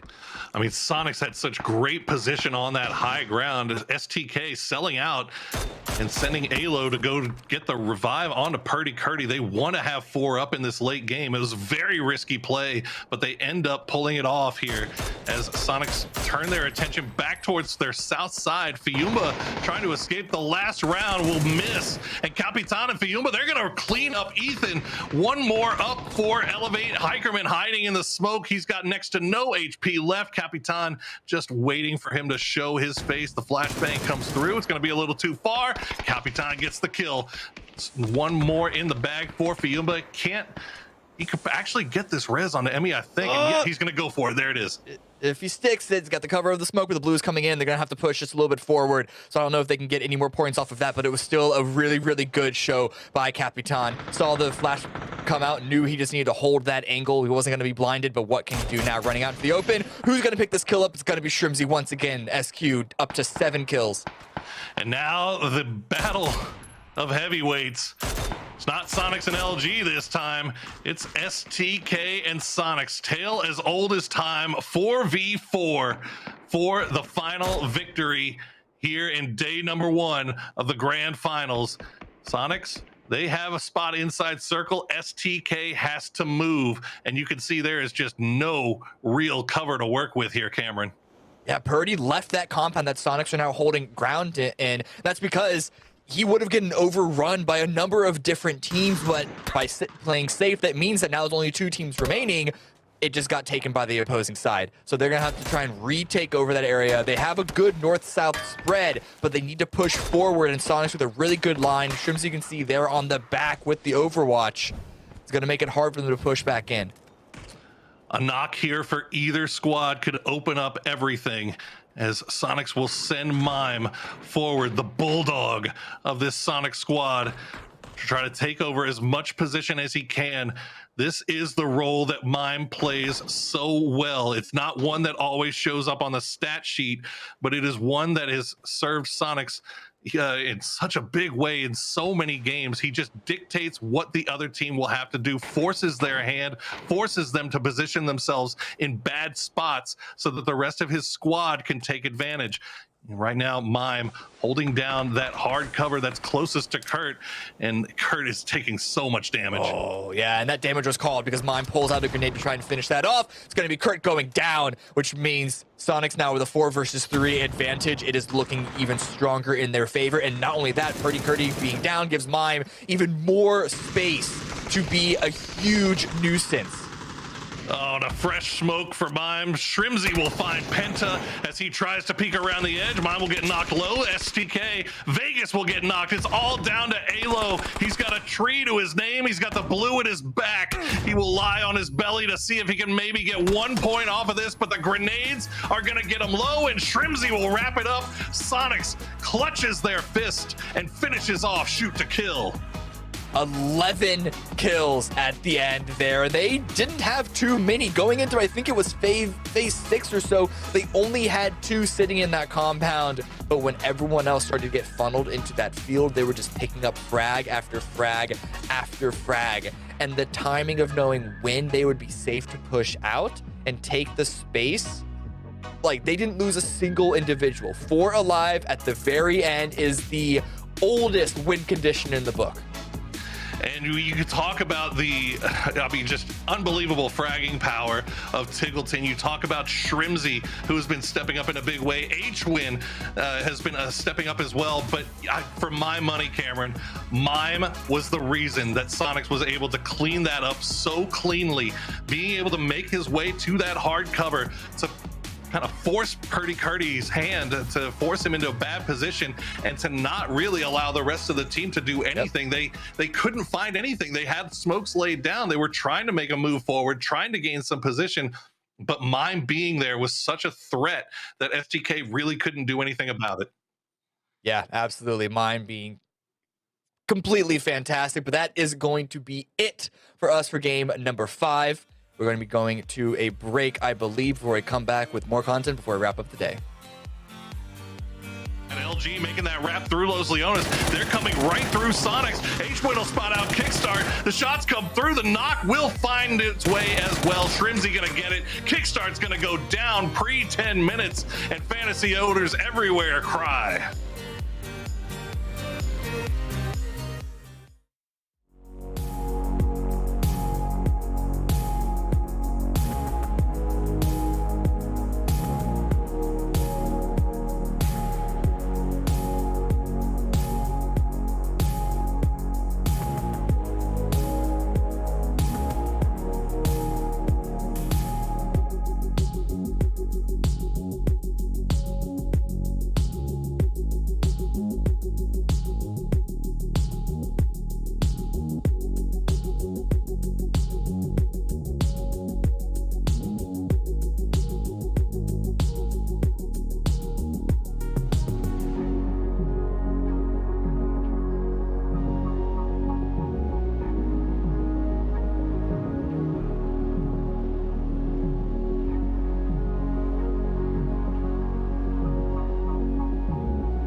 away. Vegas will get knocked. It's all down to Alo. He's got a tree to his name. He's got the blue in his back.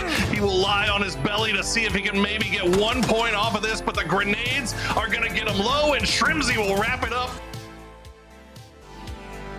Welcome back. The game is done, and Sonics could not let Luminosity finish the day with the most chicken dinners, so they get another for themselves. And now I've got something for you guys at home. It's time for your G-Coin code, so get ready to type this in right now. The code is RPVG34PFEQ3D. RPVG34PFEQ3D. Put it in, get some G-Coin. Welcome back. All right, let me bring the rest of my crew into here so we can talk about that game while you guys are cashing in on the sweet G-Coin. It's me, Toffees. I'm joined by Matchup and Godspeed as we keep breaking down the action, and that was it. It was a bookend. While Luminosity likes to win back-to-backs, Godspeed, Sonics likes to start and end their day just right. Yeah, and again, what this does to that top 4 is it essentially just pushes down the slot to the top 5 finish. So this, if anything, Sonics actually might be helping some of the teams struggling out by topping the leaderboard. Matt, Sonics pushed in there. I mean, they got those shacks, and then it was a winner's story from that moment on. It was so much edge fighting while we saw that LG, Sonics, and STK took control over the center where there was minimal cover, and then Sonics just had a high ground sightline into everything that was going on, and it was just pretty much everywhere that the sun touched, they were trying to harass. And you can see with 2,210 damage, tons of kills coming out of this one, there's a reason it feels good. Now, question is about that in game, because I know we're going to be talking about that one in a minute. Yeah. I think we just talk about it. In a second, we're going to get the highlights, but I do want to get into that because it brought up some questions, right? We had Purdy Curdy in the shacks that ultimately Sonics won out of, Godspeed, and he chooses to leave it to go join his team in the open field. Now, I'm sure there's all kinds of, questions in the air about what the choices are, but Sonics won from there. I think you asked Kurt exactly what was going on, why the decision was made. If I still think they should have probably just fought for that shack in the center, right? Because by backing up, even if Kurt didn't get knocked there, they essentially pushed themselves against the circle, and the circle was essentially going to, cause them to fight Sonics regardless, right? So is it the greatest compound to hold from? No, absolutely not. But I think that was potentially a better alternative to backing up and then just getting basically edge screwed by Sonics.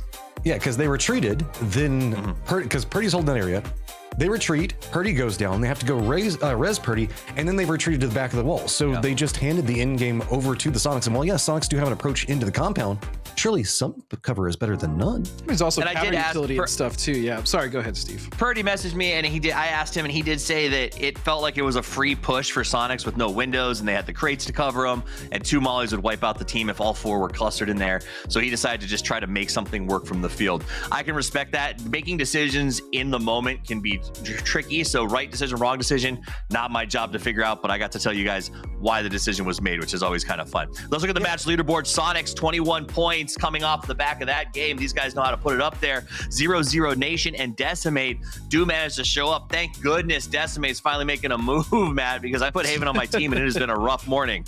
Yeah, Decimate and 0-0 Nation finally finding some points. That's going to feel pretty good for a lot of fantasy rosters out there. And I know the fact that Sonic's walking away with the win's going to look pretty good for probably the other half of them. Let's be honest. If you probably don't have a Sonics player, you probably got a 0-0 Nation player on your team, right? Yep. I'll say Luminosity was in the lead when we went into this game, and with that, Sonics manages to pull out the win. They're going back and forth here. It is the story of North America right now is Sonics and Luminosity fighting for first and second, but shoot to kill.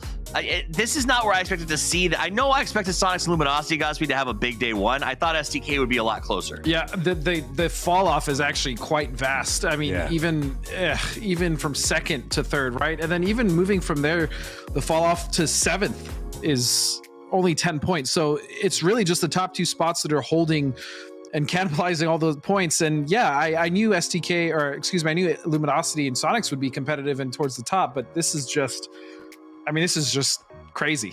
It's just a crazy gap after only one day of play.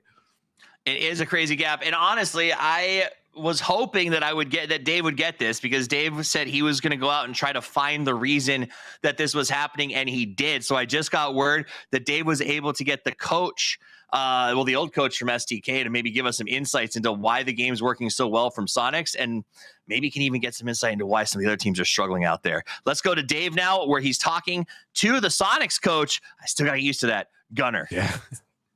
It's so weird. It's so long. So different. Hey, Machine Gunner, coach of Sonics, my man, long time. I was looking at our DMs. It's been a hot minute, but I want you to open up the coach book here. First of all, if you don't mind, kind of talking us through the scripted camp on LG. Yeah, I mean, I guess I got word that I think Poro may have noticed that we took a little different route. Through Leonis there, but I mean, obviously, you know, the cat's out of the bag on that one. Like, if you want to be the best team in, obviously, America, you want to be the best team in the world, you need to, you know, really study the teams around you, study your competitors, you know, and it's obviously something that we did right there, you know, prior, you know, to today. Like, we just talked about, you know, what teams like to do around us, how can we punish them, how can we take advantage of, you know, taking out one of the best players who happens to be on my fantasy roster, thanks to that -3 kicky, you know what I'm saying? But, you know, you had to get put down is what it is, but it's all love. But no, I mean, you know, obviously the team, like, coming into the Sonics, like, they're so smart. Like, they, you know, without, you know, me even, you know, trying to take credit for that, like, that's what these guys do anyway. Like, they're just constantly studying, they're constantly in the VODs, like, hey guys, like, you know, I think LG will go here, SDK should be here. Like, they just know, you know, and like, even in scrims, if I'm observing, I could see how accurate they are. And, you know, if you guys like listening to our comms, there's so many times where they could just pinpoint teams around them based off of kill feed, or just based off of, like, you know, the VOD review that Atron's like really, really good with. And, like, you know, he instills on the team to just like study and stuff. So it's it was pretty it was pretty fun. 200 IQ. And real quick, shout out for making the bed, man. That thing's looking nice behind you. But we're kind of talking about strategy. I know the team. I know you've been kind of grinding the other regions when it comes to VOD review. I kind of see a little inspiration on the squad here tonight. But let me ask you real quick as we wind this down. I know it's early on, but I want to get your take as a coach. I want you to rank the NA teams compared to the rest of the world. Like, how do you think we're going to do here this year? Yeah, I mean, obviously, when you go into internationals, it's a whole different ball game. You know, you may have to loot other spots. You know, there's a lot of randomness that goes on. But, you know, as far as the NA teams, I think we have a good chance. I think obviously my team has a good chance. I think LG has a great chance. I think STK has a great chance. But yeah, I mean, that's, you know, one of the reasons why I came on to you know, the Sonics, was to obviously challenge myself a little bit. Like, and obviously I talked with the CEO and the GM and then the team of the Sonics, and, you know, they kind of liked my outlook on the game and like what I could bring to that team, you know, specifically, you know, helping out with like comms and, like, you know, obviously things like we just did right there. And yeah, I mean, it's been working well so far. So I think North America has the best chances of ever to do well internationally this year. Heck yeah, couldn't agree more. And I just want to say my opinion, NA ranks higher than EU this year for sure, confirmed. But last question for me. Yeah, EU is crazy right now. When you taking me fishing, man? Come on, Gunner, when are you taking me fishing? I mean, hopefully you're at PGS, you know, maybe we'll get a day off and, you know, we'll go out there and do some fishing. I mean, if anything, where you're from, you got the best fishing out there. I need to come down to see you. So whenever you invite me and we have some time off, you know, maybe I'll hop on a flight, fly down there. We'll get some fishing in. But, you know, I mean, if I'm not at my desk, that's fishing. Where I am. I'm fishing.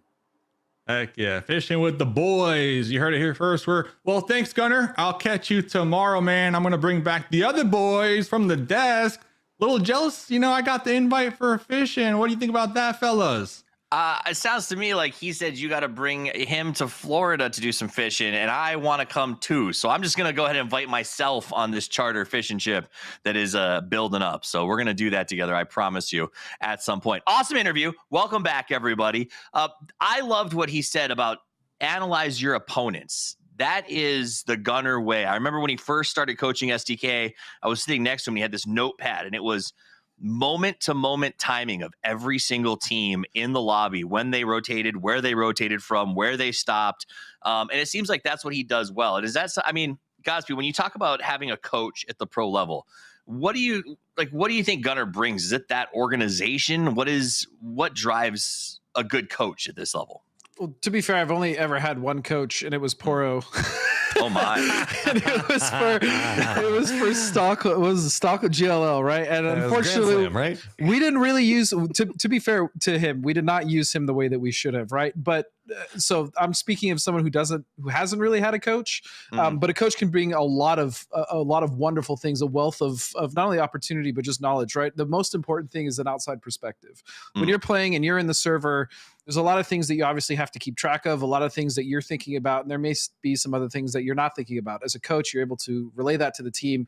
You're able to break down communication, see exactly how the team is operating, and then if there's fixes to be made, there's fixes to be made. I think Owen is an incredible coach simply because of the fact that he immediately gives credit to his players. It's not about him, it's about the players.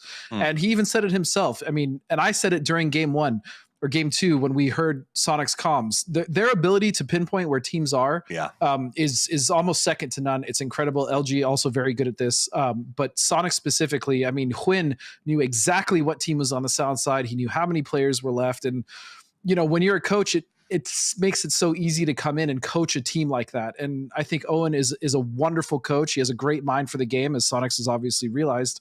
And he adds a lot. It's not just, oh, guys, this is what happened this game, that game. There's a lot of strategy as well involved. So coaches can be very helpful, especially someone like Owen. Or someone like Poro, because they don't cut the pizza in Sweden. And Dude, somebody's got to do it. I feel so bad. He really got shafted, man. He would have been an incredible coach if we had used him better, and we probably would have placed better than 8th if we actually used him. So I agree with that, but it was still fun to watch that. All right, now it's fun for us to watch a sort of recap of the day. It's time for the top 5 plays of the day. Number 5. Ooh, I wonder how many of these are going to be peak versus spam, because man, we saw those a lot today coming in, and oh no, then no surprise on this one. Ooh, this was clean. Sparkling. 00 finally finding themselves something. 0-0 coming in, finally picking up some kills. As you can see, they were sitting at the bottom of the leaderboard. Number they needed 4. that. Yeah, that swing was beautiful. And then this play right here, as you said, knowing Sonics and knowing the fact that LG is around them, trying to figure out the teams around them, crippling one of the best teams in the lobby or the other best team in the lobby is absolutely a play you want to make. And this was good because this sets a precedent now for the future of their games and rotations. Number 3. I absolutely love that we saw Luminosity and Sonics kind of duking it out all day long. But when we're looking at Latin America, Fumba, the only teams to really show up here on the top 5, super surprised 00 Nation is at that midway point on the overall leaderboard, because to me, that was like the shining star of Latin America. Oh no, Tater coming. Speaking of a shining spud. Yeah, I know. Like, dude, you could tell. Like, this is kind of what we were expecting. Like, Tater is one of those guys that you don't sleep on him. There's going to be a lot of growth as we continue to watch what's going to be happening here. Managed to pick up a big kill. Unfortunately, doesn't manage to push more than that. Yeah, this play, dude, Snaker's Ferrari peeking out of this Dacia, just swinging around the corner, was incredible. And the fact that LG lived here, to me, with the help of Sonics, obviously, but this peak, that clean Ferrari peak gets around. They actually recover against 00 Nation because of Sonics. Ended up getting, what was it, like second or third, as well as a boatload of kills. Just Snaker's jumping out of that already pre-frying Ray expected somebody to be at, and then realizing he was getting shot and jumping the car was so big there. Just getting back into cover alone, man. Yeah, no, very impressive stuff. The one thing I will say about the second play that we talked about with Tater, I really am just worried that they start to get something going and that team really starts to keep the consistency up, and then Tater gets poached, which he deserves to go to any great team. But I really like Funny Business. I really like the way these guys are playing together. And that's I mean, when you're a player as talented as Tater, he's coming up and he's clearly very good. That's all, that's kind of something that could happen. And so I just worry because I really like Funny Business. I hope that squad stays together. I mean, that's the reality of being a team stuck sort of in that 10th and below, 7th and below position is you either got to make a big move or you start to lose people. And Tater is strong. I'm not saying he can see everything because of all the eyes, but he is definitely playing out of his mind. All right, now let's remind you guys of what we're doing tomorrow. We are back with even more PUBG action. So we'll be back for tomorrow with some more grand final play. We're going to start off at the same bat time in the same bat place right after our friends over at EMEA wrap up their broadcast. So make sure you come back for your chance to maybe get some more G-Coin, maybe see some more amazing PUBG. Look forward to seeing you guys tomorrow for more action. That's about all the time that we have for our broadcast tonight, but you know how much I love final thoughts. So I got to do it again. I'm going to go around the horn and ask each and every one of you final thoughts at the end of day one. 10 games left to play to crown a champion. Matchroom, final thoughts. Gotta say, Godspeed, my boy down there. Same fantasy team, holding down first and second repeatedly. Yeah. Oh, I'm looking the wrong way. Sure. I know. I had to look like the opposite direction that you are. I looked real dumb. It's all right. It's okay. Right. We got there. We got it done. And our fantasy team is kicking ass. So, there's that. Godspeed, final thoughts? I just want to see some of the teams on the bottom really make a push. There's only 10 games left. And at this point, day one is already gone. Why not go for some risks? Because the opportunities are going to close fast. So let's go, boys. Everyone on the bottom half. Let's see it. Push Mustache Dave, final thoughts? Yes, sir. I'm looking forward to the return of Kickstart at the top of player kills on day number 2. And also, real quick, shout out to Spam, man. They were popping off here tonight. One thing I do want to see from them tomorrow, though, is to try to get some placement points with the kills, to balance out their points per game here. I think Troglodyta's similar boat. Get that placement, take some risks early on.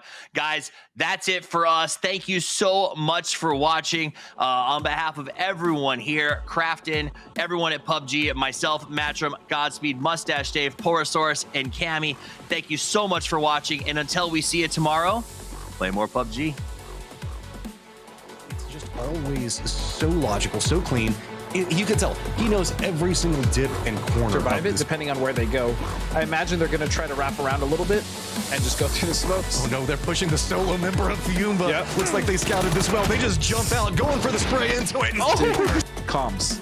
Wonderful. Love it. Oh, Nate's got a hand right on top. Sharp shot. FF in some trouble as Third Eye. All of us just trying to survive. He's just bouncing around all over the place. He's going to get taken down. Enough. It looks like they're going to make a flank around the outside of that. Gets a sneaky angle to him. A good read back on the other side of it. Finally, 0-0 Nation winning. He's going to see that flashbang fall right before his eyes. Would love to finish out this kill and make sure they get that. By Capitan. Saw the flash come out, knew he just needed to hold that angle. He wasn't going to be blinded, but what can he do now? Running out to the open. Who's going to pick this kill up? It's going to be Shrimsy once again as